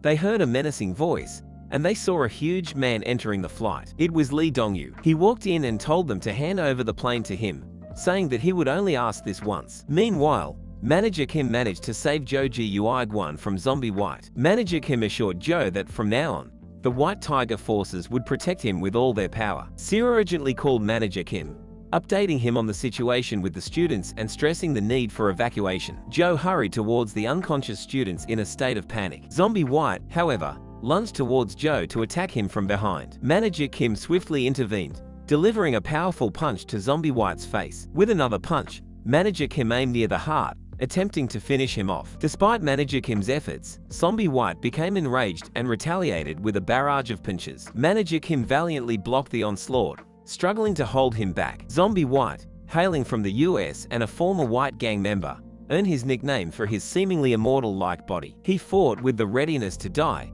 always emerging victorious. Manager Kim, seizing an opportunity, grabbed Zombie White's arm and, with a swift motion, broke the bone. Undeterred, Zombie White launched another punch and a powerful kick, sending Manager Kim flying to the ground. Meanwhile, Sira and another member assisted Jo in taking the two students to safety. Jo instructed the member to transport the students to the hospital, emphasizing the urgency. Jo, realizing the gravity of the situation, left the students in the car and instructed the member to proceed without him, fearing that their pursuers would follow. Approaching Sira, Jo understood the weight of his responsibility. Sira questioned Jo about his decision to become the successor, and Jo acknowledged that the world's attention was now focused on Cheon Waicheon. Determined to protect, Jo declared his intent to confront the challenges head-on. Sira suggested heading to a branch building in Songdo, but Jo refused to avoid the impending conflict any longer. He resolved to fight relentlessly, unwilling to lose any more precious people. Back in the intense battle between Manager Kim and Zombie White,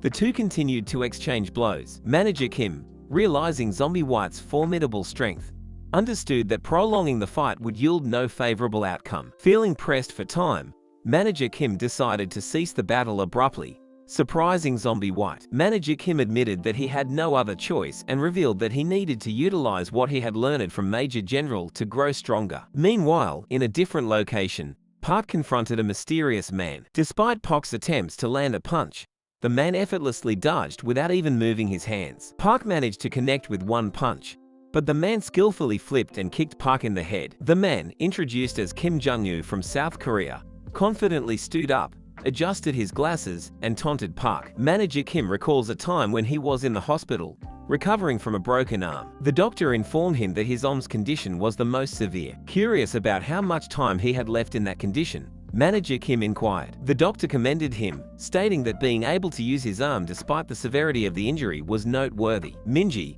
concerned, sat by Manager Kim's side and asked about what happened in North Korea. However, Manager Kim gently parted her head and explained that the injury occurred before his trip to North Korea. Lee Dong-yu, also present in the room, heard the conversation. Manager Kim disclosed that he got hurt during an interview with the White Tiger forces. In the current moment, Manager Kim faces Zombie White. Suddenly stopping, Manager Kim confuses Zombie, who questions his actions. In a flash, Manager Kim rushes at Zombie, launching an attack. He grabs Zombie's ear and, with a swift force, breaks it off. Zombie, holding his bleeding face, is visibly affected. The injury Manager Kim sustained during the interview has yet to fully heal, marking that time as the most dangerous and horrifying. Manager Kim continues his assault, poking Zombie's eyes with force. Recalling the past, Manager Kim acknowledges that if the Major General hadn't composed himself during the interview, at least 2 parts of his body would have been lost. Undeterred, Manager Kim attacks Zombie again. Despite Zombie's attempts to strike with a knife,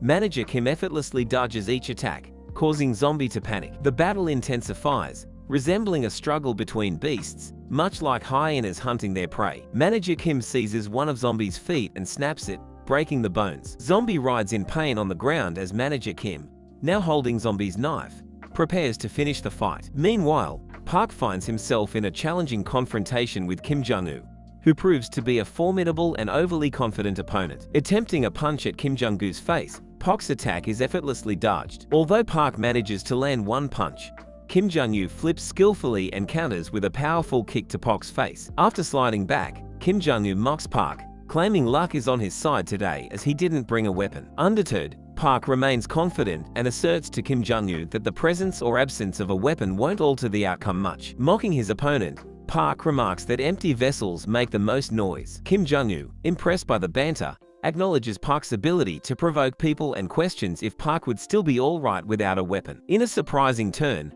Kim Jong-un removes his wristwatch, holding it like a knife. Park realizes that this seemingly ordinary watch is more than meets the eye. Kim Jong-un charges at him, slashing with the transformed watch, and Park, feeling cautious and fearful, recognizes it as a deadly weapon. Simultaneously, the final black man engages in a conversation with his assistant, questioning why he bet on the South Korean team having the highest chance of winning. The assistant explains that Master Zhu Penguin believes that incredible martial arts masters were concealed in South Korea, a place filled with lunatics. According to Master Zhu, lunatics topped monsters in strength, and the assistant reveals that one of the 3 lunatics is in South Korea, turning everything he touches into a weapon. Back to the intense confrontation, Kim Jong-un continues to slash at Park with the wristwatch-turned blade. Park, skillfully evading the attacks, quickly draws a pistol and aims it at Kim Jong-un.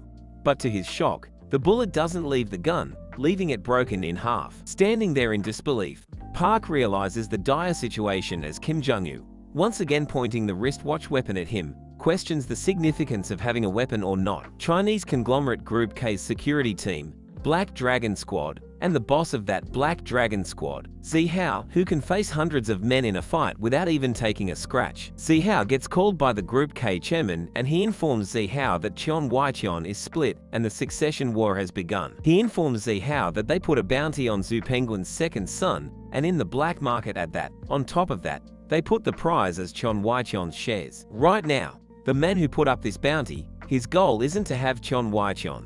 His goal is revenge, and destroying Cheon Waicheon is his goal. He tells Zihao that there is no need to think hard on this, and it is the fight between a dog and a rabbit. He tells Zihao to get the shares of that Cheon Waicheon and beat Group T, which was on Zihao's mind when he himself gets beaten up by the legendary Lee Dongyu later. Lee Dongyu intercepted Zihao and his group when they were trying to get on a plane. The airplane went up high in the sky, and inside, Lee Dongyu and Zihao got into a strong argument. Even though Zihao tried to fight back and say mean things to Lee, it didn't seem to work. Lee Dongyu easily responded and made Zihao fall to the ground. While everyone laughed, Lee Dongyu teased Zihao about the silliness of running in the airport and warned about the possible bad things that could happen if someone trips and falls. Meanwhile, Lee Dongyu's friends carefully looked at the information on Zihao's phone and found out that some important details were now out in the black market. The exposed data included news about a reward for Zhu Penguin's second son, and there were extra benefits like shares from Cheon Waicheon. In response, Lee Dongyu's pals strongly encouraged everyone to support manager Kim quickly,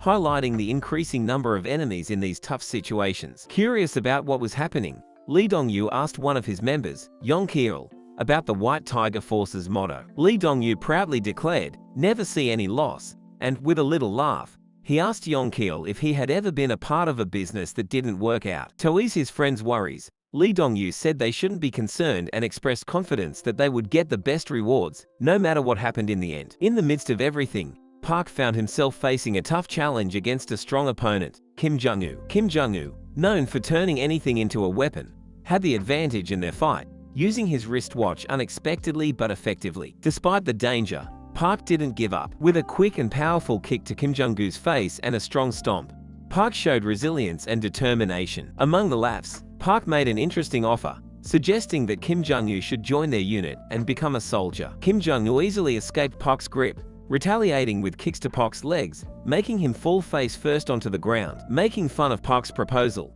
Kim Jong-un continued his attack, slashing with his makeshift weapon. Park skillfully dodged the attacks, unaware as Kim Jong-un slyly took out a pin and Park's own belt. Taking advantage, Kim Jong-un started slashing with the belt, catching Park off guard. Despite Kim Jong-un's fierce slashes, Park managed to block the attacks with his arm. Seizing the moment, Park took control of the belt, pointing out that everyone, no matter how good they are with a weapon, has their limits. With a laugh, Park teased Kim Jong-un, joking that if he wanted to kill him, he'd need something as big as a tanker. Confidently, Park declared his intention to bring Kim Jong-un to Ares. Meanwhile, Director Sung Woo-jo informed Taehwa that the group supporting Jo Ji-Uigwon was the White Tiger Forces. It appeared their mission was to protect Jo Ji-Uigwon. In response, Taehwa quickly told the director to contact major shareholders, announcing his succession and challenging Jo Ji-Uigwon to step out from behind the White Tiger Forces. Taehwa proposed a substantial prize, 30% of Chon Wai-cheon's shares. The director hesitated, but Taehwa revealed his personal vendetta against Master Penguin and suggested an additional prize of 10% of Chon Wai-cheon's shares for the White Tiger Forces. Excited about witnessing exceptional talents in combat, Taehwa expressed eagerness for the upcoming showdown. The King Sung Association president, Tokutaro Fujimori, received shocking information about the White Tiger Forces. His guards informed him that it's an organization in South Korea, and a person named Lee Dong-yu is in charge. They revealed that Yuuki was killed by Lee Dong-yu, and they are currently looking into the specifics of the incident. Upon hearing this, Tokutaro became furious and commanded his guards to prepare. He declared that the entire King Sung Association is heading to South Korea, determined to confront Lee Dong-yu and transform the location known as the White Tiger Forces into a barren wasteland. Meanwhile, Manager Kim emerged victorious in the battle against Zombie White. Quickly calling Sira to inquire about her whereabouts, she informed him that she, along with Jo Ji-Uigwon, was on the move and currently inside the Chon Wai-cheon's branch building in Songdo, Incheon. Sira disclosed to Manager Kim that they had taken advantage of Jo Ji-Uigwon's absence to summon major shareholders of Chon Wai-cheon. Now, a full-scale war was about to begin, extending beyond the protection of Jo alone. Urging Manager Kim to come as soon as possible, Sira conveyed the urgency of the situation. In the midst of this conversation, Manager Kim was startled to witness Zombie White, the man he had just defeated, rise again and pull the knife from his neck. Letting out a scream of pain, Zombie White revealed that it was his first time experiencing broken legs. Expressing shock, he explained that in the United States, conflicts are usually resolved with guns, devoid of room for martial arts. Manager Kim grasped the meaning of they as Zombie White mentioned it, and suddenly, two other individuals, Donnell and Dominic, launched an unexpected attack from behind. Swiftly evading their assault, Manager Kim managed to throw them forward, but he soon realized that the threat was not limited to just these two. Surrounded by a menacing horde of men,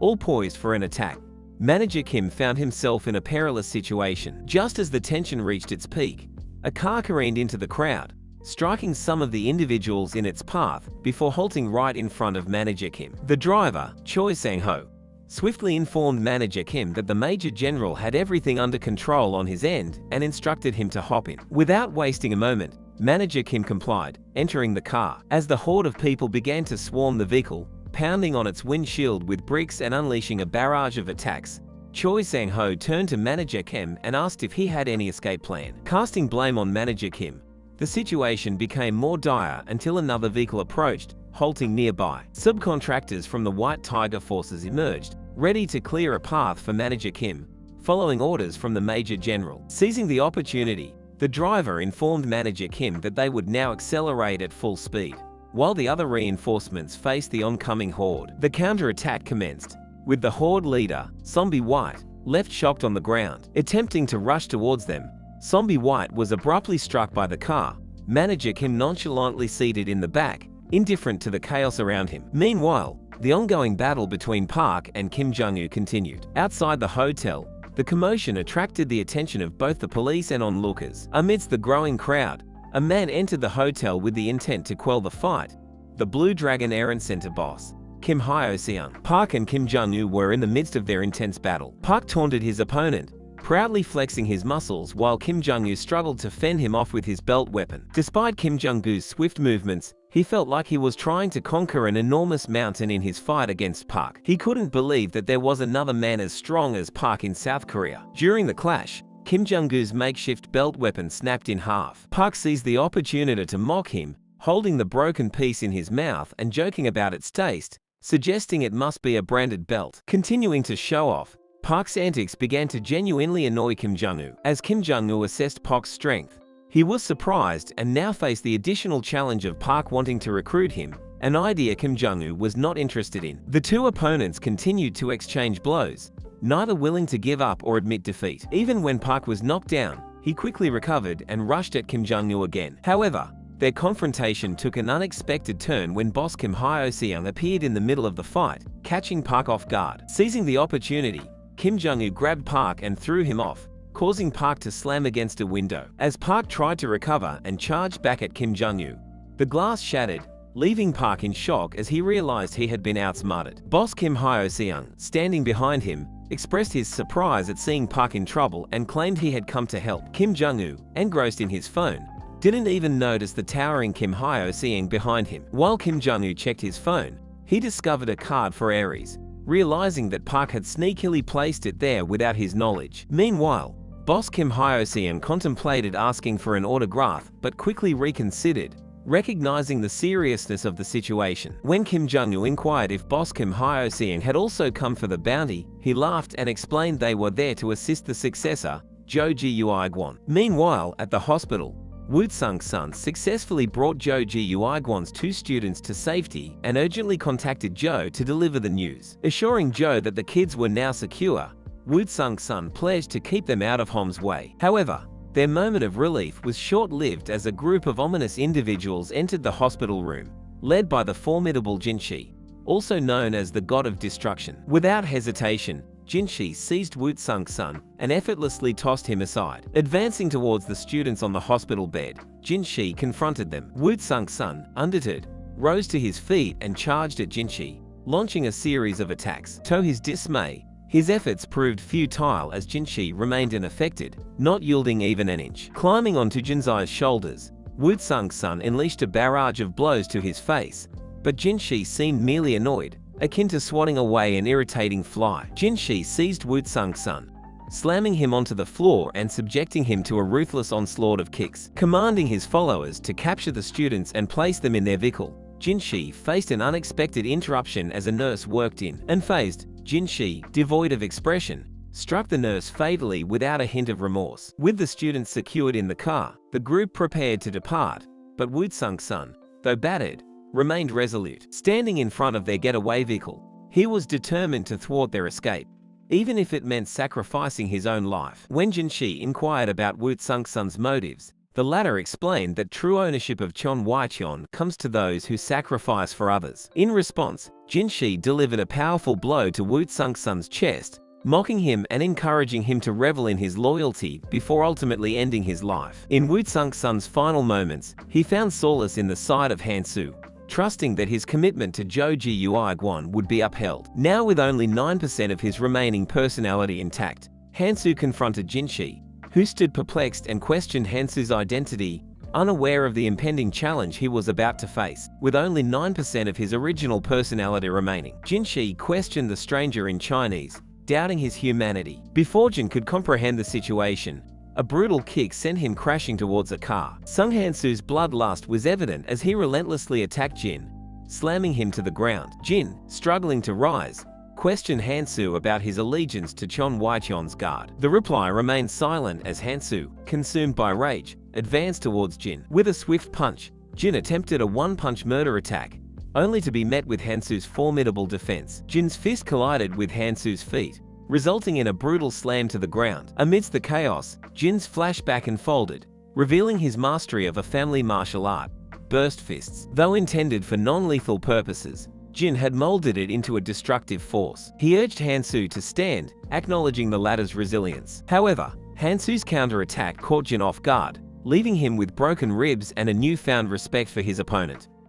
The scene transitioned to manager Kim in a car, discussing the situation with Shin Sira. They decided against returning to China, opting to address Chon Waicheon's major shareholders in South Korea. Ji-Uigwon, visibly shaken, initiated a video call with the shareholders, declaring himself as the rightful successor due to his brother's demise. As Ji-Uigwon announced a gathering in Songdo to decide Chon Waicheon's future through a bloodbath, preparations were underway. White Tiger forces, including Dogyu, Kim Young-chul, and Han Sang-gi, readied themselves. Meanwhile, Woo Sung-sun lay defeated, and communication with his side remained elusive. Sira assured Ji-Uigwon of the White Tiger forces' readiness and Tiwa's arrival. Ji-Uigwon, aware of a hidden family secret, contemplated the impending revelation. Taiwa entered the room, greeting Ji Yuiguan with a chilling long time no see. The ominous undertones hinted at a confrontation that would expose the family's darkest secrets. The chapter unfolds with a child addressing a man with glasses as director. In the midst of their conversation,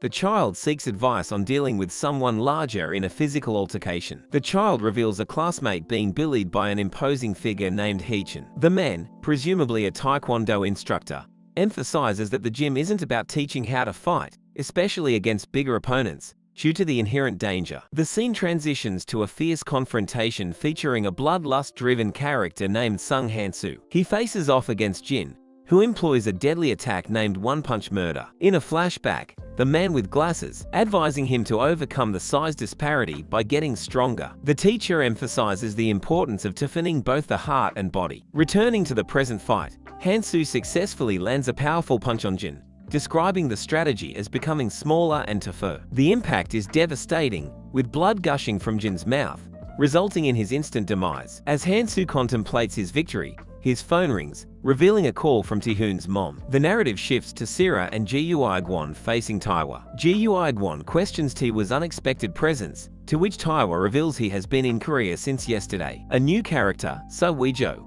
is introduced as a member of Taiwa. Sira reacts shockingly to Ji Yuiguan, hinting at an undisclosed event. Taiwa, nonchalant, dismisses concern for others in perilous situations, recalling a past encounter with a younger Ji Yuiguan. The storyline unveils manager Kim and Choi Sang-ho beneath a building, discussing Ji Yuiguan's location. They are then surrounded by the White Tiger forces, identified as the Thai Assassin Group S. The chapter takes a turn to Parkland, lying on a car roof, observed by citizens filming, and being approached by the formidable Philippine gang, the Redhead. Returning to Ji Yuiguan and Taiwa, the latter discloses placing bounties globally for revenge against Ji Yuiguan and Chon Waichon. Taiwa shows no remorse, expressing his determination to conclude the vendetta. The focus shifts to Hyo-seung and Kim Jung-woo, cornered by the Iranian mercenary group Eka. Jung-woo reflects on the need for a swift response as the Eka members attack. He asserts a temporary alliance, teaming up with Hyo-seung to fend off the attackers. We witness Ji Yuiguan confronting Taiwa, questioning if everything he has done was solely to secure the successor position. Taiwa responds ominously, warning Ji Yuiguan that everything around him will crumble from this point onward. Taiwa asserts that Ji Yuiguan knows the true reason behind his actions, prompting a flashback to their shared past with their father. In their youth, their father, Zhu Penguin, was consumed with grooming one of them to become the successor of Chon Waichon. Despite their close sibling bond,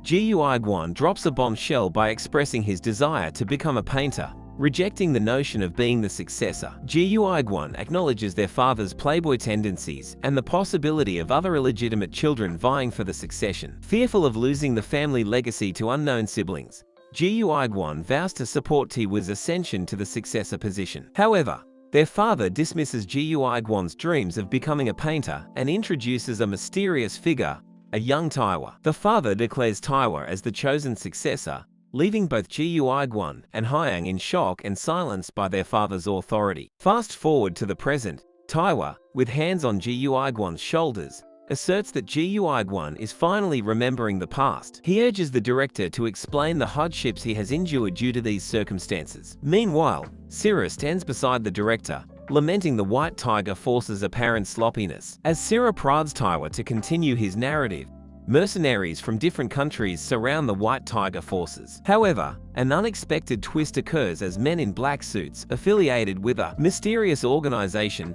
emerge and swiftly eliminate the mercenaries. Manager Kim looks around as out of nowhere representing the King Sung Association Ryusei Ran enters the scene, questioning the White Tiger force's identity. The focus shifts to Sira revealing the enmity between their group and a faction in Japan. She approaches Taiwa, injecting him with a substance that induces dizziness. While Taiwa collapses, Sira remarks that she enjoyed his story before deciding to contact the Major General. Simultaneously, Lee Dogyu, a member of the White Tiger forces, engages with a Japanese adversary, Fujimori Tokutaro, the King Sung Association president. As the two face off, it becomes apparent that Fujimori harbors a vendetta, and Dogyu questions his motives: is getting revenge or something else. In the chapters, we find Zhu Penguin seated on his chair, questioning Ji Yuiguan about his sudden decision to give up the successor position. Ji Yuiguan, determined, stands against his father's decision. Zhu Pengren criticizes Gu Guan,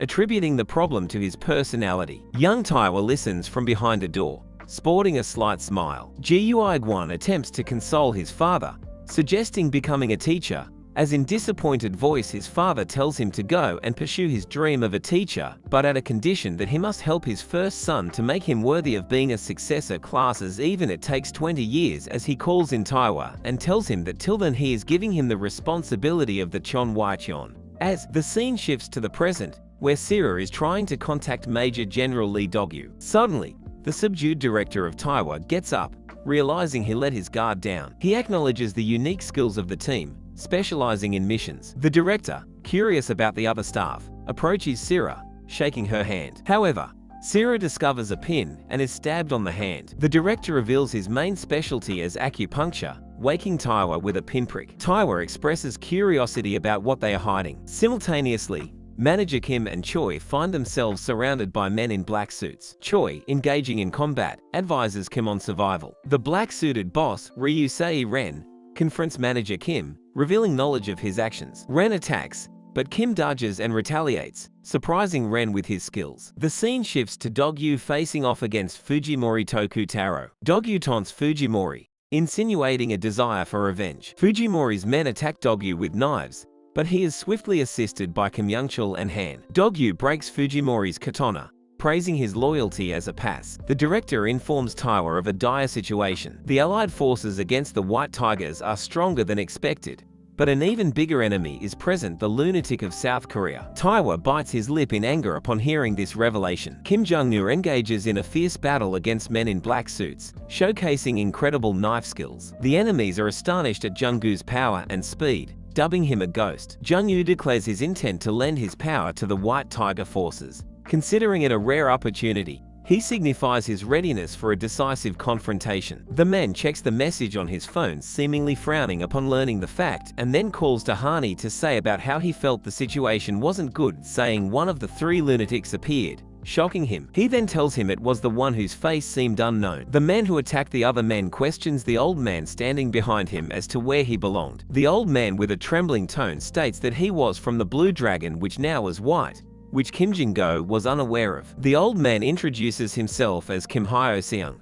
One of his men who played on the floor wounded wanted to expose Kim Jin-go as to how he was intimidating the old man and plans to take a picture of him, and too aware about such lunatic who was extremely dangerous and was staying in South Korea. The man then starts to get unconscious, due to which the old man was portrayed of causing the King Sung Association massacre, which terrified the Japanese archipelago. Many people got the information circulated as he was wrongly portrayed as if he belonged to the Blue Dragon instead of White Tigers. Tawanem then thinks of how one of the three lunatics acted, which led to the defeat of the mercenaries because of it. Tawanem then gets furious upon learning the fact on how he got tricked again. He then recalls the time where his first elder brother, Joyansi, was foolish and incompetent, had no talent of becoming the successor. He then calls his brother Hyung that he was such a troublemaker, listening which Hyung Nim throws a bottle of wine at him, saying how it was arrogant for someone like Tawanem to be born as a child of wedlock, and wants him to continue the things how he used to sow to raise the company. Tawanem takes this as an opportunity and talks to his father upon how the first brother had no qualification to become the owner of Tanweicheon, complaining about him as to how he was behaving for 10 years, and states the second brother was better.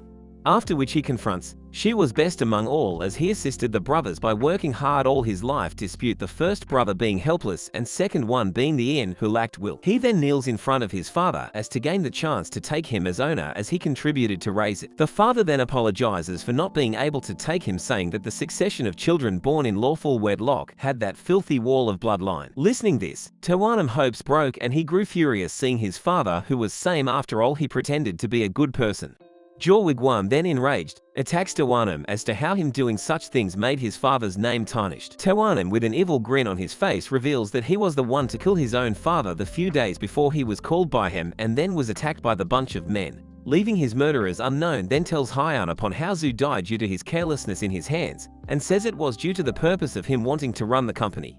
As Hyun held Tawanem with a knife, China arrives and captures the secretary lady supporting Tae Ha's that he did the best choice for Chon Wei-chon. Then the manager general arrives claiming he would solve the issue and then punches clean, leaving him choked by his blood. The general then stares at Hyung stating he looks same like Zhu, leaving an impression of a stranger by Dequim as he didn't look any like him. Then the general rivals that he got operated after having 2 sons, confirming he wasn't the child of Zhu. Hyung then comes forward saying Zhu hid him from the fact about his father and decides to reveal the secret about it. The man reveals that Taewanam wasn't the real son of Penning, who was not his biological father either. Listening to this, Tahani starts to lose his mind as he isn't ready to believe in the facts said to him and starts to choke him, yelling not to speak rubbish. The time when Penning was holding the baby only to hand over it to an old woman saying her to take care of the baby and that it was one of his friend's baby, who requested him to look after him before he died. The old woman then agrees or take care of him, saying that she is in debt to Penguin and she would help him manage the baby. She then asked him whether he wants to raise him as her child, to which